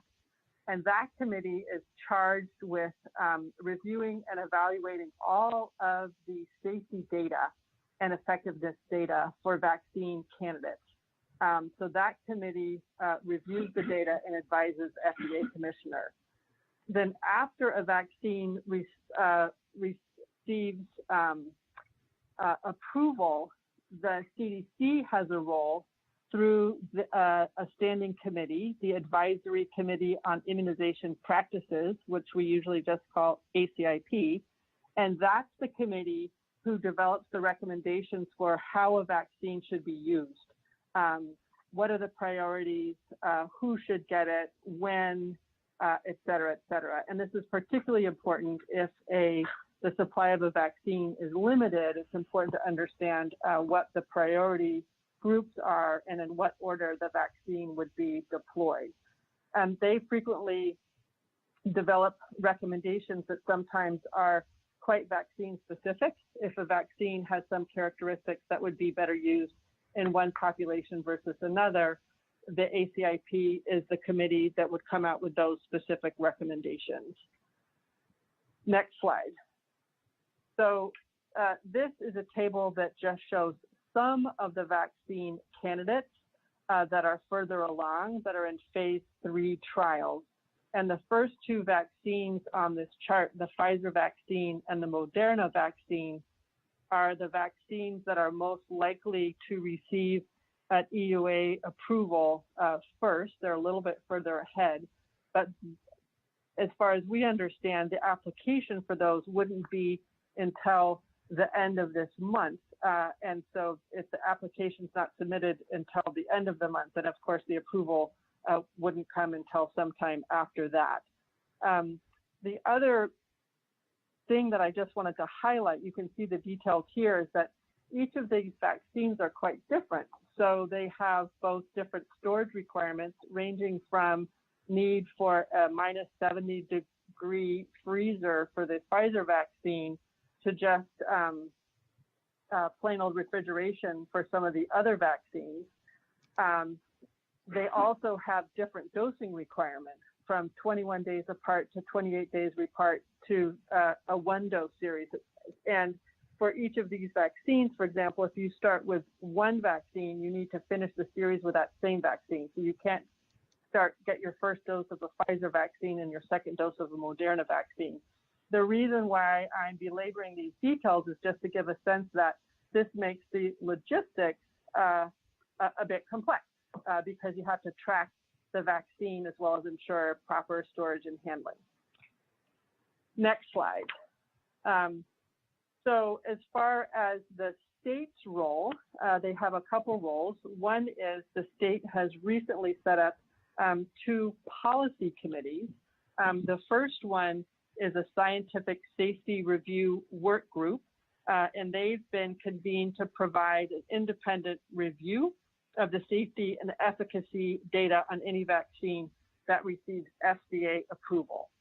The second work group that the state has stood up is called the Drafting Guidelines Work Group.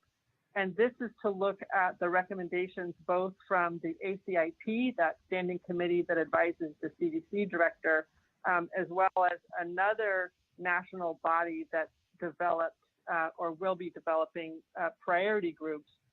Sometimes those priority groups are a bit broad, so this Drafting Guidelines Work Group will make them a bit more granular. So for example, say the national group says healthcare workers are a priority group, but that's not very specific. You would want to know in much more granularity, which types of healthcare workers. And so that state group will add additional detail to the federal guidelines that's a bit more specific for our state. In addition, it's the state that receives the vaccine allocations from the federal government and then distributes those allocations to local health departments. And in the next slide, we'll share a bit more detail and overview of how that allocation process works.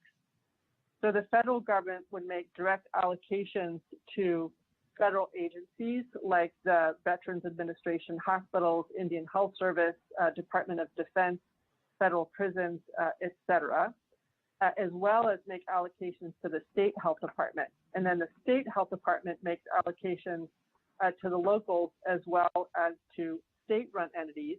And that might also include large healthcare systems in the state.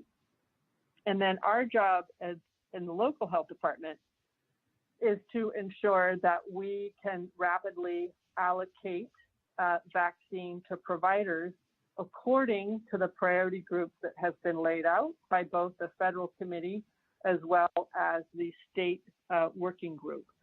So from the county level, our job is primarily to plan for and be ready for when we receive our allocation to ensure that it gets out to the providers that fall within the priority groups.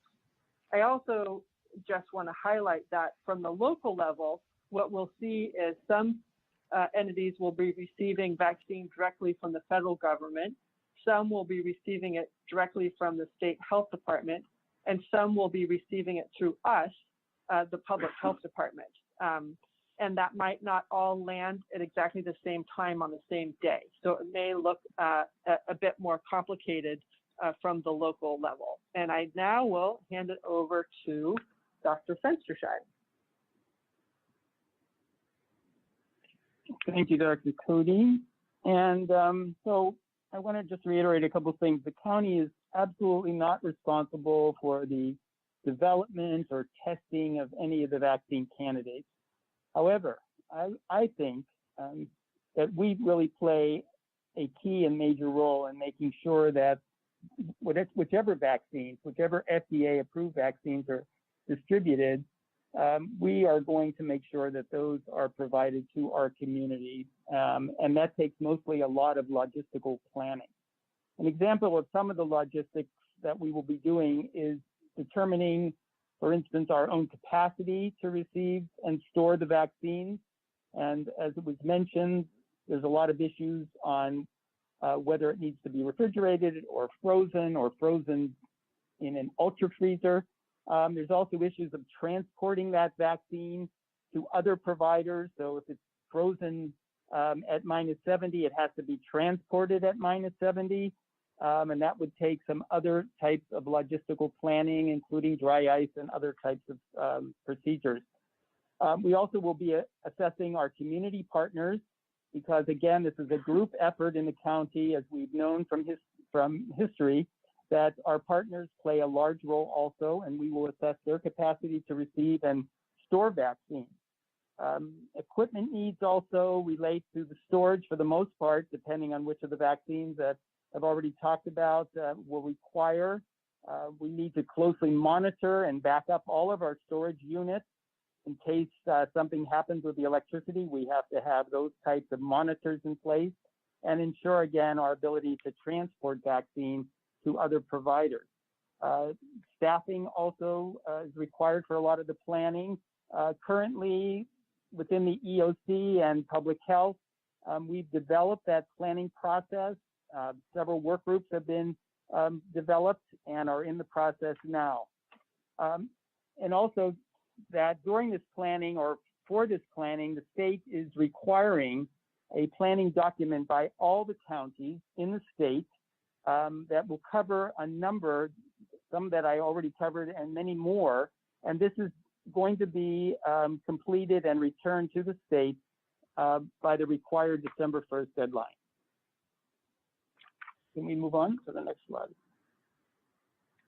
So again, going over some of the points that were made, there's a great deal of information that we don't know about the vaccines.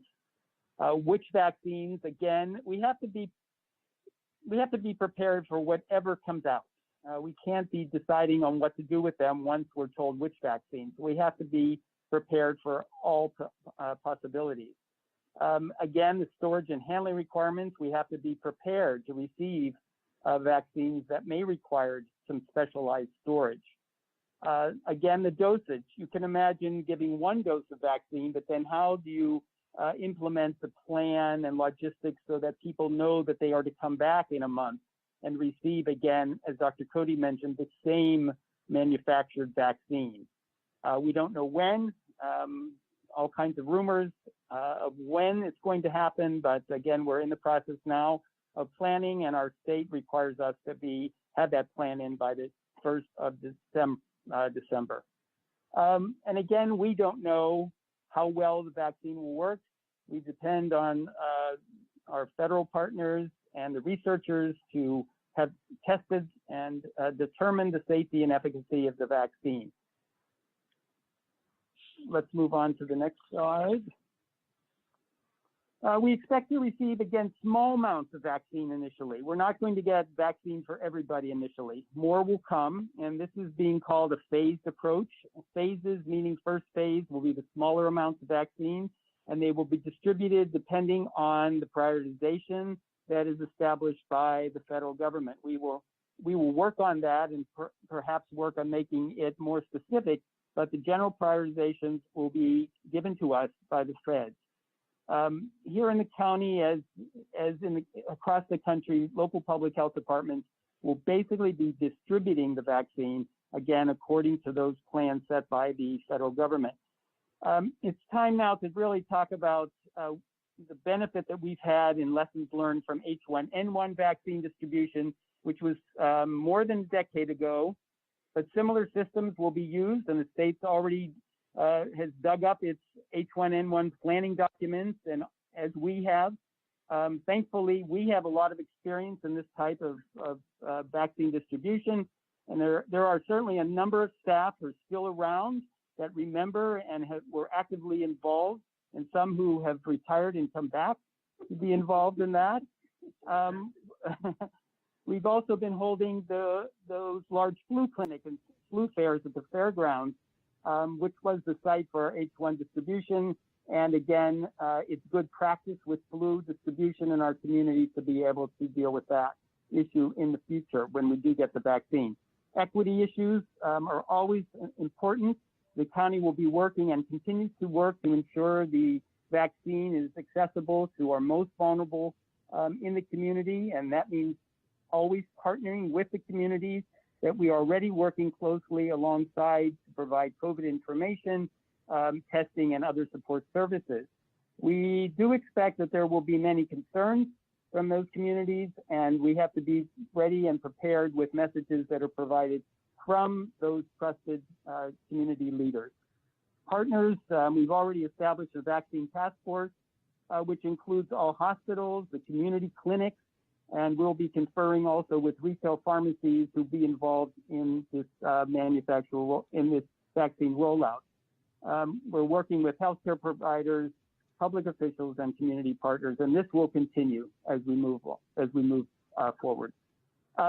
It's also, I think, important that we all realize that no matter which vaccine comes, we still have to maintain our vigilance in all of our risk reduction activities and measures. Even if we get a vaccine soon, it won't be distributed to everybody. There will be people that don't want the vaccine. Perhaps it won't be as effective as we expect in everyone. So we need to remember to continue to wear our masks, social distance, and all of the other protective measures that we've been doing up until now. That will continue for the near future, for sure. And I will end there. Thank you. I wanted to see if there are any questions from my colleagues, and just to share with all of you that Supervisor Semidian and I really encouraged the staff to bring this forward as we were getting lots of requests and lots of interest in how the vaccine would be shared at a local level, and frankly with a lot of confusion at a national level about when it would be available and what would be available and the like. So with that, I'll see if any of my colleagues have any comments or questions at this time. Supervisor Ellenberg? Thank you. Thank you so much for that report. Dr. Fensterscheib, I appreciated that you mentioned community partners a couple of times, and I just want to drill down on that a little bit, since I believe that they will be so essential in reaching particularly high needs populations, have, again, those same trusted relationships that we talk about on and on. Do we have partners like the Community Health Partnership or Health Trust already at the planning table as we're starting to talk about different options? We do, Supervisor. And as I mentioned, we have this vaccine task force, which is made up not only of our internal people, because that's our internal task force and working groups, but we have a very large external inclusive task force. And so we have all the hospitals at the table, the Community Health Partnership clinics at the table, and many other providers, including those people working in the most vulnerable communities. Great, good. I'm glad to hear that that's happening from the very beginning. Do you have a sense of how much distribution we might expect to occur through primary care private providers versus public distribution sites?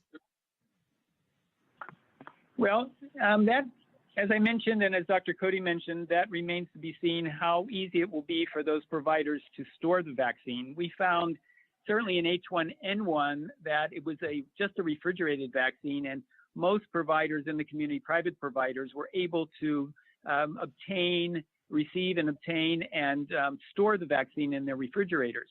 If we receive a vaccine that requires heavy, ultra cold storage, there are many providers that may not be able to do that. So that's what we were talking about in assessing our capacity. So it depends on the vaccine.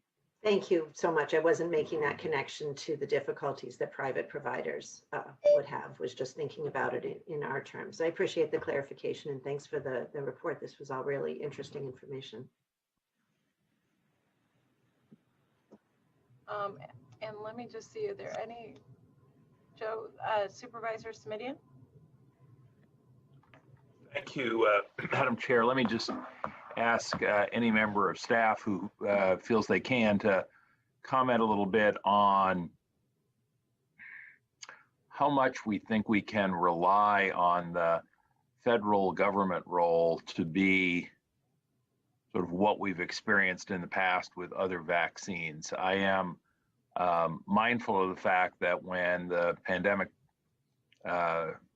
began in earnest in March, we had some initial assurances or reassurances from the federal government that ultimately did not come to much, frankly, leaving us all to scramble more or less on our own for testing capacity. Are we more optimistic about vaccines because we've got some history with this, or could we find ourselves in much the same circumstance? I'm trying to assess the risk quite bluntly. Thank you, Supervisor Semidian. I don't really feel that I can comment or guess. I can only tell you what we are preparing to do at the local level. I do not have any information other than publicly available information about what's happening at the federal level. Well, let me ask the question this way then, which is, if the feds let us down, what's plan B? Do we have a plan B? Well, we are not in the business of vaccine review. So I think the state put into play those two policy committees. One, the vaccine safety review, so that there would be an extra review by experts from the state. And I think that's good. They'll review it, they'll be able to explain it, they'll be able to answer our questions, and I think that will be helpful. Dr. Cody and/or others, Dr. Smith, if you'd like to weigh in, I understand, of course, that we're not in the vaccine review business, and I understand the reasons why that's done nationally. I'm thinking more about the acquisition and distribution, which, as you have described it, has historically followed a certain pattern, certainly with conventional vaccines that are commonly used. But I am also remembering that in March, when we talked about testing, the accepted wisdom at the time was that that was something handled at the federal level and/or by private providers, and ultimately that left us well short of our needed resources. We had to scramble ourselves to build it, buy it, or pool tests, as Dr. Kamal would remind me. And so I'm just sitting here thinking I'm a little more optimistic about vaccinations, because we've got some history in this country on how vaccines are distributed, acquired and distributed. But I think we have to ask ourselves, if that does not come to pass, do we have at least a framework of an alternative approach? And I'm not expecting you to have that today, because as you indicated, it's a high level concern. But I guess what I would say is, I hope that when we talk about this the next time, that there is at least a planning group, a subset of our team that's giving this issue some thought, because we can't afford to lose 6 months because reassurances didn't come to fruition. I'll let it go at that. Well, let staff ask. Thank you, Dr. Smith. Let me try to tackle that. I probably won't get it all right, but I think the primary difference between the testing and the vaccine is that the vaccine has to be approved by multiple layers of federal government, and then is specifically required to be distributed by the feds. So you won't be able, as a county or city or other entity, to go to the pharmacy and buy the vaccine until it's all approved and distributed. And it's going to come with a lot of regulations and rules about who can get it, how it can be gotten, and all those kinds of things. So it's very, very concerning, the questions you bring up, because Dr. Cody went through part of the approval process, but a big part of the approval process has to go through currently Dr. Fauci and others who are independent evaluators. And as we know, the politics in Washington has pretty much taken over large swaths of the administrative function, including the CDC and the FDA. And now there's a threat to fire Dr. Fauci and bring in people that would be more political than scientific. So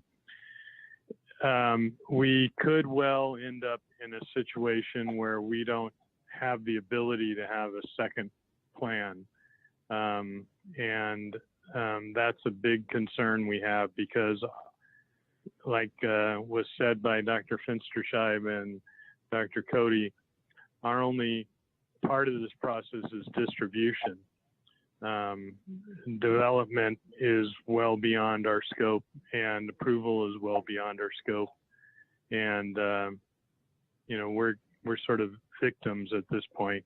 You remember, with regard to testing, the initial testing, the only test that was approved came through the CDC, and that was a major reason why The numbers of tests were very small initially nationwide because you had to get the test from the CDC, and they had small numbers and had significant restrictions on who could get tests and who could not get tests. And the first rendition of the test was a failure and had to be redone. So I don't want to be too negative. That's generally my job, but it's pretty risky. Thank you. Again, I just want to sort of understanding the complexity, and it is always helpful to understand the complexity. I just want to bottom line it again, Dr. Smith, which is it's a sort of a fool me once, shame on you, but fool me twice, shame on me proposition. We relied on assurances from the feds. Those assurances ultimately were not made real. And it cost us, I think, easily 3 months in terms of a coordinated response as we scrambled to step up and fill the vacuum around testing. Understand that vaccination is very different. That being said, I think it would be unwise to think that we won't have to fend for ourselves in some pretty dramatic ways. We saw what that was like with testing, again, acknowledging the differences in terms of the unhealthy competition that was created between and among various jurisdictions. And I'm just asking that, at least for now, in the back of your heads, you're thinking, all right, what happens if these folks don't come through as promised? Because we can't just proceed in the expectation that folks will deliver who quite recently haven't, frankly. And I'm not saying that to be critical. It's a matter of fact. So I'll keep pressing on this point. And if you and the team are able to offer assurances that things are proceeding at the national level with a set of protocols and plans in place that give us assurance, that will be great. But if not, as I said, we need to be thinking about how do we fend for ourselves so that we're not delayed another 3 to 6 months in terms of keeping people safe and putting them back to work. Thank you. Thank you for that. I'm going to go to the public, and then I'll make my comments, seeing none from Supervisors Cortese or Wasserman. Our next speaker is Dolores Alvarado. I am unmuting you. Please accept the unmute. You will have 2 minutes to speak. The timer will start when you begin speaking. Dolores, are you there? Thank you very much. Good afternoon, members of the Board of Supervisors. Dolores with Community Health Partnership. And thank you for Dr. Cody and Dr. Fenstersheib's presentation on the vaccination plan. And we want to make sure that in addition to the flu vaccine and immunization vaccine task force that Dr. Fensterscheib addressed, which we are part of, from a medical perspective or clinical perspective, that we would like to ask the board to support us in having yet another community-based task force that looks at the distribution from a community equity lens, et cetera, not to disavow, of course, any of the medical recommendations. I think it's time that we start putting our money where our mouth is. We've done a lot of talking about equity and social justice and racial justice. So I am very happy to work with the board and with Dr. Cody and Dr. Fensterscheib on such a task force, and we can get that going very quickly, because I heard the timeline, December 1st. So thank you for your time, and I appreciate this. That concludes our public speakers. Thank you. I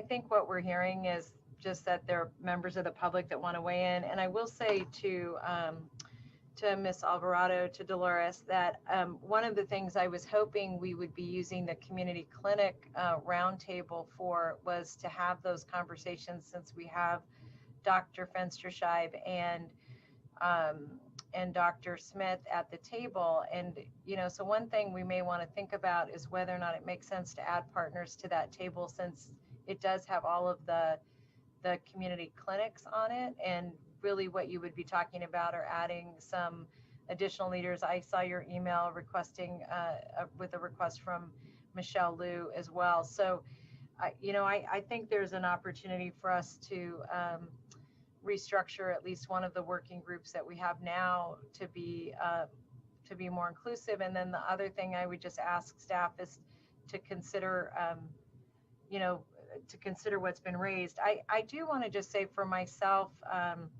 I want to just reinforce the points that Supervisor Simidian raised. And part of the reason I'm so interested in us making sure that we know down to the census tract what the needs of our community are is that when the vaccine becomes available and communities are prioritized, our ability to have meaningful relationships deep in the community where people are going to trust that the vaccine is safe is going to be really critical. And one of the ways that we do that is through our nonprofit partners, and the work that we're investing in them to do right now really will, I think, lay the groundwork for that. And so I do think there's real work that needs to be done relative to that. But I also think the work is connected to the work that's being done to date.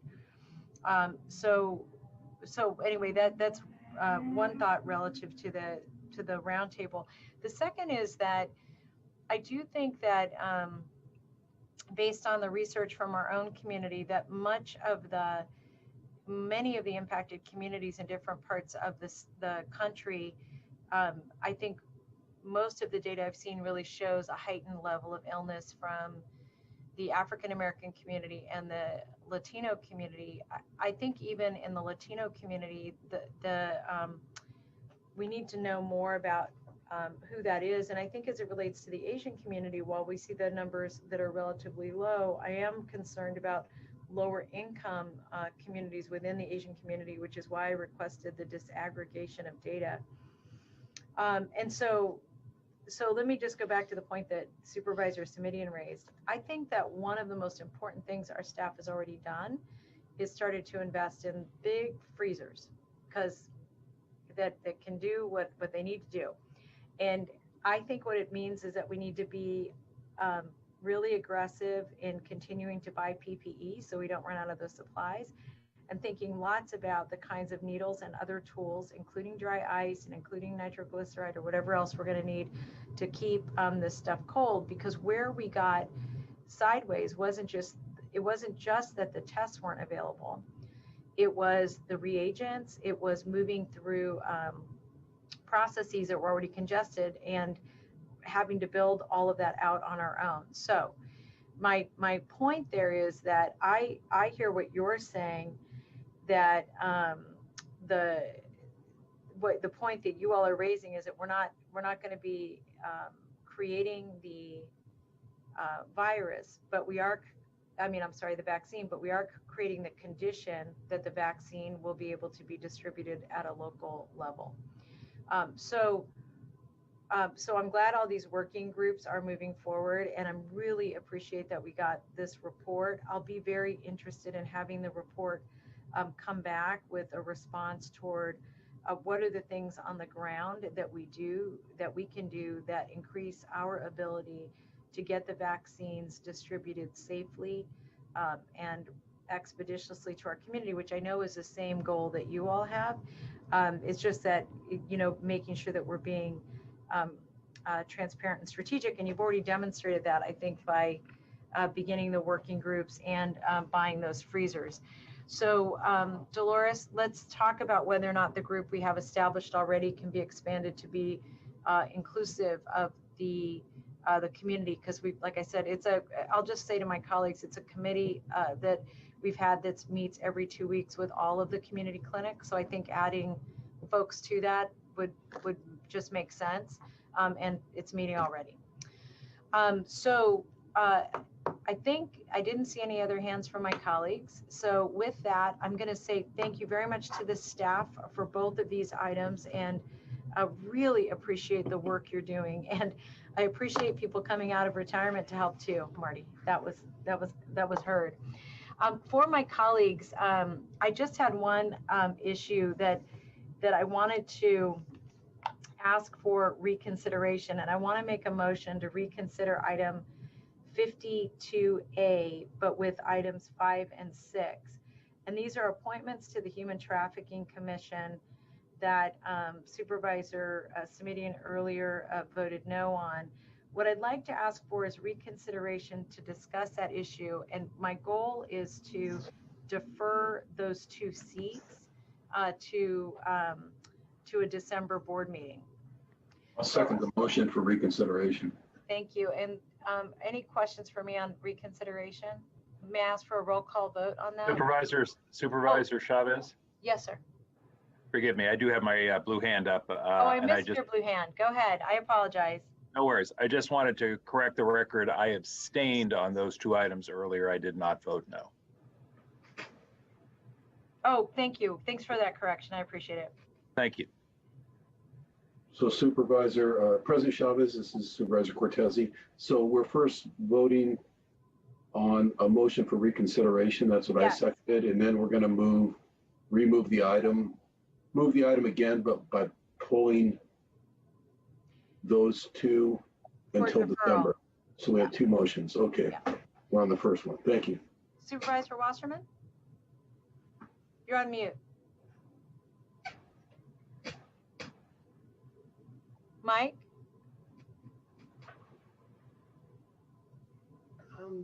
There I am. Okay. Thank you, Madam Chair. I know we approved 52 earlier on a 4-0-1 vote, and you mentioned 5 and 6, Monique and Eddie. Yes. I'm just asking, you're asking for reconsideration of the approval? the first thing I'm asking for is, can we hear the item again? The second thing I'm going to ask for is to defer those 2 seats, the action on those 2 seats, until December. Okay, so just so I'm clear on what I'm voting on, you want to hear this item again that we approved? That's correct. But I'm only asking for these 2 specific positions. So the other ones, so 5 and 6 are to be heard again, and the rest are approved? Yes, they would stay approved, yes. I'm only asking to hear 52A, 5, and 6. Gotcha. That's the motion. Got it. Thank you. All right. So by roll call vote? Supervisor Ellenberg? Yes. Supervisor Simidian? Yes. Supervisor Cortese? Aye. Vice President Wasserman? Yes. President Chavez? Yes. Thank you. Thank you. That passes unanimously. And the second motion is to take 52A, items 5 and 6, and hear them in December. I'll second that. Okay, so we have a motion. Supervisor Cortese. Thank you. Supervisor Wasserman? I'm sorry, I've been at this 18 years and I'm confused on this one. What I understood we did just a minute ago was approve them all except for 5 and 6, which we were holding to December. What was the vote? So thank you. You helped me fix my problem. I want to adopt 52, all of 52A, with the exception of 5 and 6. I'm asking 5 and 6 to come back in December.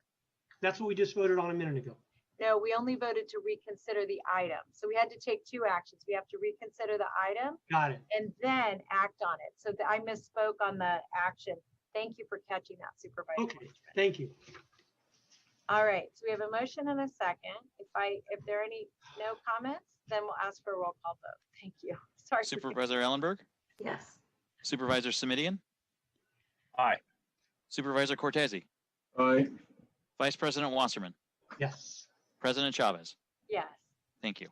Thank you, everyone, very much. And for those of you who haven't had a chance to vote, go do it at least once. Thanks, everybody. Be safe, be well, wear your masks. Bye-bye. Thanks. Thank you. To our staff. Bye-bye.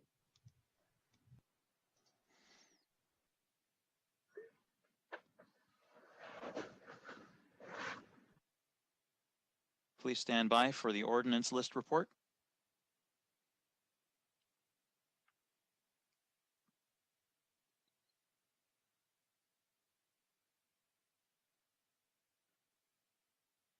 This is the ordinance list report for the Board of Supervisors meeting of Tuesday, November 3rd, 2020.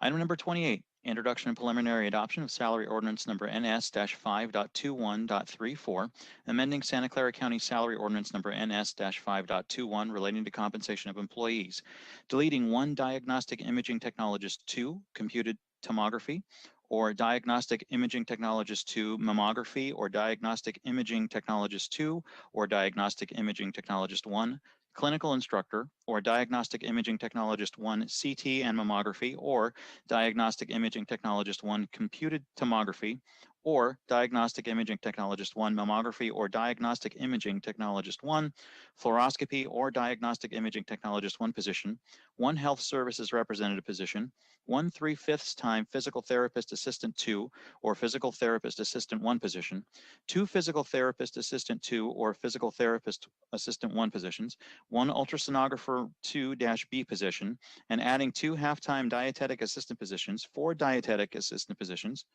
my apologies, adding 2 half-time dietetic assistant positions, 4 dietetic assistant positions, 1 food production cafeteria manager position, 1 food service supervisor position, 1 3/5 time food service worker 1 position, 4 food service worker 1 positions, 1 half-time food service worker 2, or food service worker 1 position, 1 food service worker 2, or food service worker 1 position, 1 managing dietitian position, and 1 stock clerk position in Santa Clara Valley Medical Center. Item number 36, introduction and preliminary adoption of salary ordinance number NS-20.20.08, amending executive leadership master salary ordinance number NS-20.20, relating to compensation of employees, deleting 1 workers' compensation director position and adding 1 director workers' compensation, occupational safety, and environmental compliance programs position in the office of the county executive. Item number 38, introduction and preliminary adoption of salary ordinance number NS-5.21.35, amending Santa Clara County salary ordinance number NS-5.21 relating to compensation of employees, adjusting salaries for classifications represented by the Santa Clara County Correctional Peace Officers Association Incorporated, including extra help employees and unrepresented sheriff's correctional deputy cadets, providing for a 3% general wage increase. Item number 40, introduction and preliminary adoption of salary ordinance number NS-5.21.36, amending Santa Clara County salary ordinance number NS-5.21 relating to compensation of employees, adjusting salaries for classifications represented by the Santa Clara County Committee of Interns and Residents, providing for a 3% general wage increase and a 2% realignment. Item number 51, adoption of urgency ordinance number NS-9.293, extending ordinance number NS-9.287 as extended and amended by ordinance number NS-9.288, ordinance number NS-9.289, and ordinance NS-9.292 regarding a temporary moratorium on evictions for non-payment of rent by small business tenants in Santa Clara County directly impacted by the COVID-19 pandemic to the state Governor Newsom's executive order to the date Governor Newsom's executive order N-8-20 as extended on September 23rd, 2020 by executive order N-80.20 or similar executive order expires, or April 30th, 2021, whichever is earlier, and declaring urgency thereof. The adoption of this ordinance is exempt from CEQA pursuant to sections 15060C2 and 15378 of the CEQA guidelines. This concludes the ordinance record list report for the Board of Supervisors meeting of Tuesday, November 3rd, 2020.